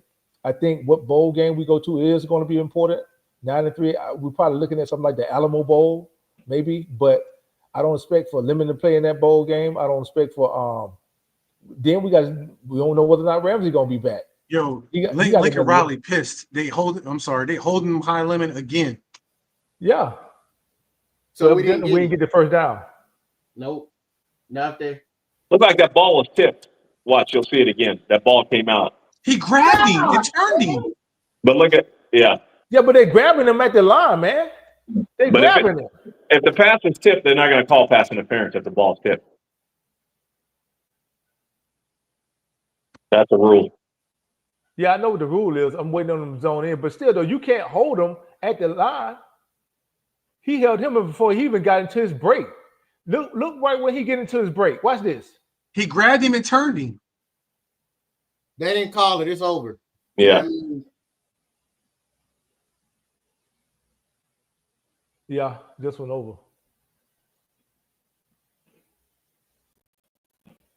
Well, the big thing, they struck. They didn't win any road games last year. No real road games. They beat UCLA in the road game, but at least they won some road games. But this is the type of win to get over the hump. You got to beat a quality team. Well, I'll say this, Austin. If we win that game on the road against Illinois, we probably still get in. That 2-point loss against Illinois, I think that's what held us out. Yep. We found some way to win that game. I think we get in, but like you said, we got some holes to fill along that defensive line. We got some holes to fill at linebacker. I think we need to get tougher in the trenches. Period. Yeah. Football hard, but you can't stop the run. It's real hard. Oh yeah, the ball was tipped. The ball was tipped at the line of scrimmage. Yep, that's what I was saying. This is what I'm gonna say. Yeah, it's easy to look at the Illinois game because that was the closest loss we was in. Illinois game didn't stop us from getting in. Even after the Illinois game, we still had a chance to win, to go to the playoff. Yep. Notre Dame didn't stop us from getting in. We still had a chance to go into the playoff. This game right here stopped us from getting into the playoffs. But it'd be hard. This game right here, the way we came out in the first half. Yeah, but what I'm saying is this: you'd be hard pressed to leave out. Let's just say, hypothetically speaking, we beat Illinois, we're still 10-2. You'd be hard pressed to leave us out, even if we lost this game. You'd be hard pressed to leave us out. Now the three out, we're not getting in. No, you can say if we beat Illinois, they call. Wow. The argument they would make, though, B-Jinx, they would say, "Man, you guys had a chance. You had 2 cracks at top teams, and you lost, though." They would. No. At 10-2, regardless who we lost to, those 10-2, we would have been in. But I'm not 2 ranked teams. Yeah, 2 ranked teams. That's what I'm saying. I'm saying regardless out of the Notre Dame, Minnesota in this game, no matter who was the 2 teams we lost with a 10-2 record, we would have got in. But what I'm saying is, I can't look at the Illinois game and say our first loss and say that's the reason we didn't get in. The reason we didn't get in is because we went up here to Eugene, Oregon today, and we didn't play well. We didn't play discipline.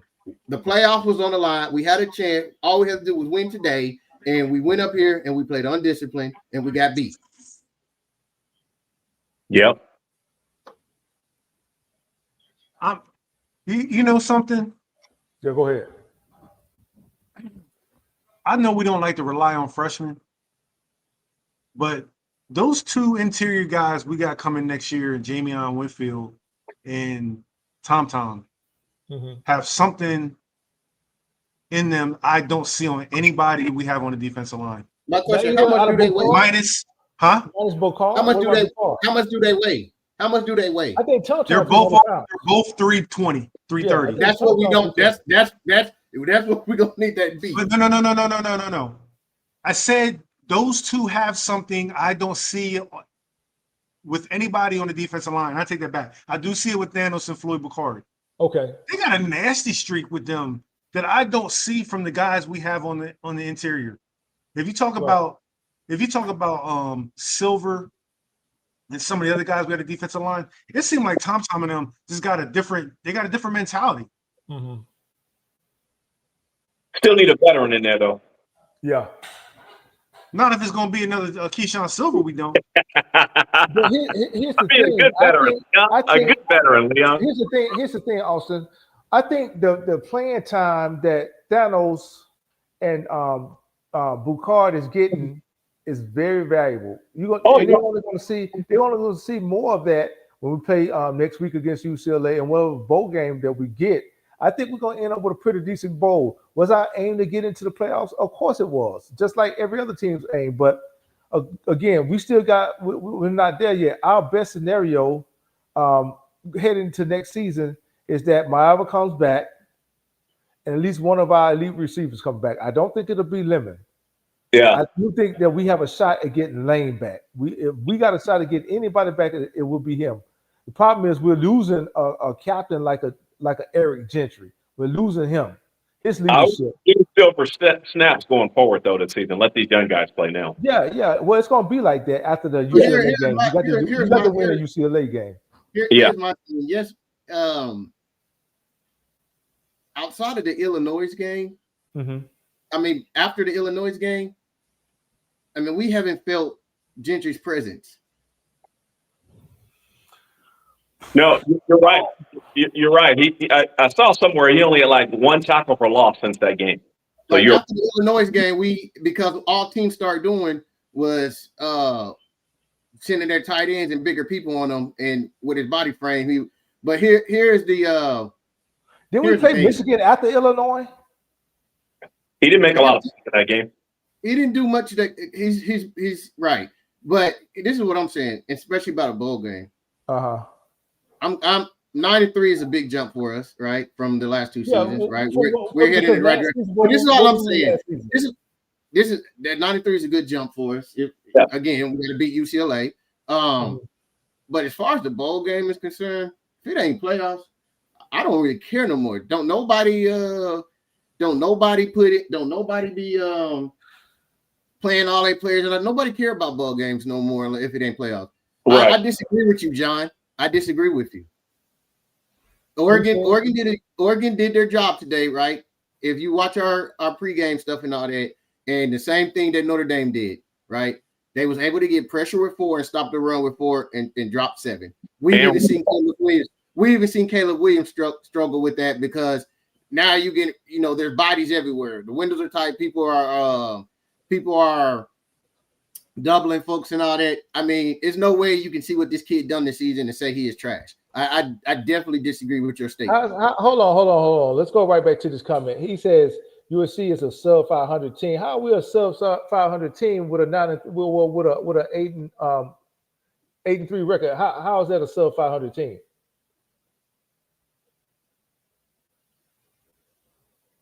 John Smith, how is that a sub 500 team? 8-3. How is that sub 500? Black Diamond, why are you saying he don't need to come back? What's your reasoning that you're saying that he doesn't need to come back?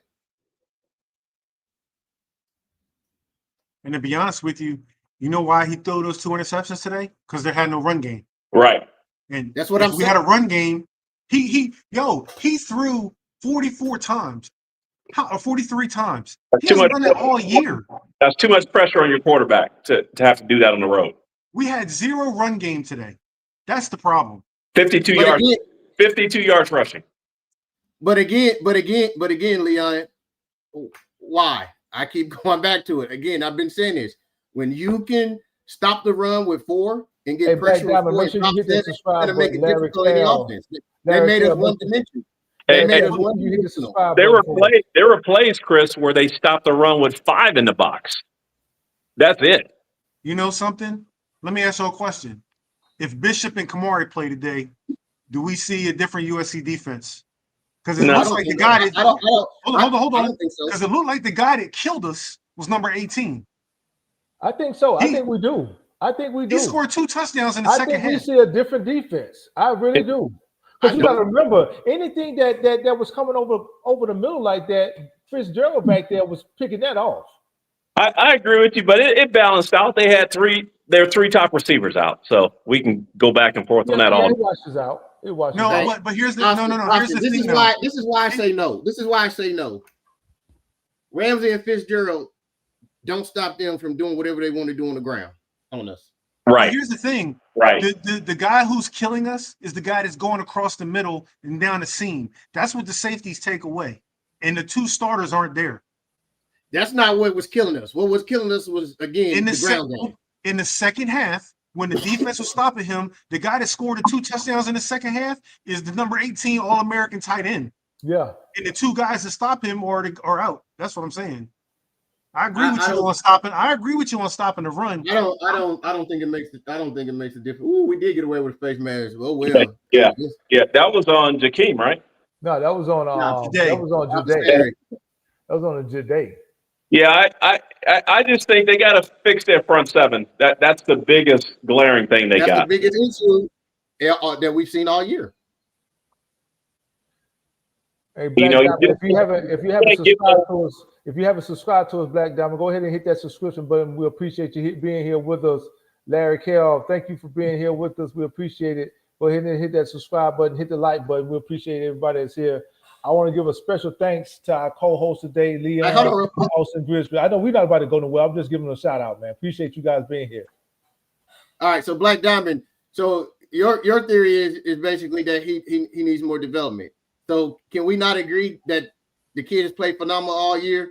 He had a couple of bad games as quarterback does when they don't have any run game. Have he not made a big jump from last year? So do you not think coming back another year with Riley in the system, getting coached up, he's going to be even that much better? Yeah. You're pointing out his deficiencies and saying he doesn't need to come back. I don't know if you're saying he needs to go to the league or go to another school or whatever you're saying. But I'm thinking he said he means the league. I'm thinking he means the league. It's mutually beneficial. He needs to come back, and USC needs him next year. I would say that. I would say that, but again, if this guy tests out first round, who's on the outside of there? If this guy tests out first round, if he not test out but grades out first round, don't look for him to be back. Yeah, but that's not what he's saying about going to the league. He's trying to say that J.D. Miles is not a good quarterback, that he needs to go not to be on the team. I tell you what, he's better than what we had. He's very good. And I tell you another thing. Hold on, because this is the thing, especially about USC fans. If you can't really look at this and you know football, there's no way in the world that you cannot see the stride and what J.D. Miles has done all this year. Right. And the leap that he's thrown and can't say the jump he made this year, the next jump that he can make again next year, even more. I tell you what, I'll say this. Hold on, Austin, I'll let you go. Hold on, Austin, I'll let you go. I'll say this. Had he started all season last year, we probably would have went 9-3 last year too. We would have beat Minnesota. We would have beat Maryland. 3 games. I could count that if we had a different quarterback in there, which I said that he should have been put in a long time ago last season, he would be much farther along than what he is right now. But again, we were playing that loyalty. I think, we bought some games when that last quarterback we had, when he won that bowl game, and when he came in and beat LSU, he bought himself some time, but he wasn't it. 27-42 is the final, man. Home team goes down by 15. Looks like Vegas knew what they were talking about. Tough one on the road. This is one that I can say this. Oregon beat us, but we helped them beat us. If you guys would agree, Leon, Austin, Oregon beat us, but we helped them beat us. What do you say, Leon? Man, we shot ourselves in the foot, man. Special teams killed us today. Uh-huh. I think it put us behind the 8 ball. So I'm gonna say I'm a man. Oregon beat us today, but I think those miscues by the special teams at the beginning of the game just killed us. And all those personal fouls. Austin. Ridiculous. Austin. Yeah, I mean, I'm always going to give the opponent credit. They beat us today. I think again the front 7 was an issue. The special teams was an issue. We got some stuff to work on going into next season. I think it's critical they fix the front 7 because, like I said earlier, football is a lot easier when you stop the run.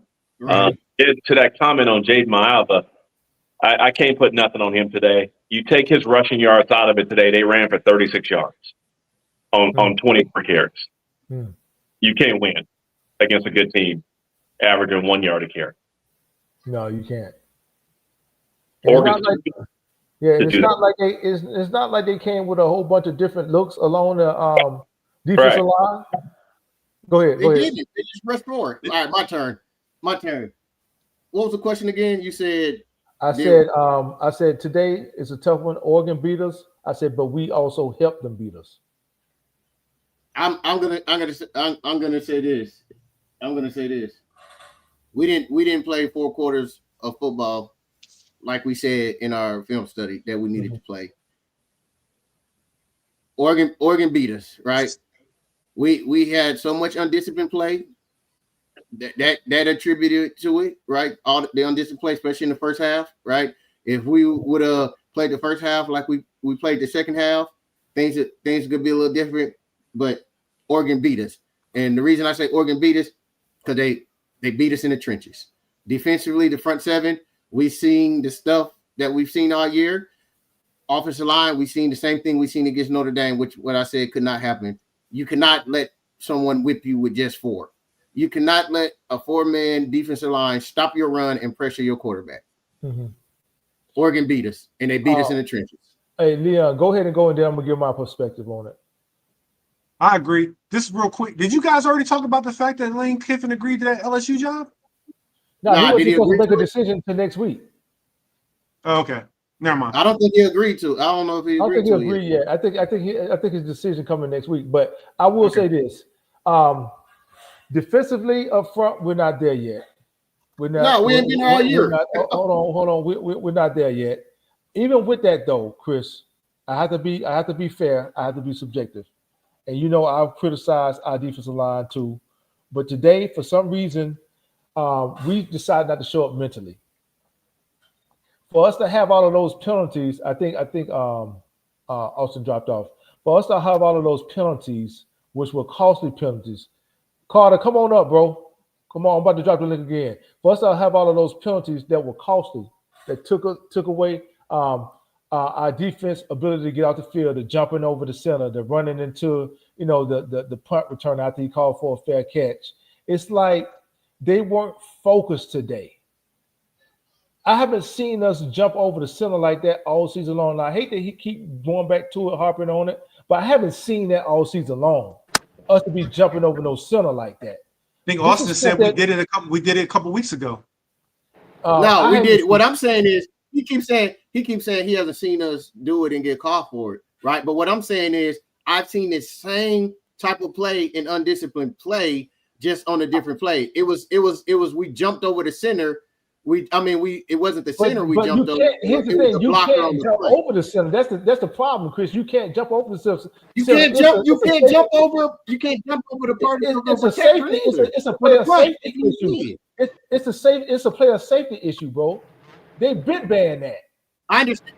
You guys do know that. What I'm saying is, you saying you haven't seen us do these type of plays all year. I'm saying we have had these undisciplined plays all type of year. We jumped over the personal protector on the 4th down and gave the team the ball back, and they went and scored. Though, okay, one's the center, one's the personal protector. He jumped straight up. You talking about Walter Matthews? He jumped straight up. They went up under him. Okay, we still got called for it. He jumped up. He jumped over it. Same. You guys do know that Jade.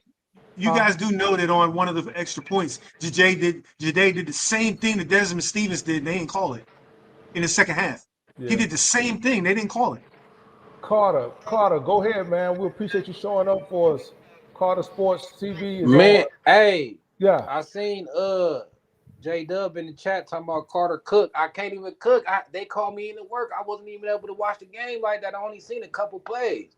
Last time I checked on it, it was 14-14. So I logged into y'all to see what happened. Like what happened when we was 14-14. I seen them return. I'll let Chris tell you. Why we lose, Chris? The same reasons the whole season, our flaws the whole season came back and same reason. Front seven couldn't stop the run, but first half it was all special team miscues, right? Kicked the ball on the kickoff. We kicked the ball out of the end zone. Out of bounds, right? That was the first thing. The next thing, we punt the ball. Guy called a fair catch. Tanuk Hines hit him for no reason after that. They ran back a punt. Then they drive down the field. The defense get a stop. They about to kick a field goal, and Desmond Stevens jumps over the center. They missed the field goal, but then they got a penalty. Then they go down and score. We had two interceptions. Front 4 was getting beat by a 4-man front all day. We couldn't run the ball at all. The same stuff, same undisciplined plays and stuff you've seen all year. We had multiple personal fouls, calls in the first half. It was just undisciplined play. Man. Yeah, Cardinal Bowl, that's fact. The majority of the penalties was on young guys. Yo. Jamaican Call Lady 2018 Queen, we appreciate you being here. Hey, hit that like button for us. Hit the subscription button. We appreciate you guys being on the live with us. If you haven't been here before, we appreciate it. I feel you, man.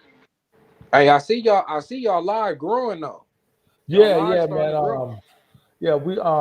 We want to thank Austin for being here for us, man. He's been co-hosting with us. Leon, Leon been here with us the whole show. Carter, go ahead and shout out your channel real quick. Carter Sports and TV. Go hit that sub. I don't know how I'm gonna make a video. I guess I'm finna go have to go watch this game to be able to make a video, man. give a breakdown on it. Disgusted. I'm gonna be disgusted. disgusted. Carter. How many penalties we had? It was a lot in the first half. Carter and Bowl. Carter and Bowl, you there? What's up, Chris? Hey, can you hear me? Hold on. Carter and Bo, we'll appreciate you. Hold on, Carter. Hold on 1 second. Go ahead, Carter. Hold on 1 second, Carter and Bo. We'll get you in. Because Black Diamond keep on messaging you. He said we pump Sunshine pumping, right? He wants you to answer. He's saying he thinks Jetty Marvel is trash and he needs to transfer out. Oh, you can't say my Alva trash. That's what I'm saying. I didn't see this game. Was he trash this game? I swear to God, y'all only seen like 3 plays. He threw into coverage a couple of times. He was locked in on receiver, but he went three touchdowns, 2 picks. I don't think he trashed. I'm the one who was calling for the kid to be the starter.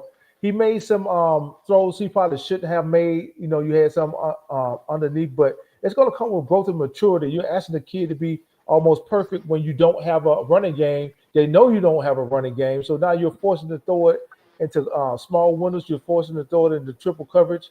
I would have liked to have seen Maava pull that ball and run it because their ends were crashing down all game long. I don't think he ran it enough.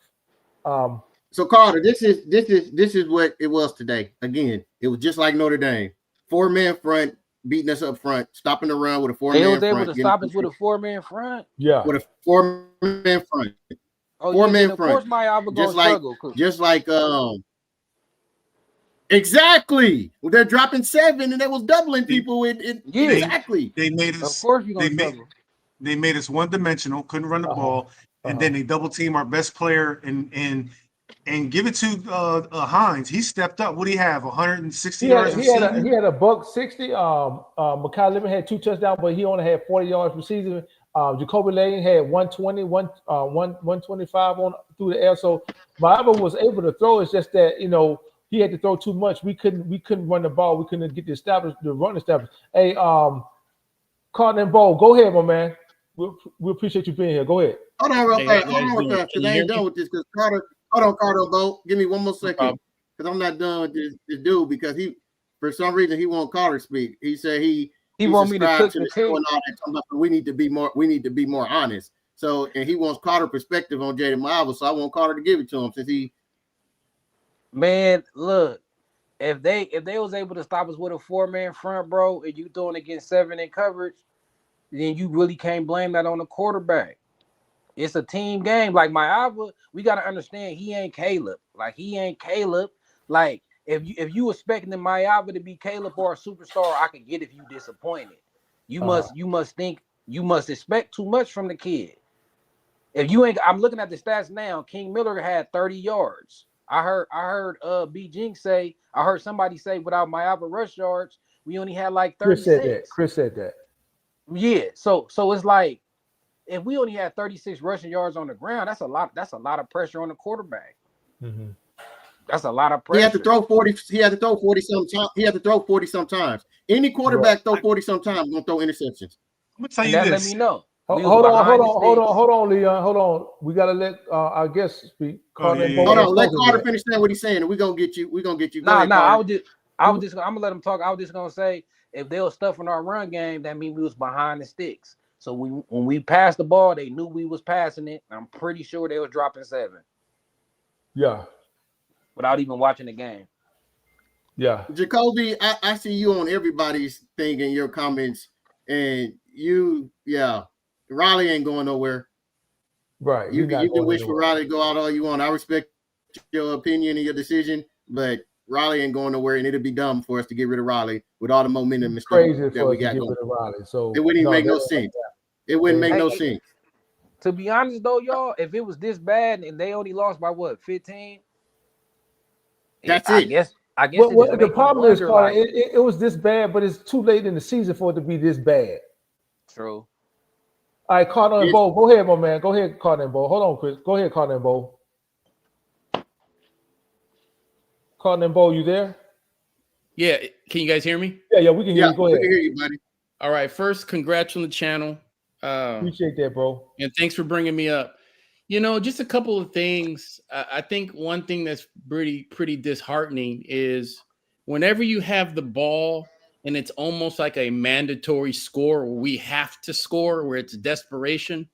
Mm-hmm. What makes it tough is we had the ball after we had stopped them. It was an even game and we had the ball and we couldn't produce. If you go back to the Iowa game, we had the ball at the end of the game and couldn't finish the game. And then the game ended up being on the defense.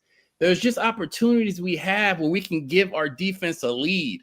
Mm-hmm. And some of the play, the rhythm, it's just tough, man. We had an opportunity to take the lead. Now, here's the other thing. This is going to be a kind of an echo and people are going to bring it up. But here's the problem I have with the Desmond Stevens play, and not to kick him under the bus. Okay. But from a football IQ standpoint, to hold them to a 44-yard field goal is a win. It's a win. It's a win. That's what I said. It's a win. And he missed it. So, but here's my other thing too. Let's give him the benefit of doubt and say he wants to block the field goal. Well, what's the probability of jumping over the guy blocking the field goal?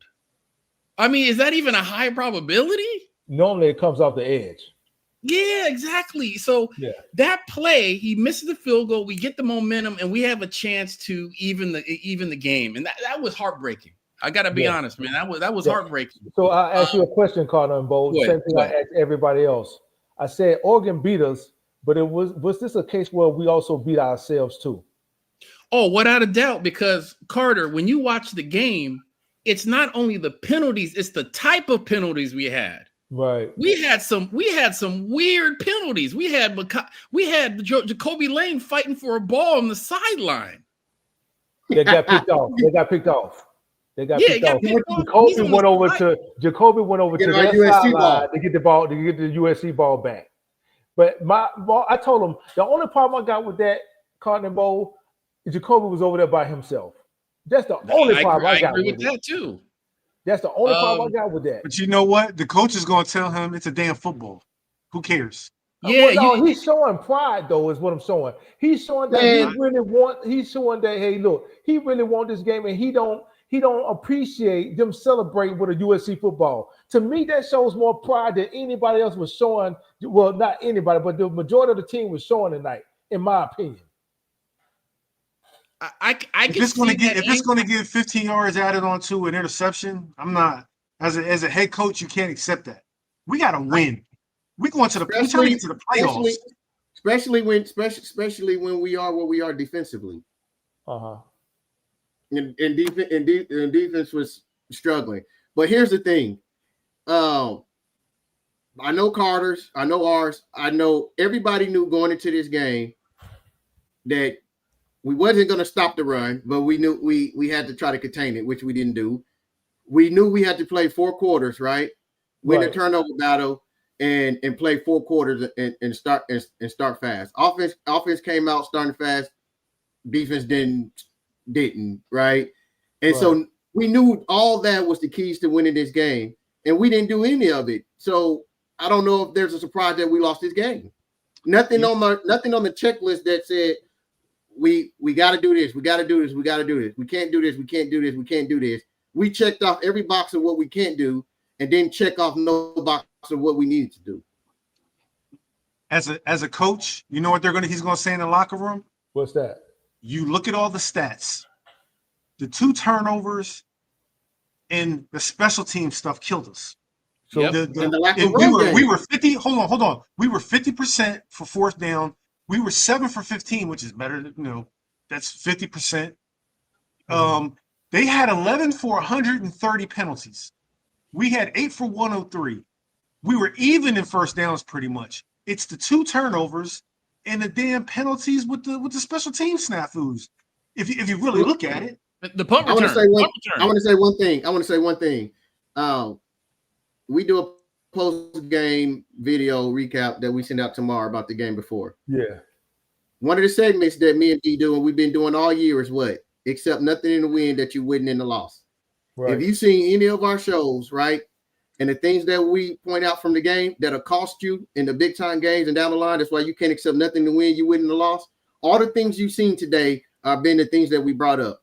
And people comment, oh, you guys have been negative. It's a win. Oh, how about you play in the cold or something? Yeah, I have. But what we've been pointing out is the undisciplined play, those penalties, the front seven on defense, and the inability to stop the run, the offensive line struggling against a 4-man rush when we play these elite defenses and elite teams. These are things we've been pointing out all year. And so we came into this game hoping we can clean it up, right? Saying everything's on line, we're going to do it. And we've played how we have played all year, and those same mistakes cost us. Like jumping over the center on a field goal, right? Jumping over the center on a field goal. That's an undisciplined play. Yeah, we haven't jumped over the center and been called for it on a field goal, but we jumped over a personal protector on a punt and got a penalty, and they went right down and scored after that. So that's the same thing, right? Our front seven and teams running the ball on it. That's been since week 1. We pointed it out all the time that we can't stop the run, right? So these are things that we have seen all year. And when you get into the big time games against a top 10 team, those are the things that's going to catch you. Going forward, we know defensively we need to do something about the interior defensive line. We tried to do something in the portal this year. We didn't get a return on investment. We got to do it. We got to do it again, right? The front seven with those linebackers, there are times the play said hike and the linebacker just sitting there and they don't ran a sweep to the left. Like, we have to get the front seven fixed. The offensive line, they've had a good year, but when it came down to the games that we lost, the Illinois, the Notre Dames, in this game, guess what? Our offensive line, they were whipped by a front four, by just a 4-man rush, by a front four that stopped the run. Those are things that cannot happen. All right, Longstreet is not. Let me ask y'all a question then. Go ahead, Carter. So when y'all watch this game, do it look like we was out coached, or it's a talent issue? Like it's a talent gap between the two? Well, this is what I'm going. I'm pretty sure it's a little bit of both, but if you got to choose one, like Carter and Bo, what it look like out there? Carter and Bo, you go first. I think we do have a young team. We have to admit that. I mean, you got Tanuk Hines was balling out there, true freshman. Kennedy Urlacher, I think he's a sophomore. CP's out there. We do have a young team, and they need to go through these. I think there's some of the first time of these guys playing at Oregon, playing in Eugene. Unfortunately, I think there's going to be growing pains. So I don't think it was talent. I think what we're expecting is the coaching to help out, right? So if you look at the red zone, when we're trying to score before the half and we run those 2 jet sweeps to Makai Lemon, I want to know the philosophy behind that. Because if we're draining the clock and we're just trying to wind it down, why not just run B-Jack? Why get cute right there? Just run B-Jack. So I think it's I think it's coaching, but not on the point of, we don't need to get rid of anybody. But I just feel like the coaching philosophy has to. That's where it has to help out. That's the extra push we need. Is those vital decisions on the playmaking, the play calling, the play calling. Can I cook first? Go ahead. Can I cook first? Can I whip? First off, thanks, Carter, for that great question. To me, this was not on coaching. I understand what you're saying, Cardinal Bowl. You my boy. I respect that. But we're talking to the same USC fans that said Riley scored too fast against Illinois. He came out, ran the ball twice because our defense was getting cooked, and he was trying to score to break the lead into 7 at halftime and not give them the ball back because they were calling their timeouts because they knew how easy they were going down the field on us. We were trying to get it knowing they was getting the ball back. So I don't have an issue with those 2 runs. This game was not on offensive coaching or play calling. This game was defensively. And if you look at the scheme and you look at what we're doing defensively, this was not a scheme issue. This was our front seven and the inability of what we've seen all year, no matter what front we run, no matter what formations we run defensively, no matter what we do defensively, the front seven not getting it done. I can't say it's a coaching issue or a scheme issue where you're in a one-on-one tackle and you can't make the tackle and the guy run for another 20 yards. I can't say it's a scheme issue when you're man-on-man with a wide receiver and you're in phase and the ball is right there and you pass interference instead of turning around. I can't say it's a scheme issue when I continue to see defensive linemen. It wasn't as much as this game getting pushed 4 and 5 yards. It was happening, but not as much. But what they wasn't doing is not getting off blocks, not going. I can't say it's a coaching issue or a scheme issue when the quarterback says hike and the offense of Oregon run a sweep left and you still have a linebacker pointing and looking to the left. Can I ask a question? That's not a scheme Hold on, we gotta issue. let Leon go, and then we'll come back to you, Cotton Bowl. No problem. I think it's both.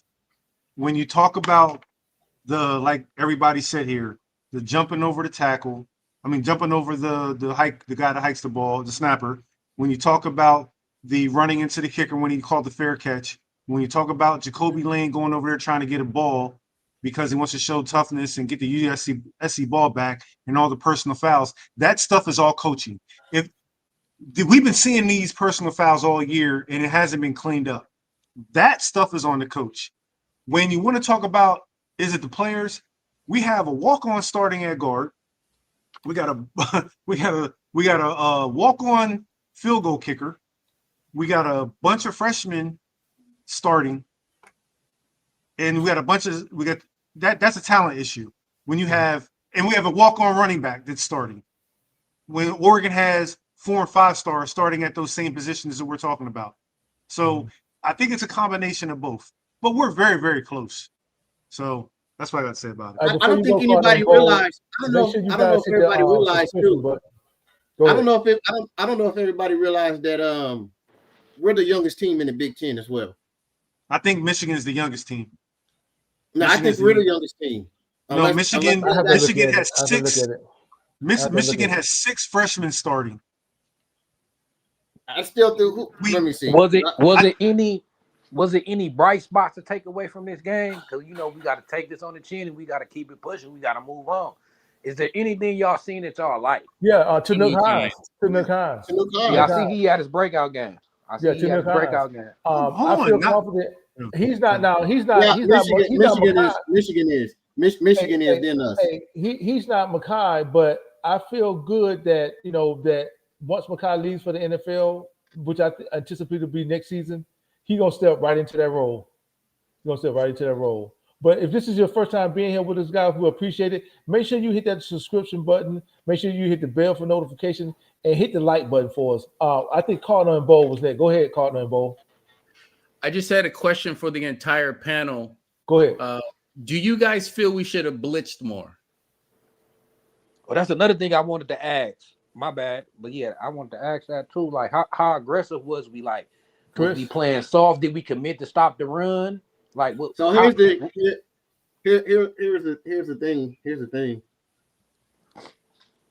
Here's the thing about it, right?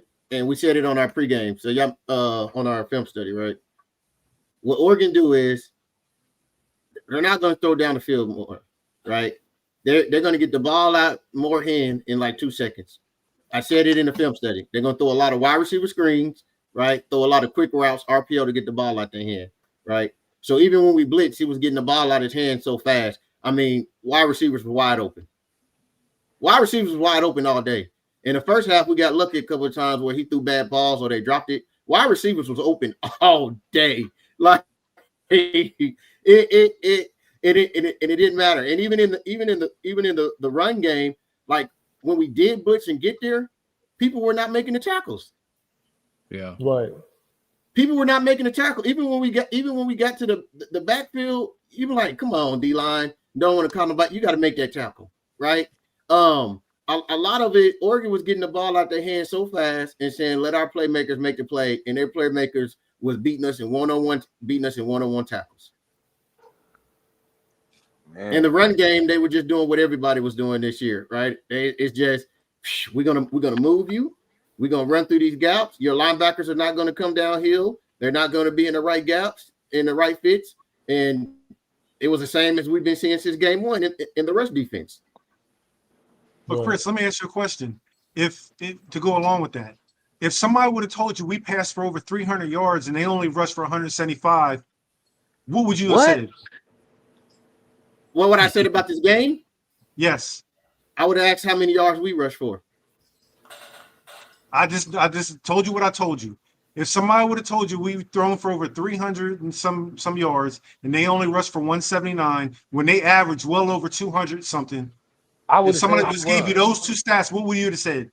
I would have asked how much. I would have asked. I wouldn't have said we won. My thing that I would have asked for is how many yards that we rushed for. We heard all because week if about you go how they back were and watch number our, one. We heard all week about how they were the number one defensive pass team in the country and how they averaged damn near 300 yards rushing a game with all three of these running backs, and we held them to well under their average. And then we passed, and they only give up 200 yards, and we got 300. I will say this. Do you know why I would have asked it? If you know, I would have asked how much did we rush for? Because if you go watch our film study and before that, I know you did. What was the main thing I was saying? That we have to be balanced and we have to be able to run the ball. So when you told me that we threw for that many yards, I would have had a fear that this was Notre Dame again, and we couldn't run the ball, and they made us one dimensional. I will say this: had Maava gone through his progressions on a couple of those throws, he probably would have threw for over 400 yards. Those two picks came from him staying down a receiver and not going through his progression. Sure, they were hands in the secondary. I agree with it, but that's a part of his maturation. Should he come back next season? Yes. If he's considered to be, if he grades out to a first round draft pick, is he coming back? More than likely not. I still think he's coming back regardless. But I would say this too: a lot of him trying to get the ball and stuff out of his hand quick is because of the pressure they was getting with their front four,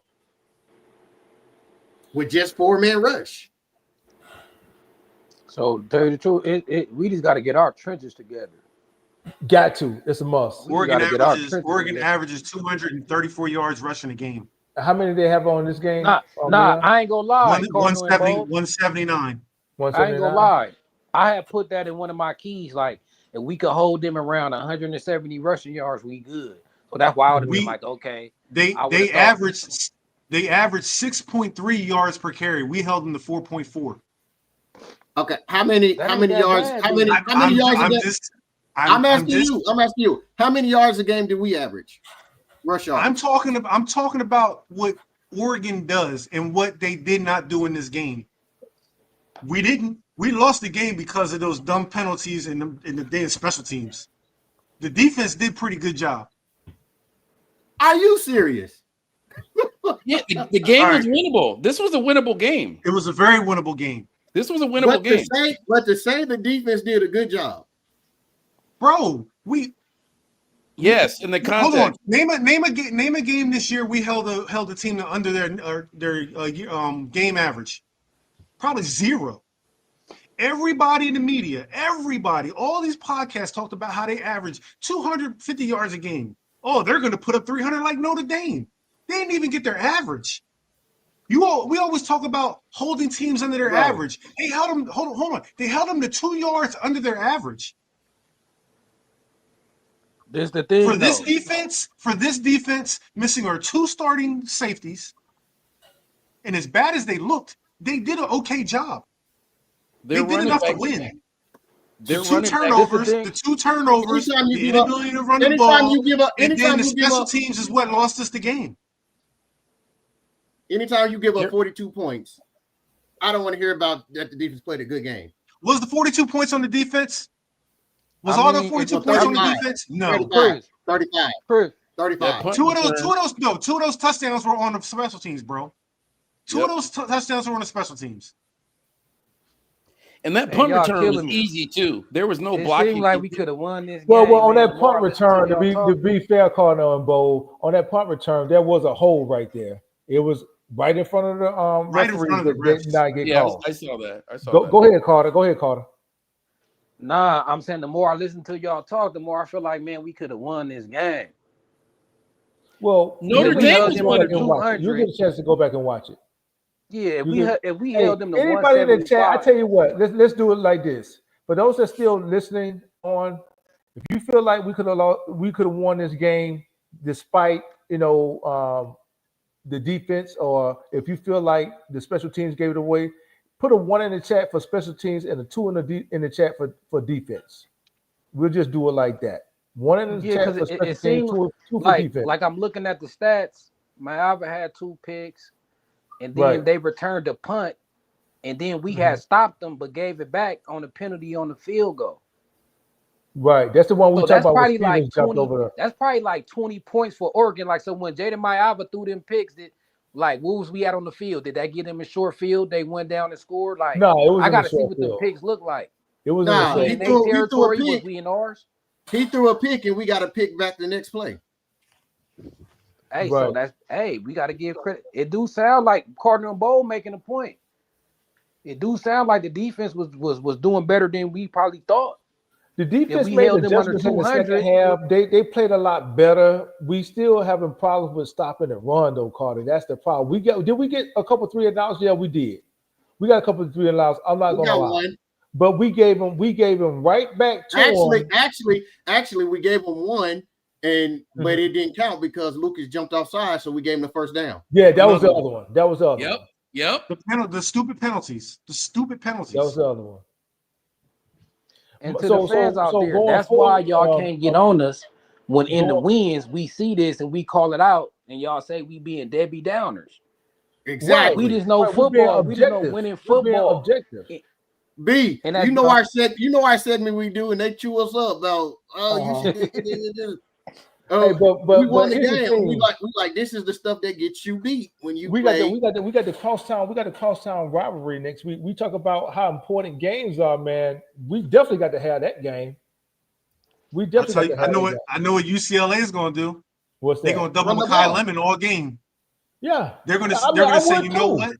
I would too. They're going to double team Mekhi Lemon. They're going to do a lot of pass interference because they say, you know what? USC can't win if we're double teaming and it's 15 yards, 10 yards. Who cares? But here's the thing, we've seen this 2 weeks in a row. Here's the thing, Leon. If you double Mekhi, even though Jacoby didn't get into the end zone, he still had a $120. Tanuk had a $150. We can still hit receivers. We just had no running game today, man. We had no running game today. I don't think nobody could really fully, not to cut you off, my bad, but I don't think nobody could really fully stop our passing attack. Against us, you got to say, we going to stop the run, keep them behind the sticks, and drop 7. And even then, we still going to make some plays. So that's a game plan with us. We on a walk-up. Look, we got a walk-on running back. We got 2 offensive linemen hurt. I did see Keelan O'Connor got hurt again. Yeah, he got hurt again. And look, y'all, like, we was missing 2 NFL safeties. Yeah. So, that was a big factor. I know USC fans, they used to me like being hard on USC. I should always be the only one really be hard on USC. But I ain't as hard on them no more because I readjusted my expectations. I realized I was. That's what I was going to go with it, Carter. That's where I was going to go, and that'll probably be the last question that we have for this live right here. And I want everybody to answer what Carter just said.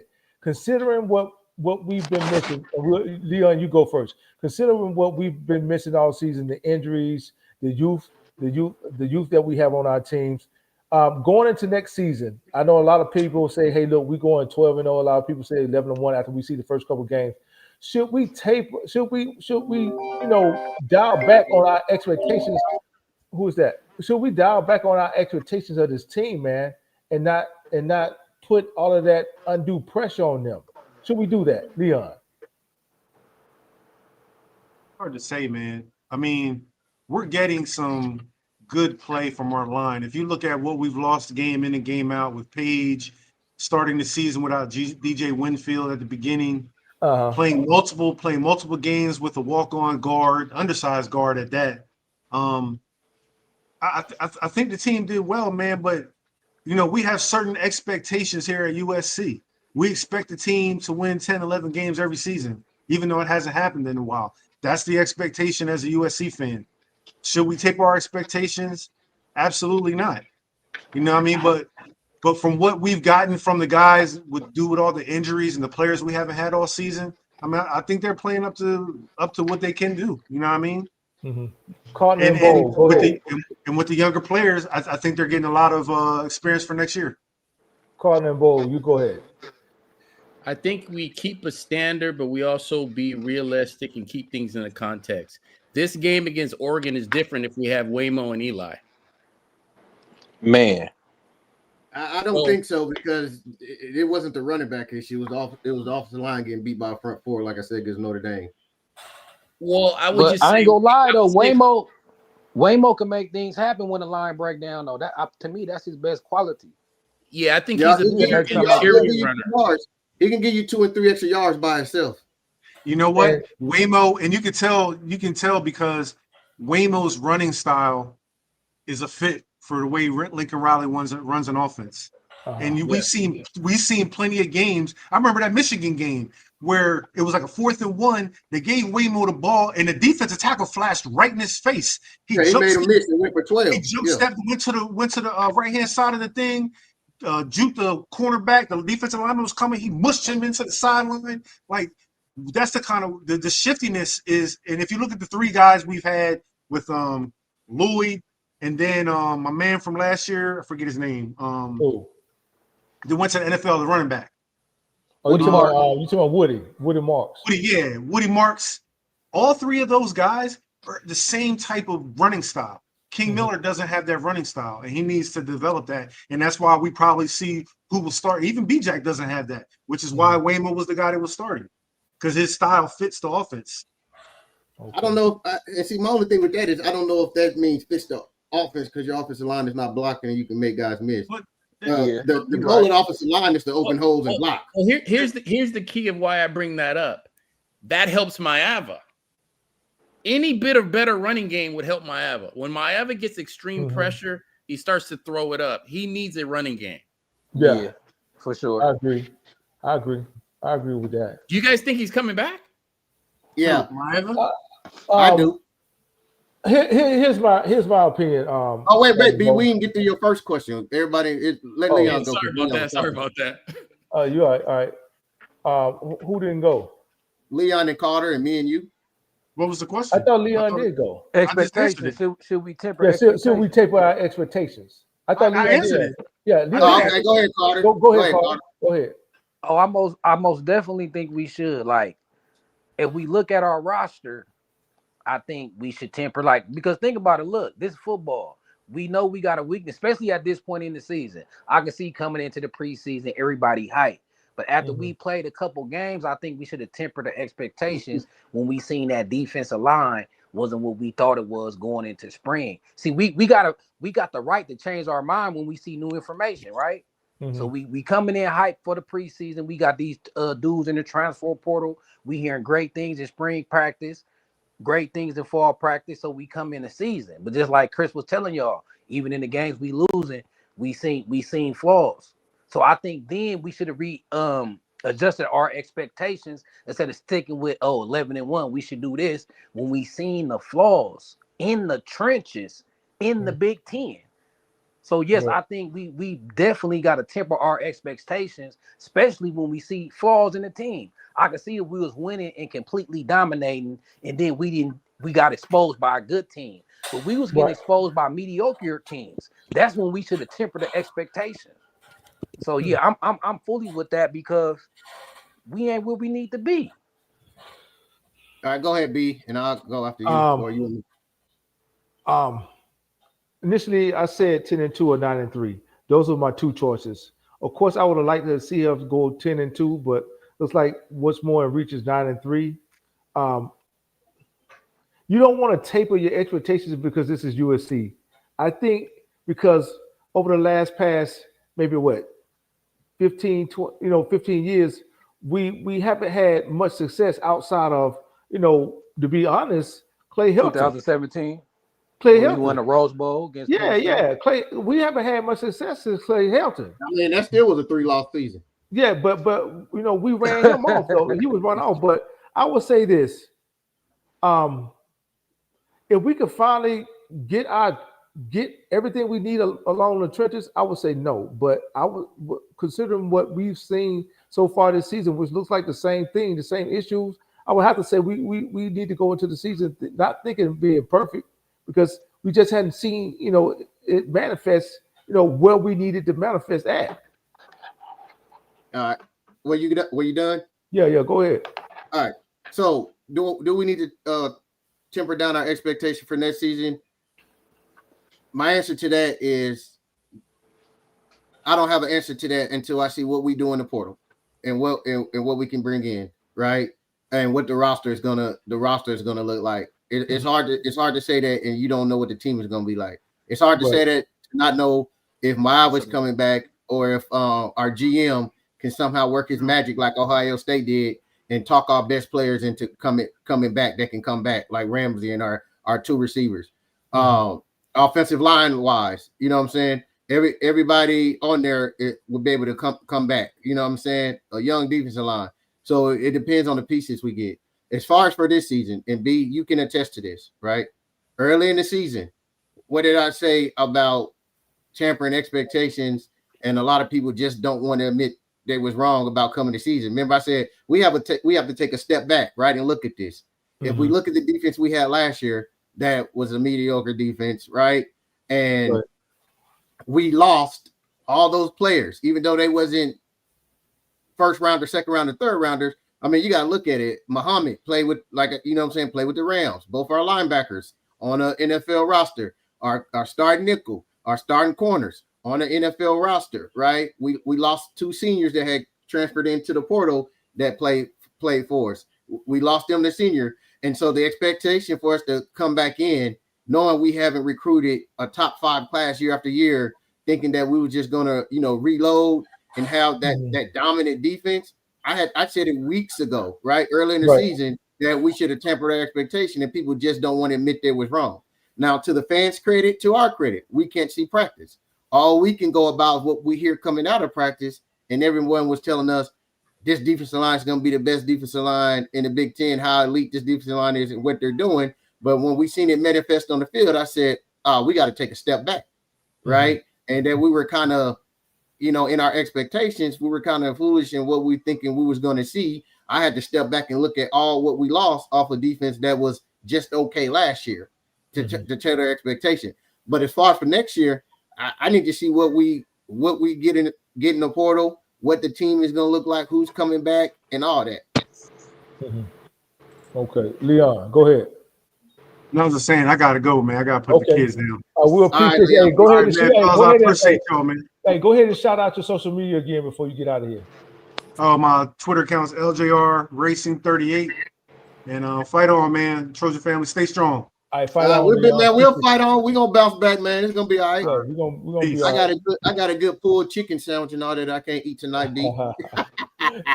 Yeah, hey, when we lose, Chris food be cold, man. I lose my appetite. I lose my appetite. Like Charlie Burke said, he lost his appetite. Food be cold, man. But hey, listen, man, we appreciate everybody. Call in. Half-Breed. Get a link for Half-Breed. Go ahead, Half-Breed. We're gonna stay on another couple of minutes, man. Hit that link, Half-Breed, man. Come on up, man. Give your perspective before we get out of here, man. We want to appreciate. We would like to thank everybody that stopped by, man. Leon, he always show love. Austin, Carter Sports, he's always here with us. Carter and Bo, this is your first time calling in, man. Don't let this be your last time, man. We here every not at all. Hey, Carter's the one who introduced me, man. I always respect the ones who open the door. Thank you, man. Hey, Carter and Bo, you had what was your question? You had a question that you was asking the panel. I forgot, but I'll ask this one. Do you think Maeva should have ran more? Do you think Lincoln Riley should call more run plays for Maeva in the red zone? I think he had the option to. He just didn't do it. Right. Yeah. He just didn't do it. A lot of times those defense ends were crashing down, man. Maeva will leave it with the running back. So that's my knock with Maeva. That's my knock. I always feel like he should run more. I don't know why. But here's the thing too, Carter. So people say that Lincoln Riley not calling the play. That play is on what the quarterback is reading. Yeah, it's RPO. But here's another thing too that Oregon did a good job of, right? Tonight. When you see the game, you'll see it, right? Oregon would crash their end down, but they had the linebacker actually playing it right, where the linebacker was coming right behind them to take the quarterback. He was lined up behind that defensive end is where he was lined up at. He was lined up in his line. He came from his linebacker position. Carter, when you see the game, you'll see how they were playing. They were playing it the proper way, how you supposed to play the zone read to stop it, right? Well, they should have. Maeva should have been audible in there. because of that linebacker what coming in. What you do is when the defensive end crashes down like he's supposed to, and the linebacker take his place, you throw right behind the linebacker. If you got an RPO on the slant, what you do is you're right, Carter. You call the slant at the line. You see where he lined up at. You know he coming. You throw right behind him. As soon as he vacate that space, you throw right behind him. And then two, we call so many trade counters and things like that sometimes we say Marva should have kept it, and sometimes it's not even the running PO option play. It's an actual called trade counter, right? Where we pull that guard and tackle and things like that. And where we were getting destroyed in a lot as well is that their defensive end, I mean, like I said in the pregame, their front four is legit, and their defensive ends is athletic and can run. So a lot of time we would run that trade counter, and that tackle guard was pulling, they were going too slow, and the end was just running the running back down from the backside. Right. All right. Last question before we get out of here, man. 9-3 record. That's our ceiling. That's what we're looking at. We already, Well, the ceiling can be 10-3 because we're gonna have to play some. Well, I'm talking about regular season. 9-3. So 9-3, I think it gets you into a respectable bowl game, right? But what's most important is you're going to get those valuable reps. Now, whether or not Marva comes back, that's going to be yet to be seen. We'll know whether or not he's coming back when the bowl game gets here, and if Longstreet is taking the majority of the snaps, or if he's taking all the snaps. The edge spot is going to get wrong. Who replaced Lucas as a starter? Cam should be on both edges or championship level edges. Wait, what? I don't understand the question or what he's saying. I don't know. The edge spot. I think he said we weak at the edge when Lucas go. Okay. Hey, I mean, to tell you the truth though, if things turn out right, I think we gonna see Jakeem play a little bit more edge. Remember we said Gus Cordova down this year. I don't know why when he dominated that spring game like that. So we got a defensive end in the how can I say this, in the cut waiting to get unleashed. Gus Cordova for sure. And what I'm saying, my cousin on the team, and everybody talk about him like he the real deal. He like another Thanos, but I don't know why they didn't play him this year. I don't know, but when I talk to people on the team, Gus Cordova, that dude, that defensive end. So look for him next year. This is what I'm saying. I like it when Stewart and Tompkins. I've been saying it that our best I've been saying our best interior defensive lineman is undersized, right? Which is, Tompkins and Thanos. They really should be playing on the edge. And with the beef we got coming with Winfield over 300 and they lost last night in the playoffs. Coming over 300 and Jade, you know what I'm saying? You play those guys on the inside because Tompkins played better on he's really an end, right? Exactly. You asking these under 300 pounders to go in there and take on double teams and stuff like that with people that's 30 and 40 pounds over them, and we're wondering why they're being moved. You see what I'm saying? But yeah, I expected to see them on the on the edge. You know what I'm saying? That'll definitely help out. I think they moved inside. I think that's when we should have seen the red flag, right?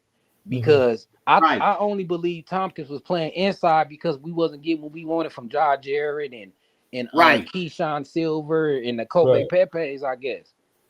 Right. Because I know that wasn't the plan. It just came out like that. Yeah. I think G-Day. They don't say Ramsey, Lucas, and Gentry. I mean, Ramsey can come back. Ramsey has not had a great season. He would have went higher last year than he will this year. So it's a chance we might be able to. To be fair, I think they had Ramsey playing out of position. That's all fine. They messed Ramsey up. Lynn crashed his draft stock for sure. But that's all fine. That's all fine and dandy. But what was produced on the field, he had a much better season last year. So there's a chance they might be able to get him to come back one more year for his last year. Well, I mean, if they come with a high enough NIL, he'll come back. But if he tries to go out this year, man, you got to think about it. Last year he was projected to be a third rounder. He's not. Well, it's going to be worse this year. Then that's what I'm saying. So you have a shot to get him to come back. He ain't coming back if they gonna ask him to play nickel again. Watch. I don't think they're gonna ask him to play nickel again because I think we have enough healthy nickels. Right. We have enough healthy nickels next season to where he wouldn't have to play. And he's gonna have to play safety because Fitzgerald is a senior, and Fitzgerald gonna be gone. So, Cotton and Bowl, man, you got any social media you want to shout out real quick before we get up out of here? Just on Twitter, USC Cardinal Bowl.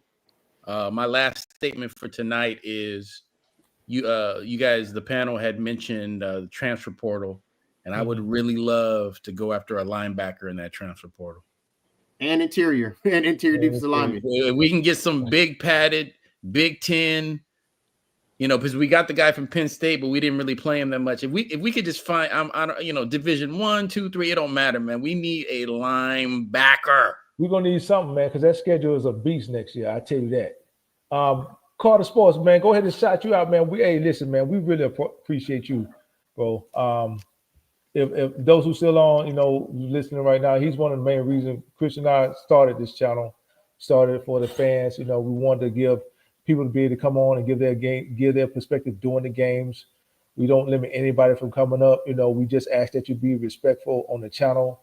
So far we haven't had any issues. So we appreciate fans like Cotton and Bo, Leon that came up, Austin, but most importantly, man, we appreciate you, Carter Sports. So, man, go ahead and shout your channel out, bro.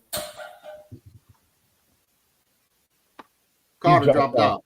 All right, I'm gonna do this and I'm gonna close us out because we're talking about this 2027 schedule, right? And I don't think it's as with what we did this year and the strides we're taking. I don't think it is. We're gonna have another one of those games where we're saying it's gonna come down to 4 games at most, right? Carter, you here? Yeah, my bad. I had dropped out.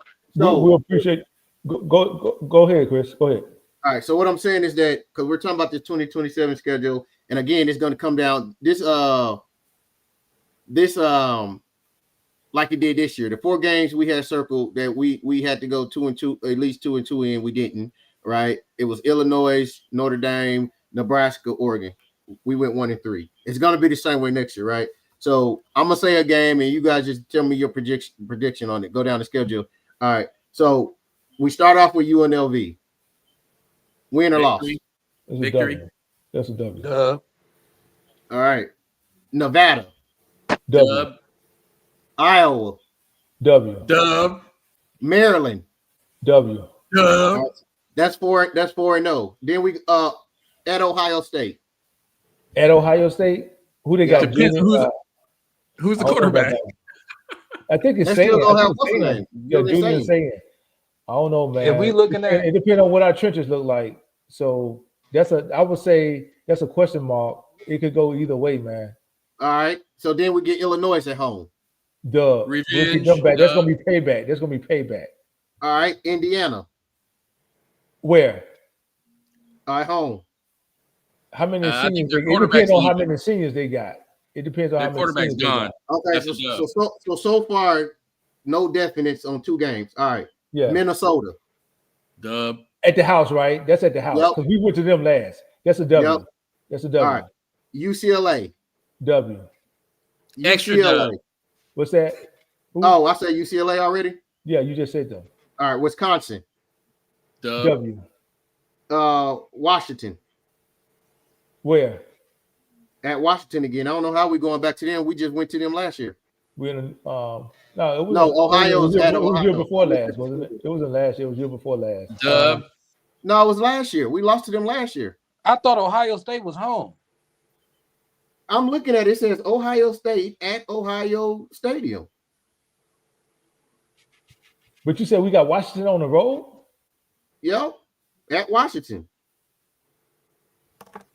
Yeah, we sure did lose to them in Washington last season. Yeah, I'm saying looking at the schedule. With Miller Moss. We had that with Miller Moss. How we end up going back to them again? I don't know. Either way, if Miami come back, that's a W, man. Either way, that's a W if Miami come back. They be doing this on the schedule, bro. Because I know we didn't play.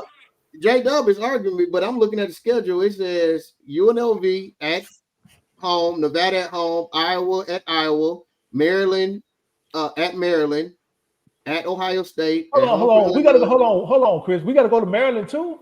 We just went to. I'm just about to bring it. I'm gonna bring it up and show you. We just went to Maryland. Did we go to Maryland? Did we lose at Maryland last year?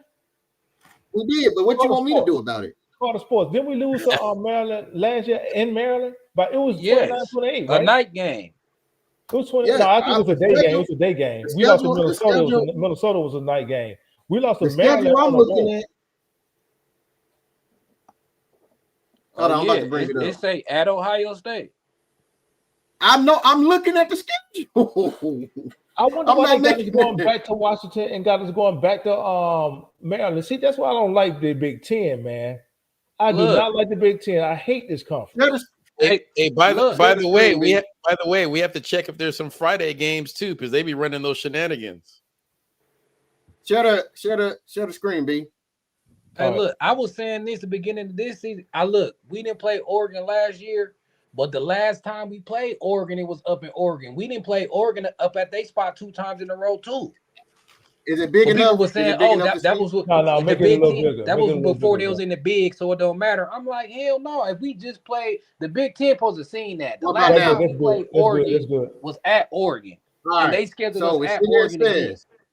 We got UNLV at home, Nevada at home, Iowa at Maryland. 3 straight road games?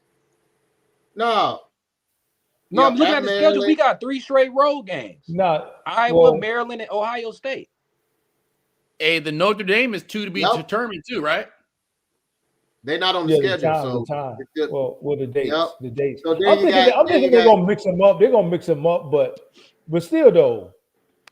Well, I don't know why we got to go back to Illinois. Not Illinois, but Maryland and Washington. Maryland and Washington. We just played them on the road last season. We played Wisconsin, and we played Wisconsin at home last year. I don't like. Listen, man, I hate the Big Ten. I cannot stand the Big Ten, man.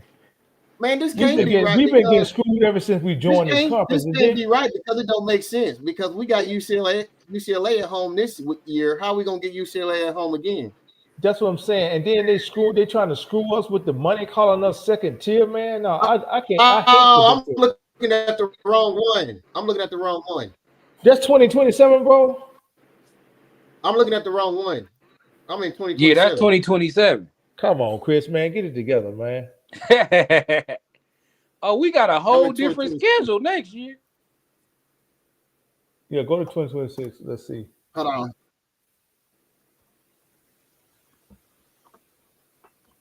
I just realized I was looking at the wrong. Oh, okay. Yeah, we got Ohio State at home and Maryland at home. All right, so let's go down there now. Make it a little bigger too. Let's go down the schedule now. OGD Lifer said, don't matter. SC going 12-0 next year. Pack 10 forever. Now, if we don't get those trenches short up, we're not going no 12-0. Hey, I ain't gonna lie, B Jinx. Yeah. Coming into this season. Yeah, make it a little bit. What'd you say, Carter? I ain't gonna lie, coming into this season, I just wanted us to do good enough to keep our recruiting class, bro. To tell you the truth, like I never really had super high expectations this year. I just wanted. Me and B both said 10-2, 9-3, so we there. Yeah. I said 10-2, 9-3. That's what I said. I said 10-2, 9-3, so we there. All right, so what we got? Fresno State, Indiana. Matt Ince at Fresno State. Isn't that Matt Ince? Yep. All right, we got Indiana. We are home against Fresno State, so we'll be able to tell if our rush defense is any better. We gotta go to Penn State. That should be a W, man. They don't even have a coach right now. Yeah, we gotta go to Rutgers. Jesus, wait. So we gotta go to Indiana, Penn State, and Rutgers in a row. Right. Then we got UCLA. We got 4 games. It ain't in order, man. It's just giving us a game. Hey, that Ohio State Oregon is a doozy right there. Back-to-back home, Ohio State Oregon. That's a doozy. I don't think it's in order because it's got UCLA way up at the top. So I think it's just the games, period. Hey, the first game is Fresno State. Then the second one is Indiana. Then it's at Penn State, at Rutgers. That's what I'm showing you. Oh yeah. But see, we never played UCLA that early though. We never played UCLA that early. I don't think these dates are set. It can't be. We never played UCLA in the middle of the season. No, it says the dates say to be determined. Okay, Yeah, but to be that's what I'm saying. It's not in announced. order because we got UCLA as the what? The 5th game. We never played them that early. J-Dub, you said that the 2026, right? The only games I see on here, again, this year we have 4 games where we said we had to go 2-2 in at least to get 10-2. That was Illinois, Nebraska, Oregon, and Notre Dame. Again, I see the same thing. It's going to be Indiana, Ohio State, Oregon, and Notre Dame. 4 games that we got to at least go 2. It depends on who Indiana got coming back at quarterback, though. Still, Indiana brings Indiana goes to the portal and bring in good players every year. But I'm saying we're in the same situation, our schedule wise as we are. You know what I'm saying this year. You know what I'm saying? Like it's gonna come down to 4 games, right? Which means that we're gonna need an experienced quarterback, man. We're gonna have to have an experienced quarterback next year. There's no other way around it. He got to be experienced. Because if Penn State was still Penn State, I'd be like, dang, it's 5 games. But whoever Penn State bring in, I mean, they losing people and recruits and all that. And Penn State was very senior oriented this year, so whoever they bring in as coach, it's gonna take Penn State some time. That should be a win. I'm reading some. It say Notre Dame was took off the schedule and gonna be filled with a Big Ten opponent. We really ended that. That what it says? I don't think That's it's for what I'm sure. reading. It ain't on USC website though. I'm looking on the internet, but you can't trust every source. But no, if we take off Notre Dame, man, we don't need to fill it with another Big Ten opponent. It needs to be with another warm-up game. Carter, it says it right here. The game against Notre Dame was on the schedule, but was recently removed from the official USC website. The status of the game, the override series is currently in question. So we do not need to put another Big Ten game on there. We need another preseason game. See, we keep doing it to one thing I noticed about the SEC. Nah, we got to play the same amount of conference games though as everybody else. So we got to play 9 now. But what I'm saying is this: one thing I know. Okay, but even with that though, we need to schedule. Notre Dame is not a conference game. We need to put another rival game on. Another preseason. One thing prior to next season. One thing I've noticed about the SEC. Whoever their premier programs, they don't do them like this. They do not do them like this. You wouldn't dare see Alabama or Georgia or LSU, when they were thriving, play a schedule like that. You would never see that. I think we should swap Notre Dame with Stanford. No, I think we should swap Notre Dame with like a San Diego State or maybe even a San Jose State, and put them at the front of the schedule, and that'll be our preseason, so we can iron out who gonna be able to do what for us. I think we should do it against Cal or Stanford too. No, we shooting ourselves in the foot, bro. We keep doing that. We shooting ourselves in the foot. We always put ourselves at a disadvantage doing stuff like that. I'm telling you, the SEC, they never do it. They would never hurt their programs like that, ever. I mean, you are factual. I mean, I'm Texas telling you. Why we keep doing it to ourselves? Texas A&M just played Sam Houston Stanford. or somebody. Yeah, Sam Houston. Yeah, but they're not going to be able to do that no more because going forward, now the SEC has to play. Who the Alabama? Now going forward, starting next season, the SEC has to do like every other conference and play 9 conference games. Okay, they still get them three cupcakes though. If they got to play 9 conference games, you play 12. They still get them 3 cupcakes. Why are we putting another Division I team on the schedule when we can add another cupcake and get our preseason in too? Why we keep doing that to ourselves? And then when we don't have available players at the end of the season, I would like to see it against Stanford or Cal. No, man. Hey, when you went wrong, you play as the Romans play. Look, Stanford on that level though right now. Like on San Diego State probably could beat Stanford. Man, who Stanford beat this season? Didn't they beat Florida State this season? No. Who did they beat? And Everybody beat Florida State. Hold on, didn't Cal go to Louisville and beat Louisville? Yeah, they lost the game, I think. No, they beat Louisville. They beat Louisville, man. No, don't put no Cal or no Stanford on there. Put San Jose State on there. I hear you. Nah, especially when we rebuilding our program, when we still try to get to where we need to be. I can see we was already like Yeah, if we were Pull there your already, it'd be machine, Pete different, Carroll bro. style. Yeah, it'd be different. It ain't like that no more, man. We got to battle our way back up, and then we're in a conference where they continuously being disrespectful. No, you don't put yourself in no disadvantage. Nah, you right. Yeah, you got a solid point, man. Anyway, man, we appreciate you guys showing up for us. We appreciate you guys hosting with us. Everybody that stopped by, man, thank you. Go ahead and hit that subscription button if you haven't subscribed already. Go ahead and hit the bell for notification. Hit that like. Carter, go ahead and shout your channel out again, man. You went out before you got a chance to shout it out again. Yeah, Carter Sports TV. Go check out the channel. I'll probably watch the game tonight. Do a little breakdown, give my opinion tomorrow on it or something. Right. But yeah, go ahead and subscribe. Carter and Bo, man, don't be a stranger, bro. You always welcome up here with us, man. Again, we put man, this fight this on, man. We together, got hey. man. Hey, look, yeah, and look, B, you talking about San Diego State? They about to win the Mountain West this year. They about to win the Mountain. Okay, well, you put San Jose State on there, then you take them out and put San Jose State on there. Is that simple? BG, anyway, I forget that. I'm putting Tennessee Chattanooga on there. Yeah. Whoever the SEC style. No, you know what? Whoever the SEC played, that's who we want to play the next week. So if they beat up on Louisiana Monroe, send them our way to the following week. We'll beat up. You know what? We should have that annual Clay Helton. Let's get that annual Clay Helton. Georgia Southern. Yeah. Make that an annual thing. Sign a 10-year deal with them. Yeah, we go there, whip them up. I'm saying? Y'all know who Alabama played tonight? Eastern Illinois. That's who they played tonight. Eastern Illinois. You see what I'm saying? That's shameful. Yeah. So that's why I say when in Rome, you do as the Romans do. You see they doing it, why don't you do it? I mean, look, B Jinx, if we put your logic in effect this year, USC, we only got 2 losses right now. Right. We only got 2 losses. We only got 2 losses right now. If we ain't have to play Notre Dame, we will only have 2 losses right now.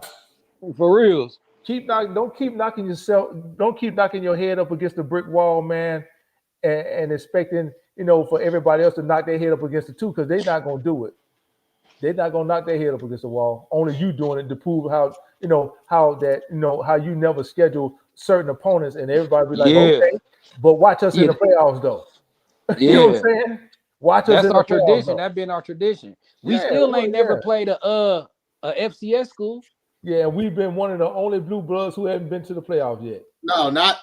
Oh, I thought you were about to say we the only team that didn't. We've been one of the few blue bloods who have not been to the playoffs since the playoffs have been incorporated. OG Lifer, they only gonna be able to do 3 starting next year because now they got to play 9 conference games. It's mandatory. Yeah. Anyway, man, because they're trying to go to that. They're trying to go to that format where SEC and Big Ten automatically get 4 in. So that's what they're trying. Nobody wouldn't agree to it until the SEC said that they would play 9 conference games like everybody else is doing. Yeah, but if they had the format where the SEC get in 4 teams and the Big Ten get in 4, we would be in there. But unfortunately, no, we wouldn't be. We will. We're number 14. We got 2 conference. We got 2 conference. Who will beat us in there? Illinois got the head-to-head. Illinois got 3 losses, don't they? But I think only 2 is in conference. Do they? Okay. All right. Well, man, we get ready to get up out of here, man. We appreciate everybody that stopped by, man. Look for our game review on tomorrow, man. Look for our game review. It's gonna be dropping on tomorrow, and then during the week we'll drop game position grades. And then next Saturday we'll be live around the same time. But I'm gonna pass it on to my running mate before we get up out of here. Go ahead, Chris.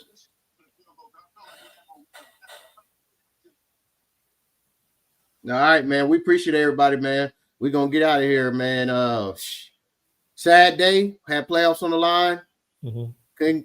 We didn't get it done, but it's all right. The future's bright. We got a home game. Finish up strong. Got a chance to go 9-3 on the University UCLA. Keep the momentum going. Get a bowl game. Get the 2026 class in. My partner, he don't want me praying for it, but can't nobody stop my prayer. My prayer is that my eye will come back, our receivers come, everybody come back, they can come back, and we can run it back, and you know what I'm saying, that everybody say, man, we right there, we get some interior guys, and we keep it moving, man. But this season's not over yet. Still been a much better season than the last 2 seasons. The trajectory's on the right path, man. Let's beat the baby Bruins and go 9-3. You know, there's a lot of programs that you can look at, and if they had the 2 seasons that we had the past 2 years, and they came in 9-3, everybody will be saying, man, what a turn. They're heading in the right direction. Like, don't lose sight of what's going on, and don't lose sight of the difference in what you see in this team from the last 2 years and the trajectory and where we're going. Right? It takes time to get there. We just got our GM. We just got our NIL together in January this year. Right? Defensive coaching staff in the last 2 years. Right? We're on the right path. We're on the right trajectory, man. Keep your loyalty in these boys. They fought hard. The thing about it is that Illinois, we were in the game. Notre Dame, we were in the game. We were even in the game today, man. We just got to clean up some stuff. We're a young team, and we just got to clean up some stuff, man. So, man, as Trojans, we're going to always fight on, man. We're going to get out of here. So we appreciate everybody. And as always, fight on, fight on. Fight on. Fight on. All right, we out of there.